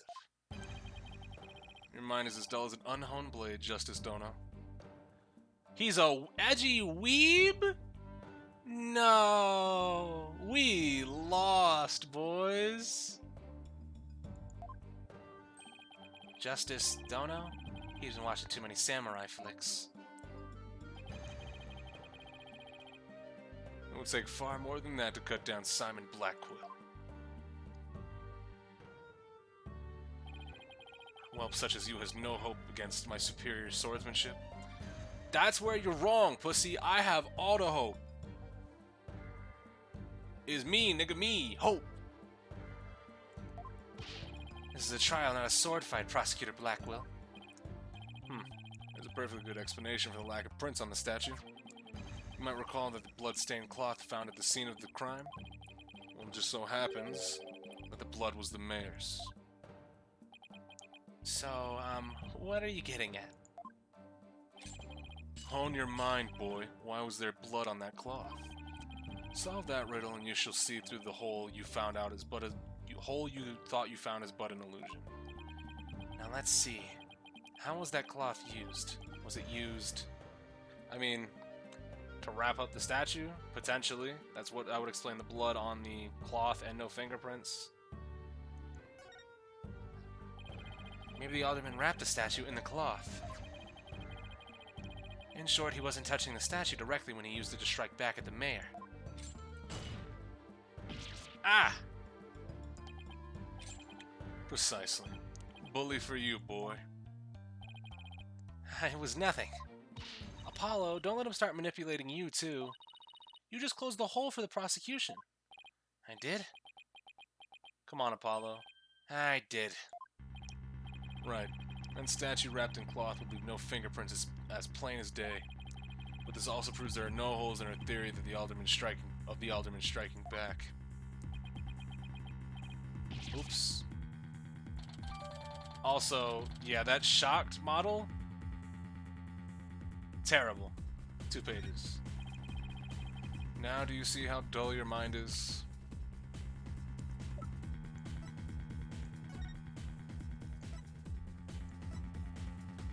Okay. Wasn't the cloth, like, blood-soaked on one end? Okay, whatever. I'll make sure to sharpen it next time. A particularly frightening inmate told me once that he always tenderly honed his blades before he went to work, like the samurai of yore. Samurai? Sounds more like a homicidal maniac to me. Thank you, Judge. Actually, he was working in the prison kitchen at the time. Wait, so the inmate was a murdering samurai prison chef? Apollo. It would seem that the victim and his killer were the only ones after all. I was kinda attached to that hole. Now what? Phrasing? Apollo, I just thought of something. If they didn't find anyone's fingerprints on the statue, who's to say someone other than the alderman didn't hit the mayor with it? Why didn't I think of that? Anybody could have not left prints on it. Did fucking Apollo get dumber in, like, a year? Half a year? Shorter than a year? Then who, pray tell, struck the mayor with the statue? Please, illuminate us with your wisdom, young lady. There's only one answer. The real killer. Prove the existence of this real killer, then. What evidence have you? Oh, I'll give you evidence, alright. Athena, are you sure about this? To borrow your words, Apollo, I'm fine. Take a look at this. Black feathers and tracks, allegedly from a yokai, were found at the scene. I believe they're from the third party who struck the mayor with that statue. Also, it doesn't fucking make sense if he... wait. Let's slow it down. If we're saying that the mayor hit him with the statue, how did the cloth end up pinned underneath his chair and the statue ended up next to the fucking mayor? Is the defense actually suggesting some sort of monster killed that alderman? That's exactly what I'm suggesting. Objection! No, Athena, you just lost what little credibility we had left. Sorry. Guess I got carried away. Mr. Justice, we have no time to deal with objections between members of the defense. Sorry, Your Honor. It's just, this kid's still, well, a kid. Ouch, you meanie. I'm reporting this to Mr. Wright. So, is the court to believe the feathers and tracks are from a yokai, as you put it? No, Your Honor. I believe they are a fabrication. The real killer wants us to believe some sort of monster murdered the alderman. Interesting. And why do you suppose the killer would do that? Why indeed? Mr. Justice, you seem as new to this as your partner is. Ouch. This I'm not reporting to Mr. Wright. Wait, Fulbright, explain to his baldness what these brats are missing. You know, who and why behind those tracks and feathers. What? Yeah, no, that looks awful. I don't like that one. You mean you can explain all that? Ha ha ha! Our investigative prowess is without equal. I'm starting to think I chose the wrong profession. Very well, let's hear about these so-called yokai feathers and tracks. Here we go. Feathers and tracks. This entire case centers on one man's attempt to crush the opposition to the municipal merger. Mayor Tenma panicked when the amazing Ninetales helped embolden the protesters. So he stoked the villagers' fear by fabricating a monster. The strange feathers and tracks he planted made it look like a yokai was the killer. Well, I mean, why would he plant it and then allow himself to get knocked out? Or how could he plant it if he got knocked out, right? Those feathers and tracks stoked the villagers' fears. Absolutely. He knew exactly how to prey on their superstitious minds. Missed the Blackpool intro? It's okay, he's here now. Those feathers only gave the idea that the alderman was slain by a demon. The accursed demon Tenmataro, that is. Excuse me. Tenma who? Tenmataro, the legendary demon locked away in the village's forbidden chamber. From a young age, the villagers were taught to fear the great black-feathered demon, unless they were blinded to the other, more plausible explanations. Hold on for a second. Before we start letting our imaginations run wild, isn't there someone else that could be considered a suspect? Mr. Justice, please explain yourself. On the day of the incident, there was a special event held at QB Manor. As part of this event, there was someone dressed in the likeness of Tenmataro. Obviously, this person is much more likely suspect than any legendary demon. Objection! Oh. That's what he sounds like? Nah. Dullard, you are playing into the killer's mind games. What? Listen here. The feathers and tracks were merely red herrings. Hey! Red herring! In text. There it is. It was somewhere else before. I can't remember where, but it's here again. Supposedly it's Troy Baker. Troy Baker could have done a more Troy Baker voice. The villagers believed the murder to be the work of the real Tenmataro. However, the police believe that the person in Tenmataro's suit is the killer. Ah! The defendant sought to sow this confusion in order to deflect blame away from himself. However, he was knocked unconscious by the alderman, and thus our mentally deficient mayor was caught red-handed at the scene of the crime. Objection! Do you honestly believe Mayor Tenma would do something so stupid? Objection! I can see how that's true, Troy Baker, though. But I would expect Troy Baker to go a little bit more scruff for this guy, especially considering how he looks. The evidence speaks for itself. Fulbright? Right. It was the mayor's last-ditch effort to stop the opposition before things got crazy. The Amazing Ninetales was fueling both yokai craze and the anti-merger movement. Plus, he's one of the better-known masked wrestlers and the hometown favorite. That's why the mayor panicked and set out on the path of injustice. But do the people of Ninetalesville really believe a yokai is behind the crime? Yokai sightings are an everyday event there, so I wouldn't be surprised if they did. I must say, a crime that preys upon innocent, impressionable minds. Just so, a particularly silver-tongued inmate once had the following words from me. Who does Troy voice in Fire Emblem again? I forget. Somebody can probably look that up and tell you, though. You don't say. Was this inmate a con artist? No. He was framed for the murder of his beloved. I actually felt sorry for the poor chap. Wait, so he wasn't the predator, but rather the prey? Yes, well, now then, the defense may proceed with their cross-examination. I wonder if he's going to reference other inmates from previous cases. That would be pretty cool. At least from Apollo Justice, right? Maybe not anybody from the original trilogy, except for Manfred von Karma. So let me get this straight. Let me make some sense of this. You had the choice, the option, to pull anybody that was a prosecutor in prison out of prison. And you said, no, fuck Von Karma. we're gonna get this guy. It just sounds stupid to me. Von Karma is dead? Bullshit. Absolutely not. That one I don't believe. Staircase centers on one man's... Okay, so I'm gonna press on the last thing. He planted the feathers after he was being knocked out. He died shortly after the trial? No way! Because in fucking Justice for All, when we're first told about Franziska, fucking Phoenix is like, no, Von Karma's in prison. And Justice for All takes place a year after. So he didn't die shortly after the trial. Fuck you, he died after the trial. He went to prison, damn it. The chief prosecutor said so? Ooh. Rayquazi, you might have just spoiled. But I can't wait to see him now. They gave him the promotion he deserved.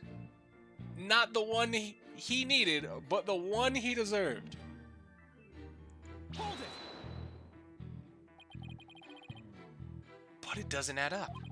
If what you say is true, then why top it off with murder? What do you mean? You claim that her client planted the yokai evidence to stoke the villagers' fears. If so, why not stop there? Why murder Alderman QB? Excellent point. Slam. It is, isn't it? So your honor agrees that there was no reason for the murder, correct? Objection! Come on. Perhaps the killing was spur of the moment. You're saying it wasn't premeditated. From the outset, I had no intention of paying any heed to your babble. Sorry, I was replying to the Blackpool comment. Yeah, no, most definitely. I remember them saying the chief prosecutor requested that Blackquill be brought in. But now it makes sense. Now it makes sense if Von Karma wasn't... Yeah, no. Well, Mr. Edgeworth, we need somebody to prosecute. Nobody wants to step up. Well, do we have anyone we can call? Well, we do have some inmates that are prosecutors. Go on.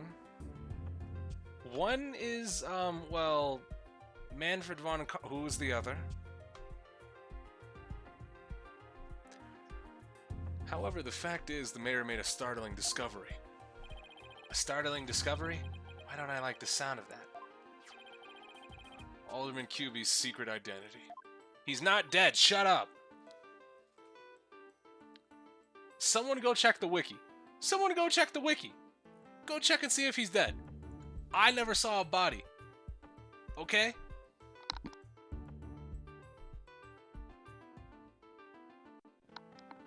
You're on it right now? I hope it says. Death not confirmed. I hope it never says that.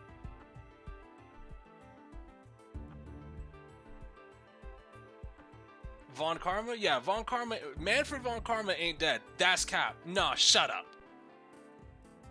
I don't believe that for a second. I think Prosecutor Blackwell has figured out the Alderman's secret identity. That would be a spoiler, though? Nah. That's cap. He ain't dead. But even if he has, why would it be a motive for the mayor to commit murder? This is not good. This particular patch of fur was discovered at the crime scene. Deceased sometime between December 2016 and June 2017? Cap. I smell cap.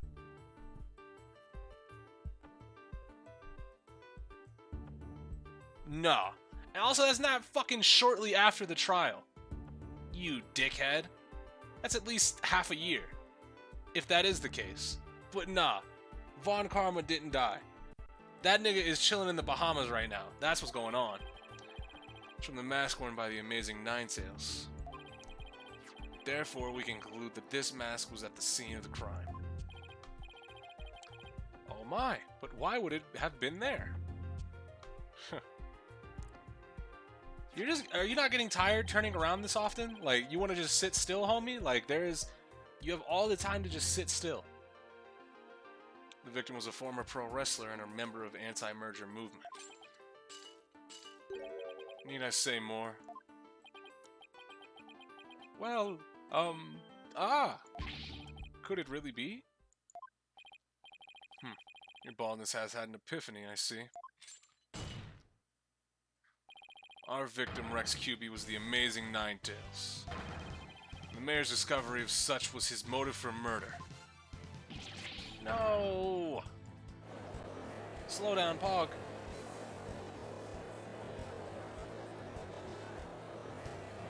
That slowdown is getting more aggressive. Order! Order! What a shocking development. A motive clearer than crystal clear. What do we do now, Apollo? I think they tie the Alderman's secret identity to the mayor's motive for murder. At last we've reached my real point. Why do the Alderman have to forge a secret identity? Does it not pique your interest, your baldness? I admit it does. It is odd that he had to create this other persona, just to secretly participate in the anti-merger movement. Pike, Peak, whichever it is. Okay? Peak, Pike. Shut up, loser. Right, now take a look at this. Yeah. It's the blackmail letter that the mayor told us about. So, where'd you find this? Found in Alderman QB's pocket. Okay. Interesting. What? At present, the Alderman's wife is in the hospital. And that letter is clear evidence that the mayor was blackmailing him by threatening her life. Wait, did the blackmail letter sent to Mayor Tenma go missing? Right after the Alderman's murder? You think maybe the killer took the letter after the mayor, from the mayor after the murder? He planted it into the Alderman's pocket. It's possible, but we don't have any proof that's what happened. Talk about being up the creek without a paddle. Alright, so blackmail letter was found. Alright. Mayor Tenma would have made a clean getaway if he'd left just after planning the yokai things. But he was knocked out cold by his sudden decision to kill the Amazing Ninetales. So it was the Amazing Ninetales counterattack that brought the entire crime to light. Wait a sec. Fulbright's claiming the mayor killed the alderman after planning the yokai evidence, and that the mayor was knocked out cold immediately after that? Detective Fulbright, please add your previous statement to your testimony. Yep. After planting the feathers and tracks, you would need blood to plant the tracks, so how about you just go ahead and shut the fuck on up for me? Objection! Detective Fulbright, your sense of justice is anything but fair. What's this? You dare question my justice again? Yes, and I'm going to prove it to you. Take a look at this photo. This is the crime scene photo. And just what does this prove? It proves when the feathers and tracks were planted. But I already told you, they were planted before the murder. The defendant planted yokai evidence, then was knocked out while killing his victim. That would be impossible. If you look right here, it's clear when the feathers and tracks were left at the scene. Oh, let me just, Bink. Oh, I can't hit A to present. Aren't you just pointing to the yokai feathers and tracks, Mr. Justice? Yes. See how the feathers are on top of the blood? And the tracks were made in the blood? In other words, the yokai evidence could only have resulted after the murder. Then the mayor was to plant evidence after killing the alderman. How could if he was knocked out? Yeah. Like, what? Fulbright, come on. There would have been no time for him to plant evidence at all. Therefore... Here we go. There must have been someone else besides the mayor and the alderman at the crime scene. There must be some mistake. Oh, slow down. Quick one, fast, quick. There we go. Order, order. Where's your evidence? You can't possibly have any, can you? Ha ha ha! Evidence? Oh, I have evidence. In fact, I have an eyewitness testimony for you. You do? But how? Yeah. We have actually a couple eyewitnesses. Was my vaunted sense of justice really half-baked? Was he also making the pointing fingers together thing? Because I hate him for it, if he did. I just noticed it at the last second, but I don't know if that was my mind playing tricks on me, but I'm scared. It did not look good for me, though. He's taking this really hard. Mr. Justice? What is this testimony regarding a third party you claim to have? I have it right here, Your Honor. It's sworn testimony of Mr. Tenma's daughter. The witness, Jinxie Tenma, saw a yokai in a hallway after stumbling upon the scene. It was the demon Tenma Tara. He's the source of those feathers and tracks.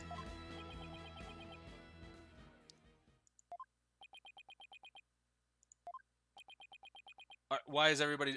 you guys just... No. Stop. Before any of you say anything, before any of you three say a word about how we just said it couldn't be a demon, I just said it was somebody dressed up like a demon. So how about you just calm down? Don't say anything irrash. All right? Okay? Can we keep that going? Athena, don't say anything also?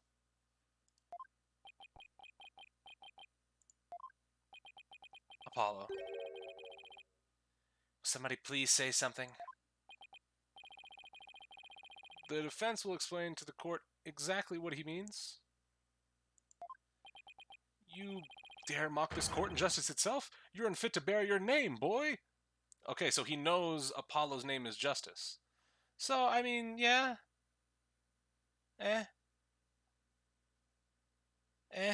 Maybe, is whatever. Your baldness. It appears our defense attorney here is delirious from exhaustion.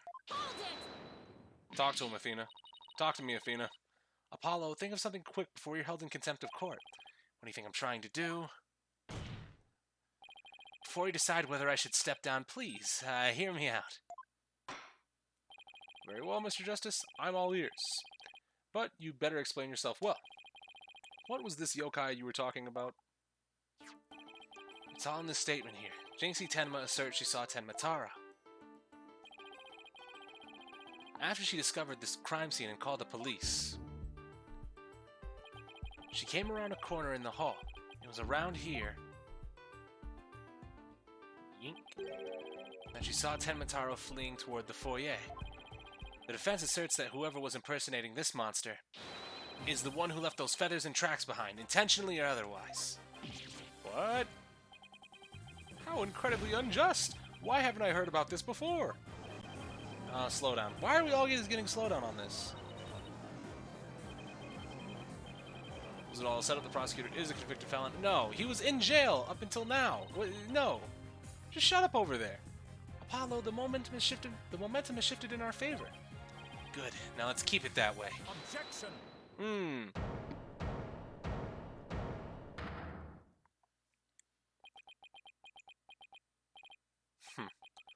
Little do you realize that though you are in the midst of a fray, your sword is broken. He's so edgy, dude. Like, just shut up over there. My sword? Didn't know you had one to break. Or I didn't know I had one to break. Are you implying there's a problem with my claim? Consider this. If that yokai impersonator had indeed fled towards the foyer, that fool and fop would have seen him. Fool and fop? Oh, you mean Filch and LaBelle. Now that you mention it... I mean, Apollo, you literally know that they're in fucking cahoots. Come on, brother. Come on, brother, just speak up. Say it with your bird chest. Both Phineas Filch and Florent LaBelle were in the foyer at the time, but they haven't stated they saw a yokai, have they? Did you ever consider that a yokai was but a figment of your scared little girl's imagination? Crazy how motherfuckers thought you loved Black Quill more than Edgeworth? Yeah, who was capping to me? Who was capping at me?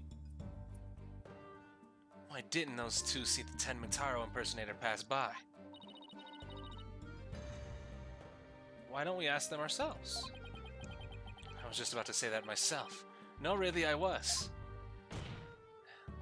The defense would like to call Mr. Phineas Filch, caretaker of QB Manor, to the stand. I know he just must have seen something. No one said that, hello? No, I remember somebody saying, I think Blackwell or Blackquill will be up there for you. And as of right now, this guy sucks. Like, what is it? After game 2, you can't get anybody super charismatic? Like, well, excuse me, after game 3, I guess, because Godot was charismatic, I'll give him that. But you don't have shit else for me. Clavier was whatever. And Blackquill is just he's edgy. He's an edgy weeb. Like, what? I trust you have no objections, Mr. Justice's request, Prosecutor Blackwell. I understand that Mr. Filch is enjoying a nap out in the lobby. I knew that Tanuki was a rare find. But when we captured him, I didn't think he'd end up a witness. They ain't said he would be better than Edgeworth, like Gallus said, but saying he's up there, like, I would have liked... People were assuming that I would like Blackquill a lot, is what they were saying. If I find proof, can I ban Exalted? You can time him out for a day. Did he just say captured? No, wait, I don't want to know. Very well then. Bailiff, please go wake up Mr. Filch and escort him to the witness stand. I hate my essential job. What's going on, Mr. Starsman? Will the witness state his name and occupation, please? What you said and what Gallus said are way different. They can be taken pretty much the same way. My name's Filch. Phineas Filch, caretaker of QB Manor. Oh, and this is for you, your lordship. Just a little something I thought you might like. Oh my, what a fabulous pair of shoes. And your honor will do just fine, Mr. Filch. Ah, it's those shoes again. Don't they belong to Detective Fulbright? Don't tell me Filch stole them again. They're all yours, your honorship, sir. What? But they seem awfully expensive. Yep, too expensive for me, but I reckon they'd be perfect for someone like your honorship. If I don't find any, I'll give the next person a... Whoa. Calm down back there. It's a kind gesture, but legal ethics dictate I can't accept such gifts. Ah, ethics smethics. Just take them if you want them. Polish them up real nice for you, too. I'm sorry about the shoes, Mr. Filch, but I will accept your testimony. The court would like to hear whether you saw Tenmataro in the foyer after the murder. Alright, so, guarding the foyer. At the time of the murder, I was on guard duty in the foyer, just like Mr. QB asked. I was making sure no one, fair, foul, fishy, or otherwise, could get to our guest. I was still in my office keeping a good watch when the murder happened after 3 p.m. Wait a minute. No, you were watching a fucking... You were watching a wrestling match.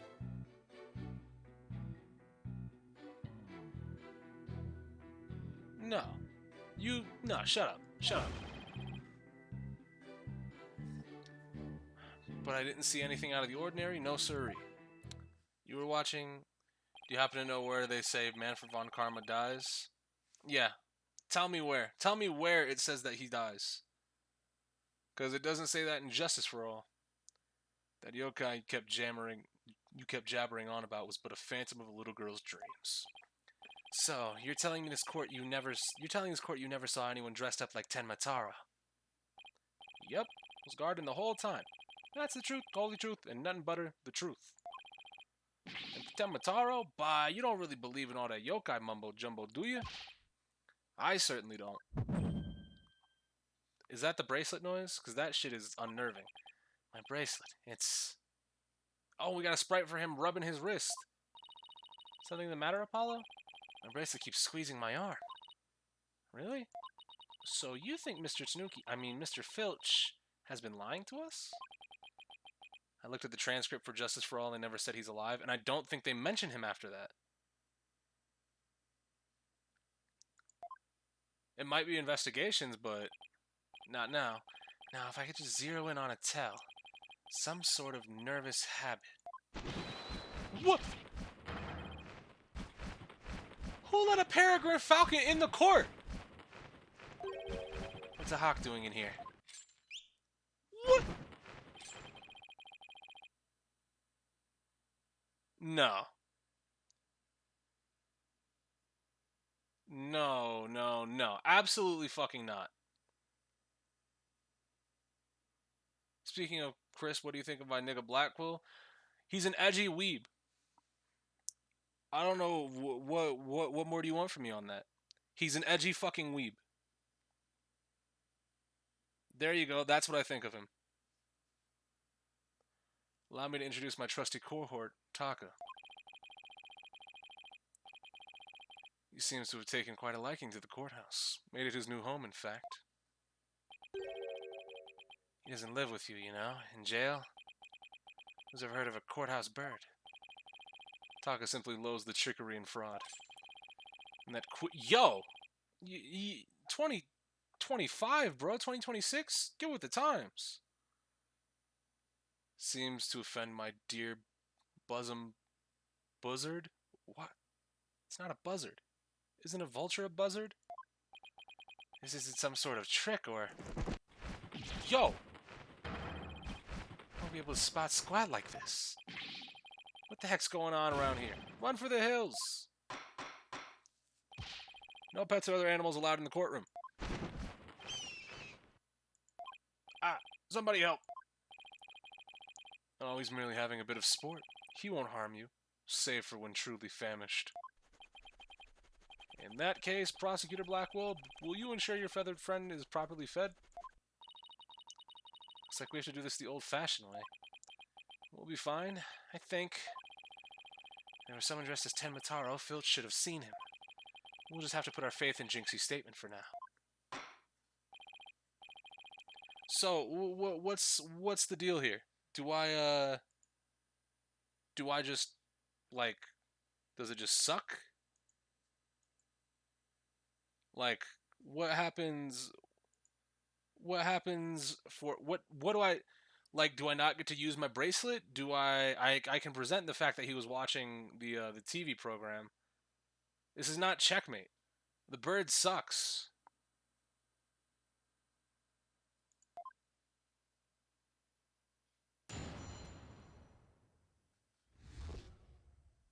Guarding the foyer. At the time of the murder, I was on guard duty in the foyer, just like Mr. QB asked, making sure no one, fair, foul, fishy, or otherwise, could get to our guest. I was in my office keeping a good watch when the murder happened after 3 p.m. Yeah, about that, dumbass. Where the fuck is it? Here it is. Objection! Trials and Tribulations confirms Manfred is dead. When? Don't lie to the court like that, Mr. Filch. Hey, it ain't right to bushwhack a fellow like that. Fortunately for you, I have evidence that proves you're lying. Apparently Phoenix said Von Karma died to Franziska. Yeah, and Phoenix also said that Edgeworth died too, so what are we saying?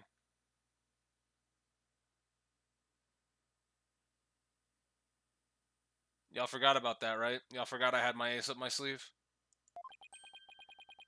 There was a pro wrestling match scheduled. Something you'd never miss. I didn't watch that one. No, sirree. I was doing my job, just like I was supposed to. This guy doesn't know when to give up. Mr. Filch, someone even circled the match. It was you, right? Yipes. Not only that, you even told me you watched. You said, and I quote, "It was a complete disaster." Damn, logs. So, do you admit to slacking off? You can't trick me with your Rudy Poo lawyer talk. I'm one of the professional types too. I can do double duty, watching TV and the foyer at the same time. The only thing Filch can claim to be is a professional thief. Mr. Justice, you would have this court believe the witness was slacking off? That's correct. He claims to have been watching TV and the foyer at the same time. But that's nothing but a bald-faced lie. Bald-faced? Not bold-faced? Bald, you say? But I'm not the one who's lying. Perhaps you mean the witness, Mr. Justice? In that case, let's see what evidence you can offer. You claim Mr. Filch is lying about watching TV in the foyer simultaneously. Now prove it. Well, in this you can oh yeah, no. Because if he was watching the TV, he couldn't have been looking out the door. Got him. Got him. Got him. Please take a look at the direction the TV is facing in this diagram. Now, unless Mr. Filch had eyes where his right ear should be, I think it would be impossible to watch the foyer entrance and the TV at the same time. Why, yes, someone watching TV there couldn't possibly see the entrance. Exactly, and that means, Mr. Filch, you were slacking off and not watching the foyer as you claim. Yipes! The bat's out of the keg. I mean, other way around. Slow down. Why is it every time I'm getting Apollo's music I get slow down? Just let the game run normally. You don't have to show me the fucking crowd. I know they're gonna react in the gallery. Order, order, order. But Mr. Justice, Mr. Filch's less than stellar work ethic is relevant to this case. It's very relevant because while he was slacking off watching TV, there really could have been a Ten Mataro impersonator in the foyer. Objection! What do you got? What now?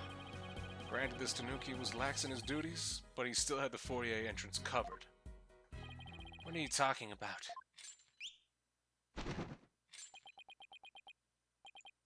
This. I'm not a mind reader. Ah! Auditory sense. His eyes may have been slacking off, but his ears were still hard at work. Right, Tanuki? I'm gonna head out. Been out for most part. Gonna charge my phone. Alright, go ahead, brother. I'm probably gonna be ending here soon, save the rest of this case for tomorrow. Depending on how much longer this trial is. But this has been going on for quite a bit, you know? They were. I mean, yes, they were. But you already admitted to slacking off. Now you say you weren't?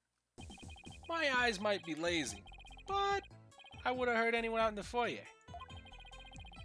You see, the foyer floor and the stairway get all creaky squeaky when someone walks on it. Creak, creak, creak. Loud enough to wake the dead, I reckon. So, you're saying you didn't hear anybody walk by? Yep, my ears are working full time. So, who's the liar now, you no good shyster? Isn't that racist? Isn't shyster... Hold on, give me a second. I need to look this up now.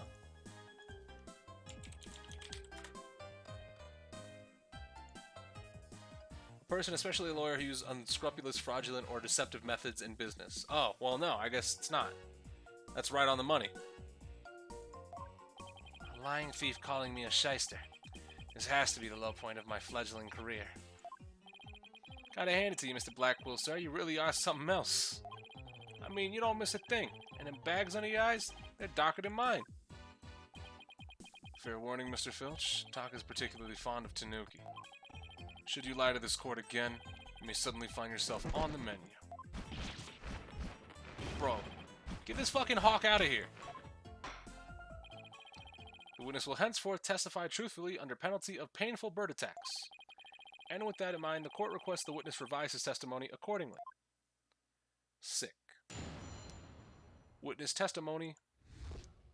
Ears working overtime. True, I was watching a pro wrestling match on the office TV. My eyes might have been slacking off, but my ears, they were working overtime. The floor there is all creaky squeaky like. No way I would have missed someone walking by. Okay.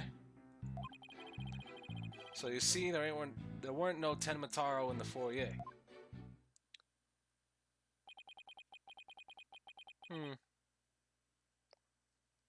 So we'll ask about. I want to ask about the floor. Understand? A simple, rational explanation is best. Forget yokai, demons, and such. We must use our common sense for it. Lacking that, our entire world would be upside down. Says the convict prosecutor is totally at the sign of the end of times for the legal world. And besides, if there were any yokai rubbing around, I'd nab him and sell him to the zoo.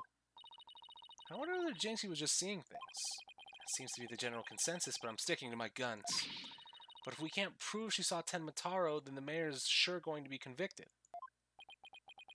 And we better hope my guns fire bullets, not BBs. A truth bullet, if you will. The defense may cross-examine the witness. Ross examination. Alright. Tell me about the floor.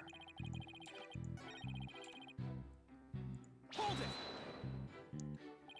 So, you have pretty good ears, Mr. Filch. As good as they come, I'd say.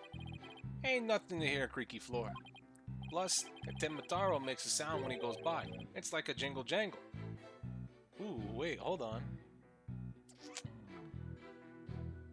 So you heard the staff too. So you know he went by. Interesting. Jingle jangle. How does he do that? It's that staff of his. That's what jingle jangles. What's he talking about, Apollo? Beats me, but I guess Tenmataro has a staff that makes noise. Come to think of it, didn't Jinxie mention something like that too? She said she saw Tenmataro holding a staff-like object that made a jangly sound. I guess that's the source of the noise then. Well, Mr. Justice, Mr. Filch says Tenmataro jingle jangles. Would you consider that vital information? That's hyper important. Extremely vital. I request that it be added to his testimony. If Tenmataro was to pass by, his staff would go jingle jangle. Are you sure about that? Where's the fucking scroll? Yeah. Objection! Tenmataro's staff would make a jangly sound, you say? Well, I'm going to say that your story doesn't add up. Is there something the defense would like to share with the court? Mr. Filch, you say that you didn't see Tenmataro the day of the incident. Why then did you assume just now that Tenmataro would be holding a staff? Huh? You see, the Tenmataro Jinxie saw held a staff in his hands, and she described the sound just like you did, as a kind of jangly sound. Yeah, so he was holding the staff. What's your point? Objection! The point is that Tenmataro doesn't use a staff. Not normally. What are you talking about? You see, this is the only known document depicting Tenmataro. Is there a staff in that picture, Mr. Filch? You're right, there's no staff. Not even a cane or a walking stick. Ah. So the question is, why does the witness think Tenmataro used a staff? I believe the answer will overturn the prosecution's case on the most basic level. Shut up over there. Well now, this is getting interesting.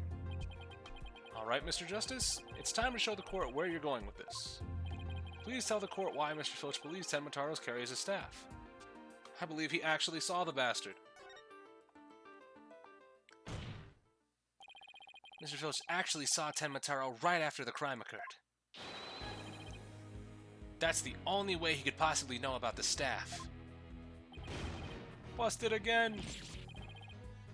Bloody hell, you duplicitous little... Yeah, how'd that feel, Blackwell? Did he take physical damage from that? Because it looked like he got cut. Not so fun when you're on the receiving end of the blade, is it? Admit it, Mr. Filch. You did see Tenmataro that day, didn't you?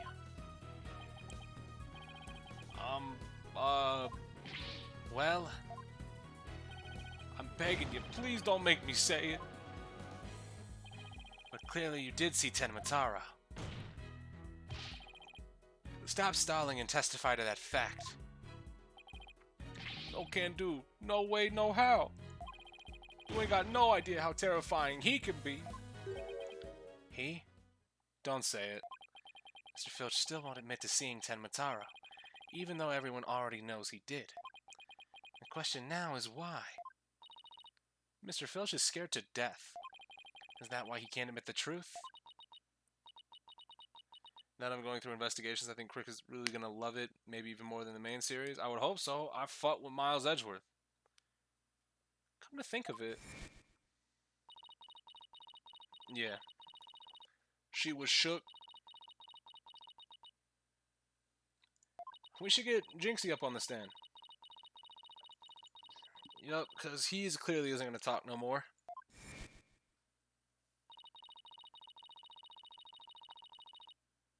I've heard those games aren't all that. Have you played those games, Exalted?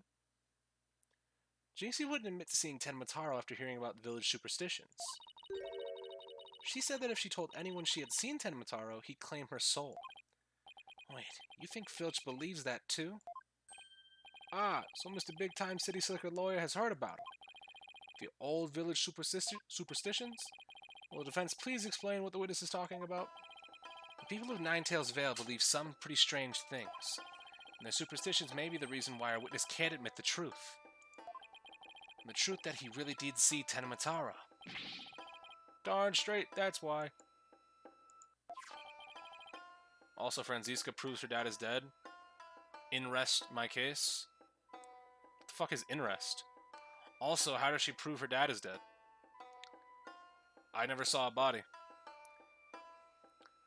It's all right here. Do not gaze upon Tenmataro. Do not tell others if you see him. Ignoring the superstition will cost you your soul. There is, however, one way to save it. Your immediate departure from the village. Ignoring superstitions will cost you your soul? See, that's why folks in Ninetails Vale can't talk about seeing Tenmataro. Well, you could just fucking leave. That clears up one mystery.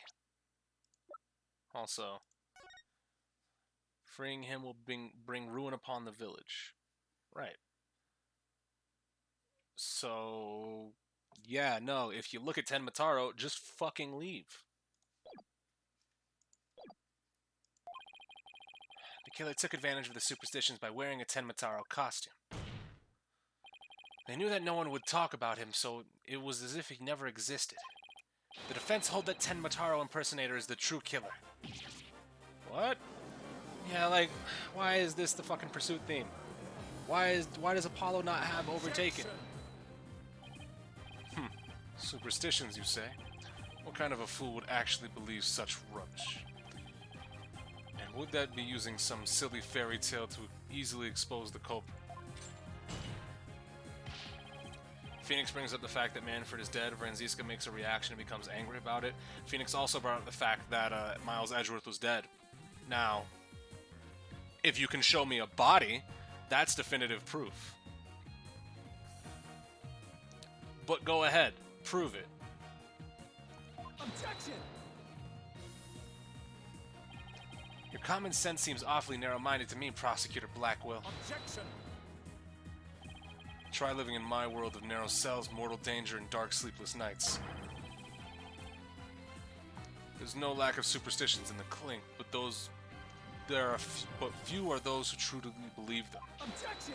That's his own daughter? Yeah, they got an angry reaction out of saying that he's dead. Yeah? Sadly, I'm pretty sure there's no rendition of Overtaken in the 3DS games.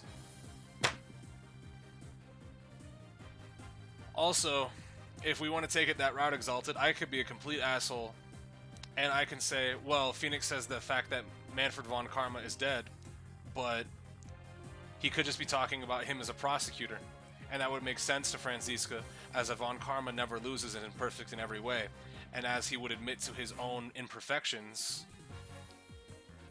the man, Manfred von Karma, the prosecutor, is dead.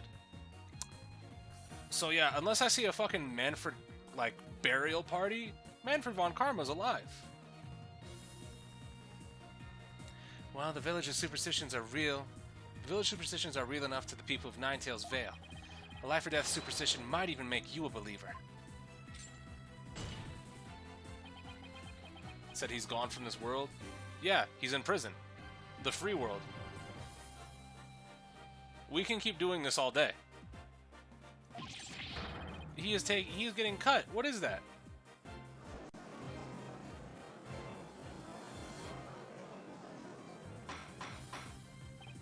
Order, order, I say.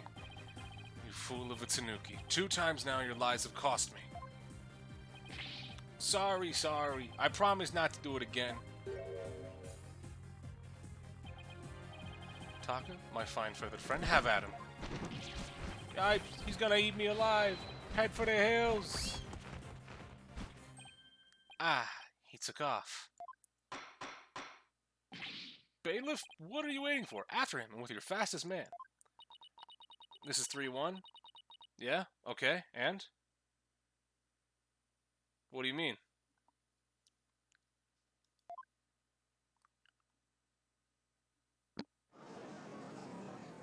hate these fucking gallery shots. Just because they make my game slow down. Well, it would seem a new and important fact has come to light. A third party disguised as the yokai Tenmataro was at the scene. And now we have 2 witnesses who can attest to that fact. Any objections, Prosecutor Blackwell?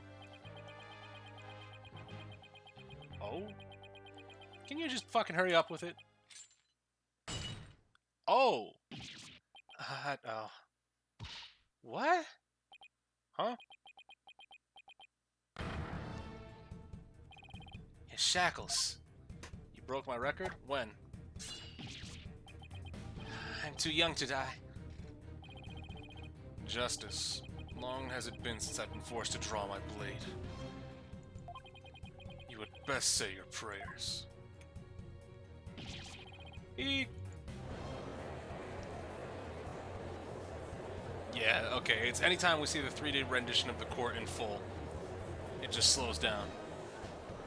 So, yeah, y'all like this nigga? Y'all like Edgy Man? Hey, I respect it. Detective, do something! Ha ha ha! Have no fear, Fulbright is here. When the going gets tough, the champion of justice gets going. Objection!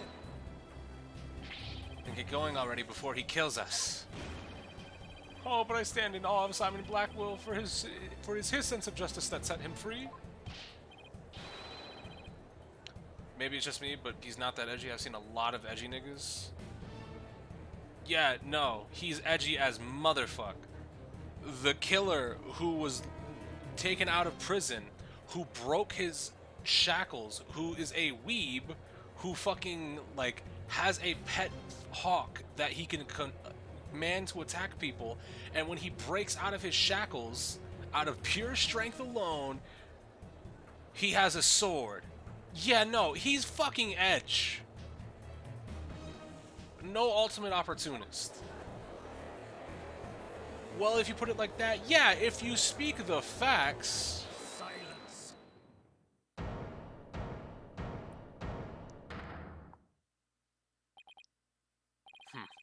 I'm not in the habit of cutting down unarmed cowards. Like, what? Yeah, look at his dialogue. He's not an edgelord? Fuck off. Oh, well, in that case, Prosecutor Blackwell, can I ask you to, you know... I think the judge forgot he's in charge here. So, Justice's assertion is this. Tenmataro is the real killer, not Mayor Tenma. According to him, there was a yokai at the scene of the crime. Right, and that yokai, or rather whoever was impersonating him, killed Alderman Cuby. Silence. And now it's not even Yo, what is he? Yeah, nah. Care to explain why Jinxie, being the first to discover the murder, did not see your alleged killer yokai in the Fox Chamber? You have to be stupid. This guy, not only is he a weeb, not only is he an edgelord, he's stupid as well. Yeah, why didn't she see him in there? I don't know, maybe because she saw him running fucking downstairs, you moron. What? He's right. She said nothing about Tenmataro being in the Fox Chamber. Let me enlighten you. That little scamp heard a dying scream right before she opened the chamber door. And your point is? Upon opening the door, she found a freshly skewered murder victim, the Alderman. And the homicidal maniac who had killed him, the mayor. Now, there must have been someone else dressed up like Then why does that little scamp claim not to have seen a yokai in the Fox Chamber? Considering her father is accused of murder, surely she would have mentioned any third party that might have been in the room. Yo, come on, just think for half of a second. This is your guy, by the way? This is your guy? Edgy idiot? I don't understand. Why didn't she see Tenmataro inside the Fox Chamber? There's but one way to find out. Ask Jinxie Tenma whether she saw your killer yokai at the scene of the crime. The final battle draws nigh. Starsman.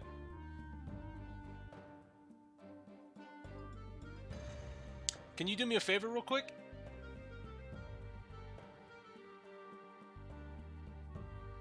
Can you just go ahead and type that message out for me? Just go ahead and type what you see on screen into the chat for me real quick. Don't worry, I'll wait.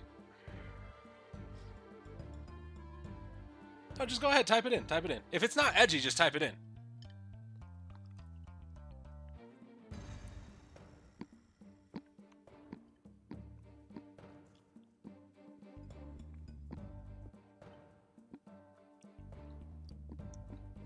Just real quick.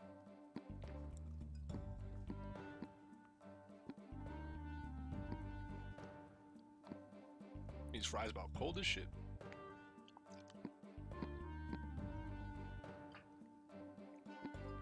You don't even have to hit enter. Just type it. Just tell me that you typed it. Oh, you're actually typing it. All right, sick.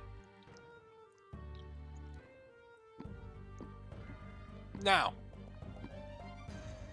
while typing that, did you cringe at all? You get it? Yeah, you see what I'm saying? What am I saying here? Go ahead. Go ahead. Go ahead. He's not edgy? He's not edgy, huh? This fucking edgelord is in the... Yeah, okay. No, wait, this is still a trial, right? Show me what you're truly capable of, Justice. Yeah, he is not edgy, huh? Sure, bud. Very well then. Both parties no doubt need some time to regroup. So the court will take a 10-minute recess in order to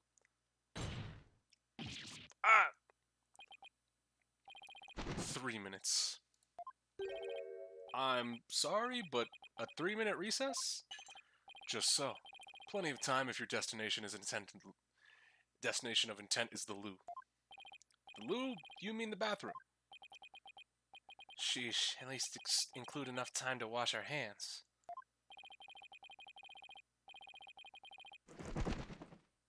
See that you take no more than 3 minutes. All latecomers will be punished. Yes, sir. I hereby declare a 3-minute recess before the battle begins. I declare Prosecutor Blackwell the winner of this round of Simon Says. Doesn't bode well for us if the prosecutor is running the show, does it? Like, come on. This your mans? This your mans right here, huh?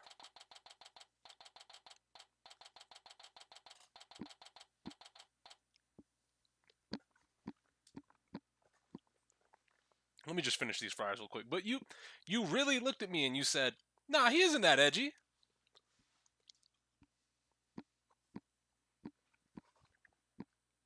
That's what you said to me, huh?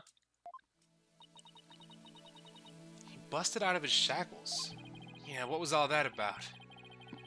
Guess they don't make shackles like they used to. Edgy doesn't necessarily mean bad, but it also means I can't take you seriously. Like, Gundam was definitely a joke character. Blackwell is somebody I'm supposed to, like, take seriously.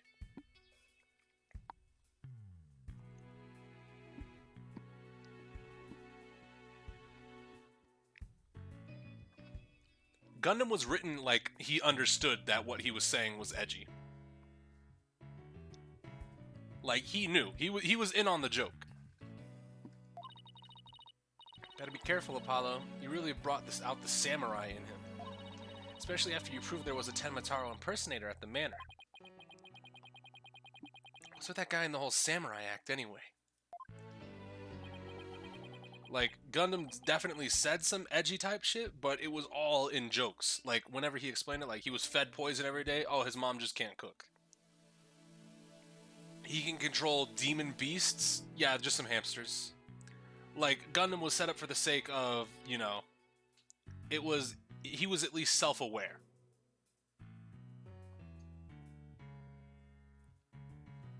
Burn in holy fire? Like, yeah, come on. He knew. Gundam Tanaka knew he was trying to be an edgelord. Simon Blackquill is just an edgelord. Such fine swordmanship. That is no mere act. Mr. Justice, it's high time I challenge this jailhouse prosecutor to a duel. No, wait, let's save dueling until after we prove your innocence. I suppose it could wait till later. Does anyone remember we're conducting a trial here? Athena, I'm gonna go wash up.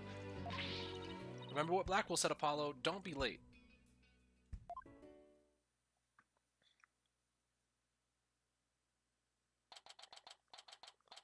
April 18th, 10:43 a.m., District Court, courtroom number 4. Now then, I believe our next witness is Miss Jinxie Tenma, maid at QB Manor. I believe we can proceed now if the witness is ready. That is...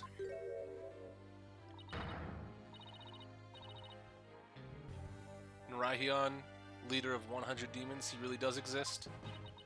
Wow, that is one well-polished trait. The witness will show her face while in court, or her testimony will be inadmissible. What is that, my child? Be gone, Narahion, leader of the 100 demons. She put a tag on Blackwell. You think I'm a yokai? Well, I was once known as a judicial monster of sorts. The beast of the bar, the demon of due process, if you will. Yeah, sure, buddy. Eat. My charm has no effect. The demon of due process? Not sure I can see that one. Now, you little scamp. Yes? I trust you know why you're here. Bags. Bags? On that Trixie Tanuki? Then try the noodle stand. And go enjoy a big bowl of Tanuki tail noodles while you're at it.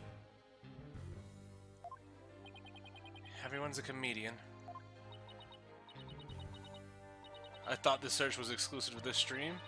Yeah, no. Exalted, you're just dumb. He said he was gonna find it. Cause you had to know that he was going to prove that somebody said it. He didn't say he was gonna prove it today that somebody said it. He said he was gonna prove that someone said it. You challenged him. That's not unfair. You opened yourself up for this due process. Here, this charm will keep Azuki. It'll keep Azu away. The yokai that washes Azuki beans? The only thing needing washing will be your father's neck before I take his head clean off. This your man's.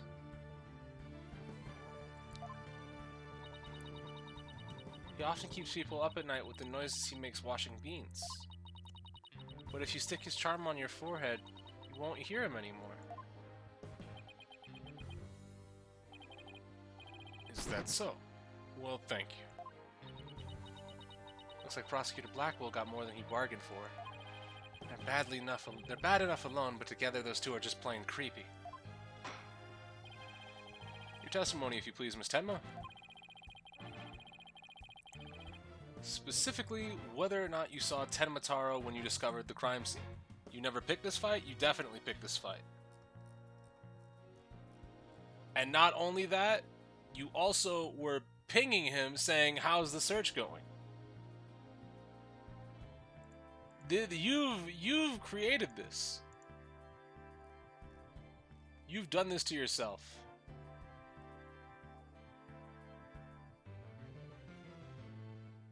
Let me see exactly what you said.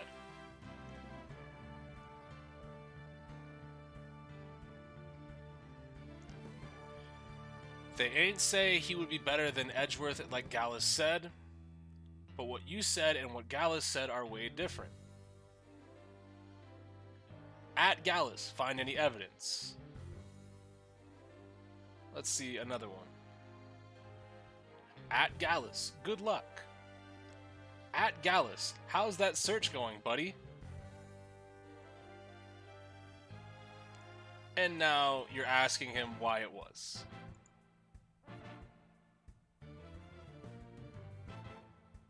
You picked the shit out of this fight. Specifically, whether or not you saw Tenma Taro when you discovered the crime scene. Alright. Here Here we go. What Jinxie saw? Did I see Tenmataro in the Fox chamber? Well, when I opened the door, got on the floor, everybody walked the dinosaur. I taunted him because the search was exclusive to this stream. Yeah, you should have probably been aware of the gauntlet you threw down. Because both Gallus and I knew it was in the past.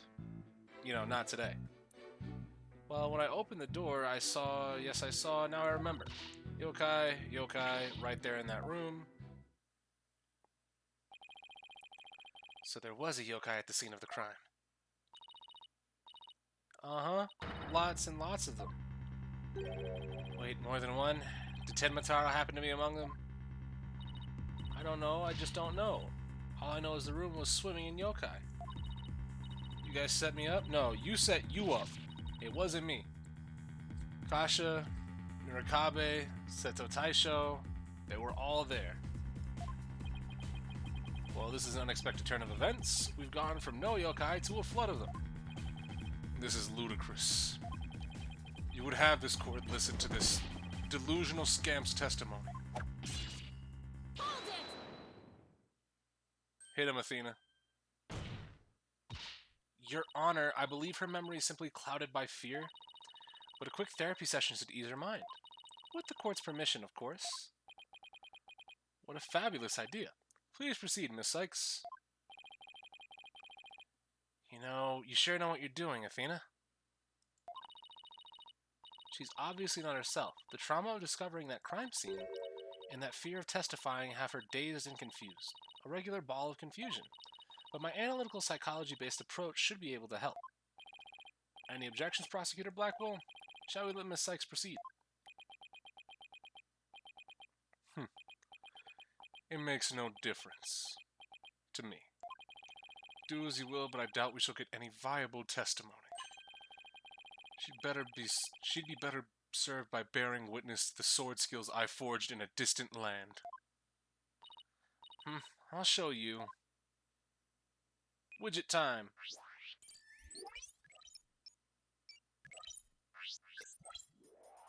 Yeah. Non-stop debate. What? Is broken?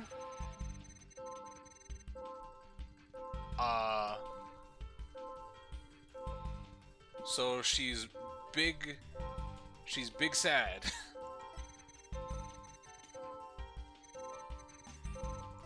I saw. I'm just gonna DM you this, go for it. Now I remember. Yokai, right there in that room. Found something. Looks like an out-of-control emotion. Athena, what exactly are we looking at here? It's just so embarrassing, I didn't want to shame who it is in public. Oh, don't worry. Go ahead and send it to me. We'll keep it on the down low.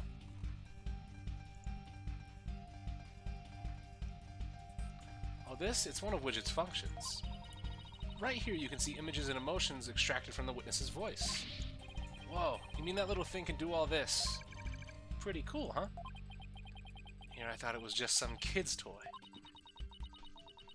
Unfortunately, all I'm getting is an overflow error right now. See how sad is brightly lit there at the bottom left? Let's see this. Whose man's?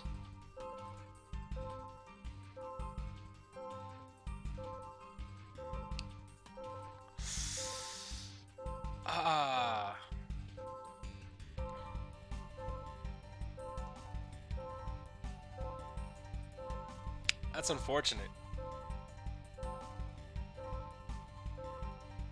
He's like an even cooler Godot. That's brazy right there. Yikes, brother. She's under an uncontrollable amount of distress, which is masking her other emotions. It seems the sheer terror she experienced has made her a confused mess. So all those yokai she thinks she saw are a product of rampant emotions? Yeah, that's right. Her fears instilled her hallucinations and false memories. She's seeing normal everyday objects as monsters in her mind. It's a form of schizophrenic hallucination brought on by emotional trauma. And the trauma in Jinxie's case is fear. So she was and still is seeing ordinary objects as yokai. We'll have to find the root cause of her extreme fear before I can treat it. Now, let's see. Apollo, can you point out the yokai in the Wheel of Fire? She seems particularly terrified of that one. What? Start by tapping Probe on the bottom screen. Next, point to what's causing Jinxie's out-of-control emotion. Finally, tap Probe again and try to get to the heart of the matter. Okay, let's give this a try.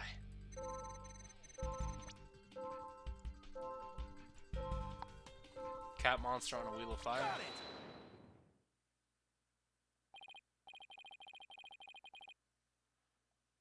Jinxie, what's the name for that yokai on a Wheel of Fire? That's Akasha, a yokai that steals the bodies of the recently deceased. I bet it came to steal the aldermans. It's almost creepy how well that fits the actual situation. Exactly, it's a form of hallucination where the patient can't see things for what they are. There must be something at the scene of the crime that she's mistaking for Akasha.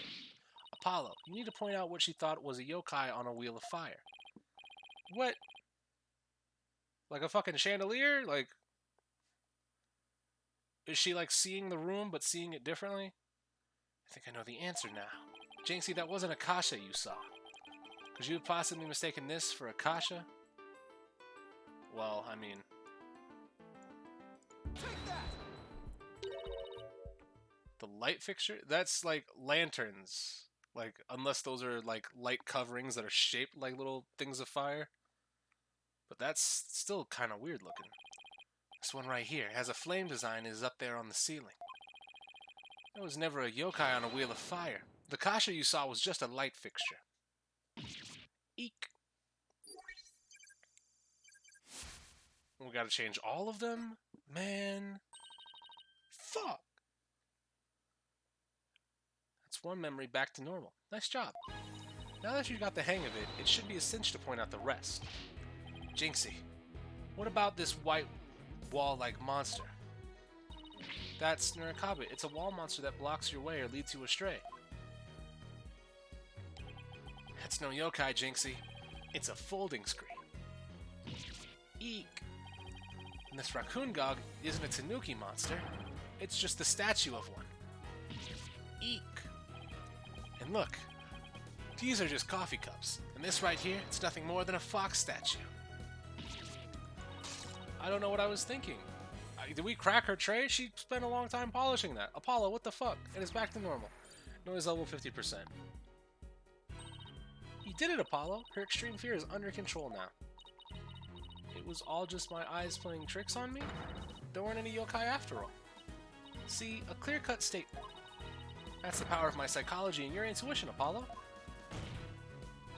And just like we thought, there never were any yokai in the Fox Chamber. Right. There never were really any yokai there. So the defense is asserting the exact opposite of their original assertion? No, we said there were no yokai in there. We didn't say that there wasn't somebody dressed up like one. Jinxie, what about Tenmatara? There wasn't anyone dressed up as Tenmatara or any of the yokai either. I remember it clearly now. You've gotta be joking.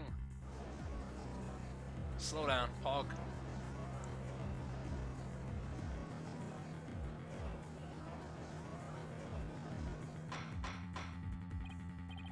Order in the court. I think we just dug our own grave. Allow me to push you on in. It's the least I could do. No! Apollo, can I interrupt your freakout for just a minute? I'm still picking up some noise. It's an unexpected emotion. Does that mean Jinxie hasn't remembered everything yet? Exactly. We should be able to get something else out of her. I'll enter the new information we have and run an update. Okay. Did you see? Okay. I'm so scared when I entered the room. My legs gave out and I fell to the floor. New info.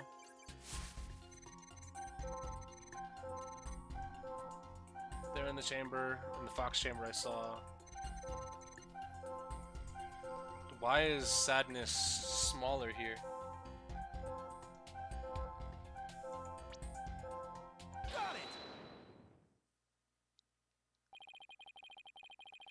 amount of fear you felt is rather low despite having your legs given out from fright. Could something have lessened your fear? Actually, I did experience a certain burst of courage at that moment. You did. Where did it come from? Let me think. Oh, it was Mama. I suddenly felt that she was there with me. Okay, I'll enter sudden burst of courage. Now, let's see. Ah, look!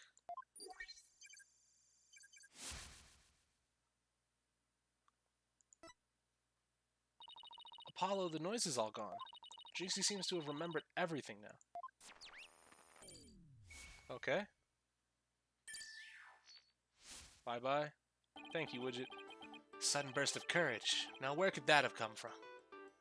When she was looking at it, she could have seen a flower. The fucking Ninetales flower. Jinxie, was there something that gave you a certain burst of courage? Yes there was, but... I realized I had done something naughty when I thought about it later. Any idea what could have given Jinxie that courage? Well, there is one piece of evidence that comes to mind. I wonder if she saw something like it at the scene of the crime. Jinxie, did your sudden burst of courage have anything to do with this? I mean, did your sudden burst of courage, it boost Jinxie's courage? Yes. Take that! Jinxie, you didn't happen to see a Ninetales flower there at the scene, did you? Ah, the demon lawyer strikes again. I can't hide anything from you. I found a small case with a picture of a Ninetales flower on it. I liked it so much I kept it. You what? You can't remove evidence from a crime scene. She's 15, she don't know that. That's right, young lady. Removing evidence is a big no-no. Now, the witness will produce said evidence this instant. Great. Sorry.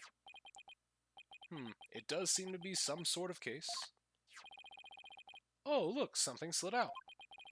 It appears to be a key. Might I have a look, your baldness?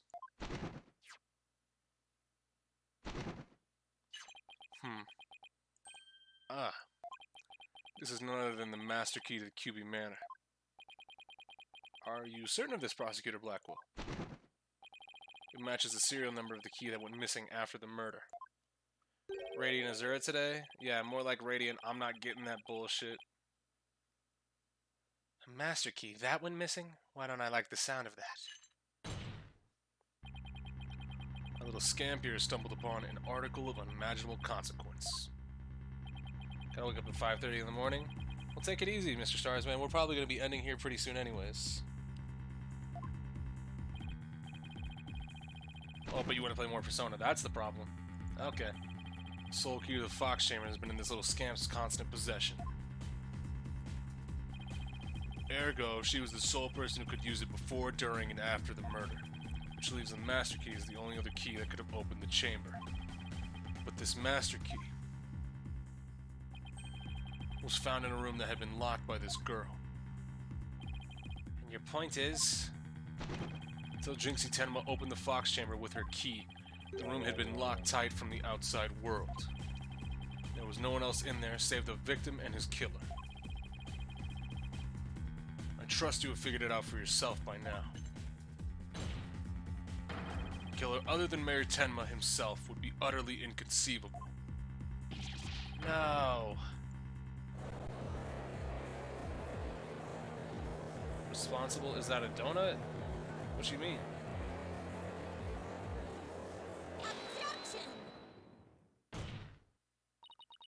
How could this happen? The defense assistant will refrain from growling her frustration. Athena, are you alright? I know Mayor Tenma's innocent, but there's nothing we can do. This sucks. Sykes, allow me to put you out of your misery. Can I decline your offer? Abandon your client and misplaced trust in him. Let the relief of a clear head and clear head and clean conscience? What? Why not just say clear both times? Or just say clear head and conscious? What's the problem? That will make the inevitable guilty verdict easier to accept. Great, now he's playing Simon Says with us. Well, he's not gonna fool us with his stupid mind games. Athena, don't fall for his tricks. Now I'm the one who's dazed and confused. I can't even think straight. Hey, are you alright? She fell right into his trap. Now, I suggest you make a mad dash for the courtroom and into the wild blue yonder. Only by running shall your mind be cleared and your conscience cleansed. Alright, I'll be back in 10. Shut up! Stay with me, Athena. Don't let yourself be twisted by that samurai. Apollo? Mr. Justice, I heard the word objection, but what is it you object to? Huh? Oh, right. That objection was more of a reflex than anything else. Though I was hoping something would come to me while I was trying to stop Athena. The court is waiting, Mr. Justice, though as it stands now, I'll be forced to declare your client guilty and your legal skills suspect if this is it. Well, now do you have anything that could overturn the prosecution's case? Well, actually I do. I'm Apollo Justice and I'm fine. Apollo, you do have something more than your cords of steel, don't you? Not really, but we'll be fine. But I've got absolutely nothing. That's never stopped me before. I have to explain how the real killer could have escaped that locked room, because it's all over if I don't. Apollo, this calls for a new approach. Try to think outside the box, or in this case, inside the box, and what a doozy that locked room is, too. Well, Mr. Justice, do you have anything that can counter the prosecution's argument? You bet I do. The real killer must have escaped from the locked room in one way or another. Vague conjecture shall only earn you a taste of my blade, Justice. Time to do or die, literally. The defense will now explain how it would be possible to escape the locked room. You sure about this, Apollo? Can you really explain what happened? I'm fine. We just need to think this whole escaping a locked room thing over from the beginning. So, let's see. If the killer had escaped, how could they have done so? The choices are pretty limited. The room has a window, but who was cleaner, pre-explosion Apollo or post-explosion? Considering we saw post-explosion Apollo for like 5 seconds, I can't really say. It doesn't open wide enough for anyone to get through, and there's a sheer cliff outside. As for the air vent,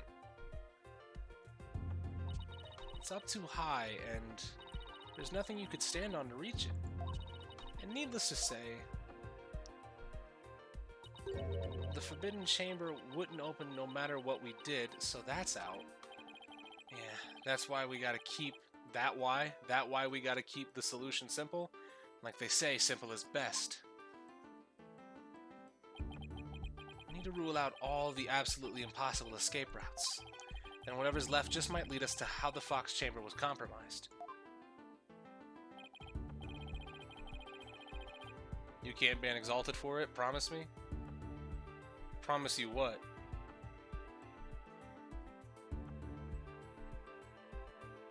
Publicly chocolate up as an L for him? Ooh. The evidence. Ooh.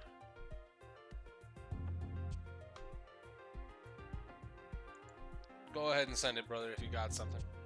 Your Honor, the defense proposes that the killer escaped through here. What, right out the fucking door to the hallway? Take that! The hallway door? Well, yes, I suppose that would be the only way out. It would appear you've already forgotten. The only available key until Jinxie Tenma came on the scene was within that locked room. How would one exit the Fox chamber and lock it without a key? I should have seen this coming. Remember, Apollo, keep it simple. Simple, right. I can understand if the killer had exited the room with the key, but he had a different key. You could just lock it from the outside.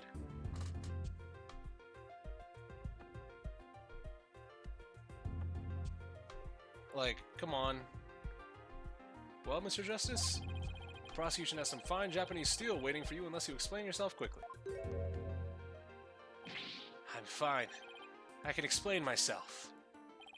The reason the Fox Chamber's hallway door was locked was because it was locked from the outside. What if the room was locked from the outside? In other words, the killer took the key through the hallway door, then Consider this. The master key was found inside the tightly locked Fox Chamber. Any assertion that the key was removed from that room is a blatant contradiction of fact. Exiting the room before locking the door would require taking the key outside. But the key was found inside the room, which does seem like a contradiction. If only we could explain both. Like how the key could be inside this room and be used to lock the door from the outside. Well, let's see if the defense can respond. Can response? What?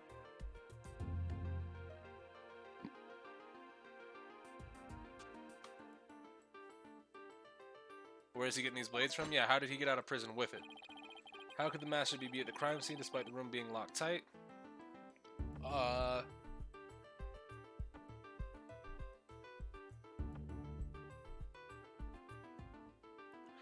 okay, I get it. You can lock the room from outside, climb up into the vent from the hallway, and then drop it on the floor. Or drop it through the vent, right? You threw it in from outside. What if someone threw it into the room from outside? You know, something like go out the hallway door, lock the room, and toss the key back in through the window. That would explain how the master key could be inside the locked room. And where would you throw it from? There is a cliff outside the Fox Chamber's window. Throwing the key from there is an impossibility. Oh, right. Ah! I wonder if the key could have been tossed in from somewhere other than the window. Somewhere other than the window? Could the key have been tossed in through somewhere other than that window? Oh, fuck. I keep trying to click on the top screen to move the hand. What's up with my slowdown? The air vent? Yes. The window may be out of the question, but the air vent's not. Oh, that's right. The Fox Chamber's air duct leads out into the hallway. That's right. The real killer entered the air duct from the vent outside the Fox Chamber, then dropped the key into the room through the vent inside the chamber. Damage. That's preposterous. Ooh, that explains how the key got in there after it was used to lock the door perfectly. Mr. Justice, I'm afraid I'm a bit confused. Don't worry. I'll explain it so even Your Honor can understand. Yo, first, the real killer disguised as Tenmataro murdered the alderman in the Fox Chamber. Then they fled the room through the hallway door and locked it. Next, they entered the air duct from the vent outside in the hallway.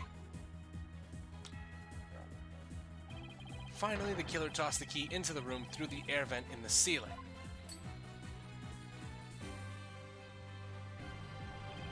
All that was left to do after that was go back through the air duct and flee the manor. Well, I don't think he fled the manor. I think he stayed in. I think he's still in there. He just threw the costume away. That's what makes sense to me. Well, Your Honor, could that be any clearer? Amazing! Even I could follow that. The judge seems really pleased. That explains everything. The real killer was someone dressed up like Tenmataro. And there was someone else other than the mayor and the alderman in that room. Oh boy, here we go. I can just skip through these, right? But it still plays out the whole scene? Never mind, fuck. Order, order, order, I say. Now that I've proved a possible third party, I don't see how our client could be guilty. Silence. A valiant effort, Justice, but your final thrust missed its mark. Huh?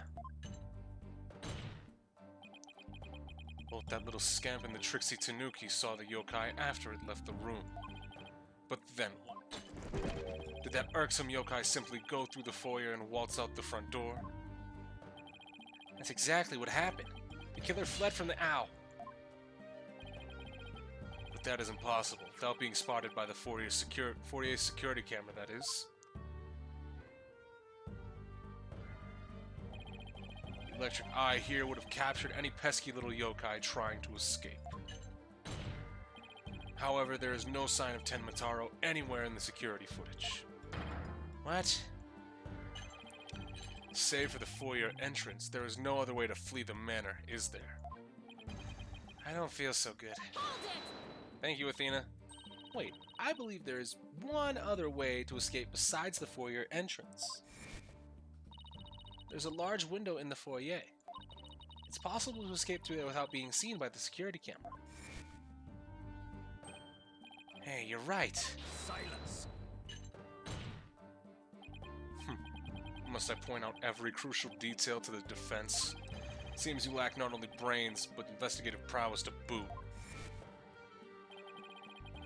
That is the cliffside of the manor. The only killer escaping that way would be a dead one. No! Wait, so the killer didn't escape out the foyer window? What the heck, right? I suppose your next proposal is the killer sprouted wings and flew off into the sunset? That would mean the killer really was a yokai. If only we had some sort of evidence that could point to a flying killer. What I got pinged with? Oh, Toku Night starting up? Hopefully we reach the end of this part pretty soon. What? You're saying you could prove the killer could fly? Well, people saw him fly. Technically. Oh, I thought I was the one with the cords of steel. Oh, I can't wait to hear this.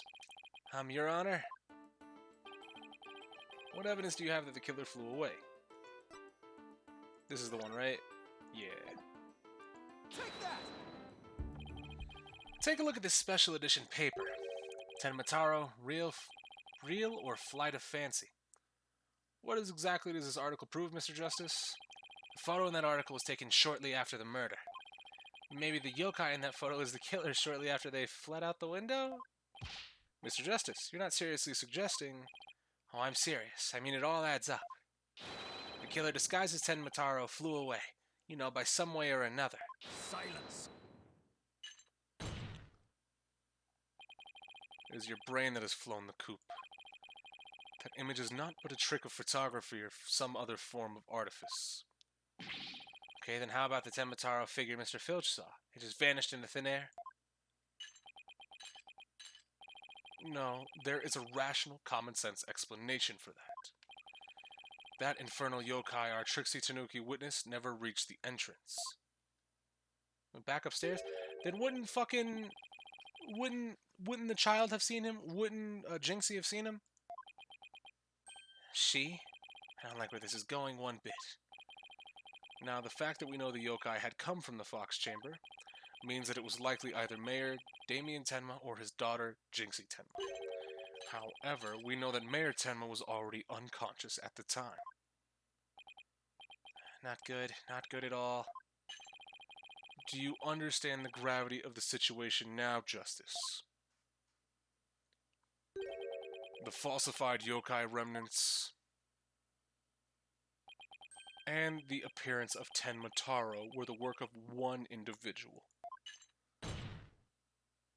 And that individual is none other than Jinxie Tenma. Are we fucking serious? You know, aside from the fact that she can't pick up the spear. No! Okay, come on, game. Get through it, I get it.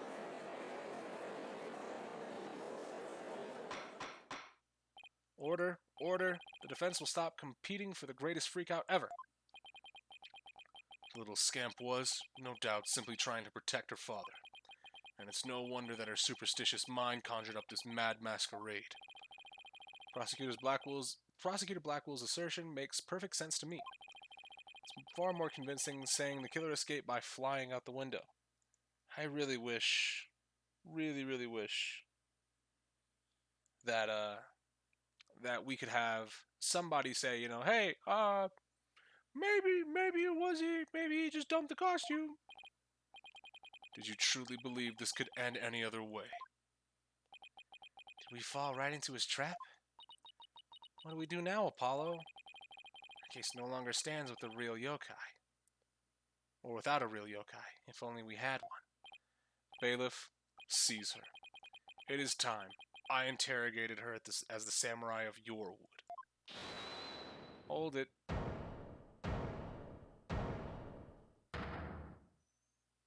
Damien. Mayor Tenma. This farce is over. How does it feel seeing your own daughter accused of a cover-up most foul? Tenmataro's true identity is... Now, Mr. Mayor. It would be futile at this point to claim you were the yokai. After all, you had been knocked out cold by a blow to the skull. Slipping into a yokai costume and roaming around the manor would be all but impossible. Consider this well. As it stands, your daughter will be arrested for obstruction of justice. But if you confess, the prosecution will be willing to overlook her little yokai farce. Confess? The defendant intends to confess? Wait. Apollo, Prosecutor Blackwell's up to his mind games again. Mayor Tenma, no, don't fall for his twisted words. If you're sent away for murder, Jinxie will be left all alone. The real killer is... Mayor Tenma's gonna confess unless we do something. But I can't prove how the real killer could have flown away.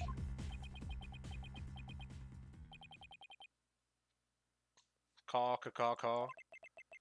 Look upon me in despair, for ripe is the time for my return. I should watch what I wish for.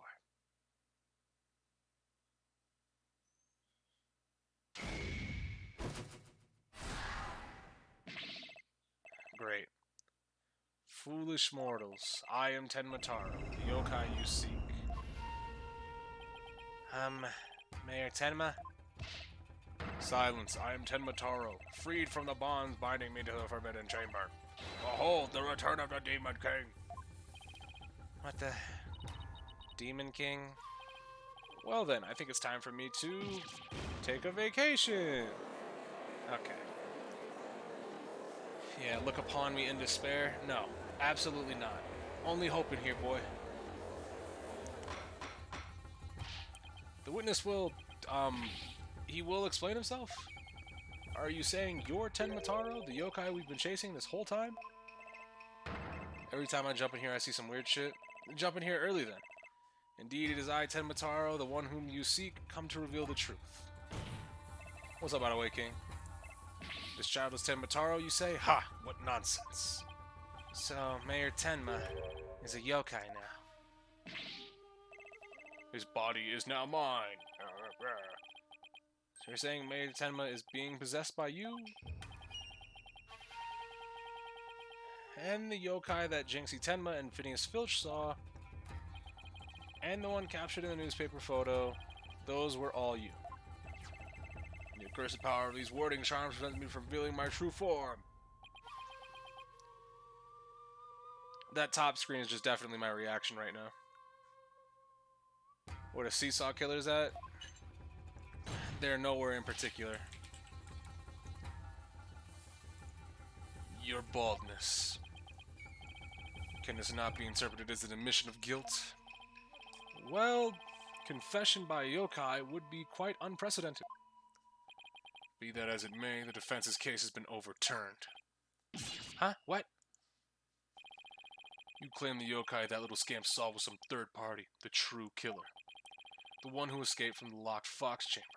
But it was the accused all along. Ironic, is it not? Your yokai turned out to be real in a manner of speaking. But for the alderman's killer is none other than Mayor Tenma. And the yokai at the scene? That too was Mayor Tenma. Or should I say, our dear Tenmataro. The pieces have all fallen into place. How so, Prosecutor Blackwell? Seems I must spell it out for you. Mayor Tenma killed the alderman in the Fox Chamber, which was locked at the time. He then removed the warding charms from the Forbidden Chamber's door, but then fell unconscious from the blow the alderman had delivered to his head. That's when his daughter Jinxie Tenma stumbled on the scene of the crime. Little scamp fled in terror, whereupon the spirit of Tenmataro,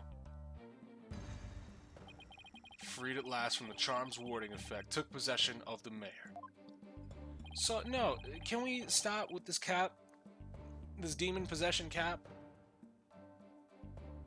The newly freed Tenmataro then fled from the Fox Chamber. You see, the yokai Jinxie Tenma saw was her father possessed by Tenmataro. Objection! But when we arrived on the scene, the mayor was already found unconscious. How's that possible he was supposed to have flown out the foyer window? Then what, do you mean to say the maid, Kimi Man, or Jinxie Tenma was Tenmataro? Huh. All I want to say is that they threw the fucking thing out. That too is easily explained. If you flew about for a time I did, but presently tired, I made for the Forbidden Chamber. But alas, exhaustion took me unawares in the Fox Chamber, and I knew no more. It would seem the pieces are all still in place. Is Blackwell up to his tricks again?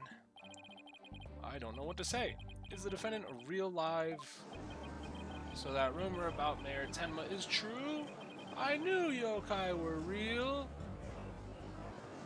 Yeah, there's a lot of typos. You mean he really did kill the alderman just so he could release Tenmataro? Order, order. Now he's got everyone in the courtroom believing in yokai. Simon Says on steroids. He wants to convict our client any way he can, even if it means blaming a yokai. The proverbial ducks are all in a row. You should have no qualms about finding the accused guilty, your baldness. This is one of the most bizarre cases in my entire career. Otherworldly, in fact. Can yokai even be prosecuted under our legal system? Objection! Mayor Tenma is just pretending to be Tenmataro to protect his daughter. Plus, I already proved how a third party could have escaped from the locker room. A verdict at this point would be premature. Since both sides have raised a valid point, I have no choice but to... Silence! This is the dark age of law where defense attorneys are not to be trusted. This is but a ploy to gain time for them to fabricate evidence. How will I sleep tonight? Knowing you will not let the sun rise on the mayor's day of reckoning, Justice. Objection! I won't fabricate any evidence. Silence! Then prove it by joining me. A night in the clink will ensure you will not succumb to temptation. How about I just promise not to succumb to anything? We have both evidence and a confession. The killer is this yokai before us. It is beyond dispute. Time in prison made you crazy, huh, man? Oh! What's wrong with him? Prosecutor Blackwell, we've had enough of your hijinks. The foundation of justice is fair play, and you are a serious violation of that. What in the devil was that? Fool Bright, have you tampered with my shackles in some manner? Ha ha ha! It seems you found that quite shocking. It's my special Jolt of Justice device. Each press is a shocking reminder to behave. You shall pay for this. Yep, you ain't gonna pay for shit. Your Honor! You need not fear now. I believe Prosecutor Blackwell will remain on his best behavior. A bit late with the reassurances, aren't we, Detective? Well, in that case... This concludes today's deliberations. The prosecution and defense will use this opportunity to further their investigations. This court is adjourned. All rise. To be continued. All right. So, I think that's gonna call it for me for today. Big stretchy.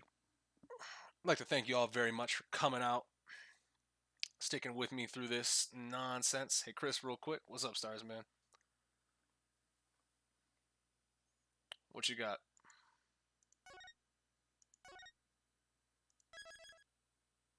I assume you like Godot more than Black Quill? They're equal to me right now. As of right now, Godot at the very beginning and Black Quill right now. Chris, can't even be any cases in one stream anymore. Did you miss the part where we concluded part 1? Exalted? Did you miss the part where this was technically 2 chapters? Are you stupid? Are you crazy? Are you dumb? You can always pick one. But yeah, that's going to do it for me.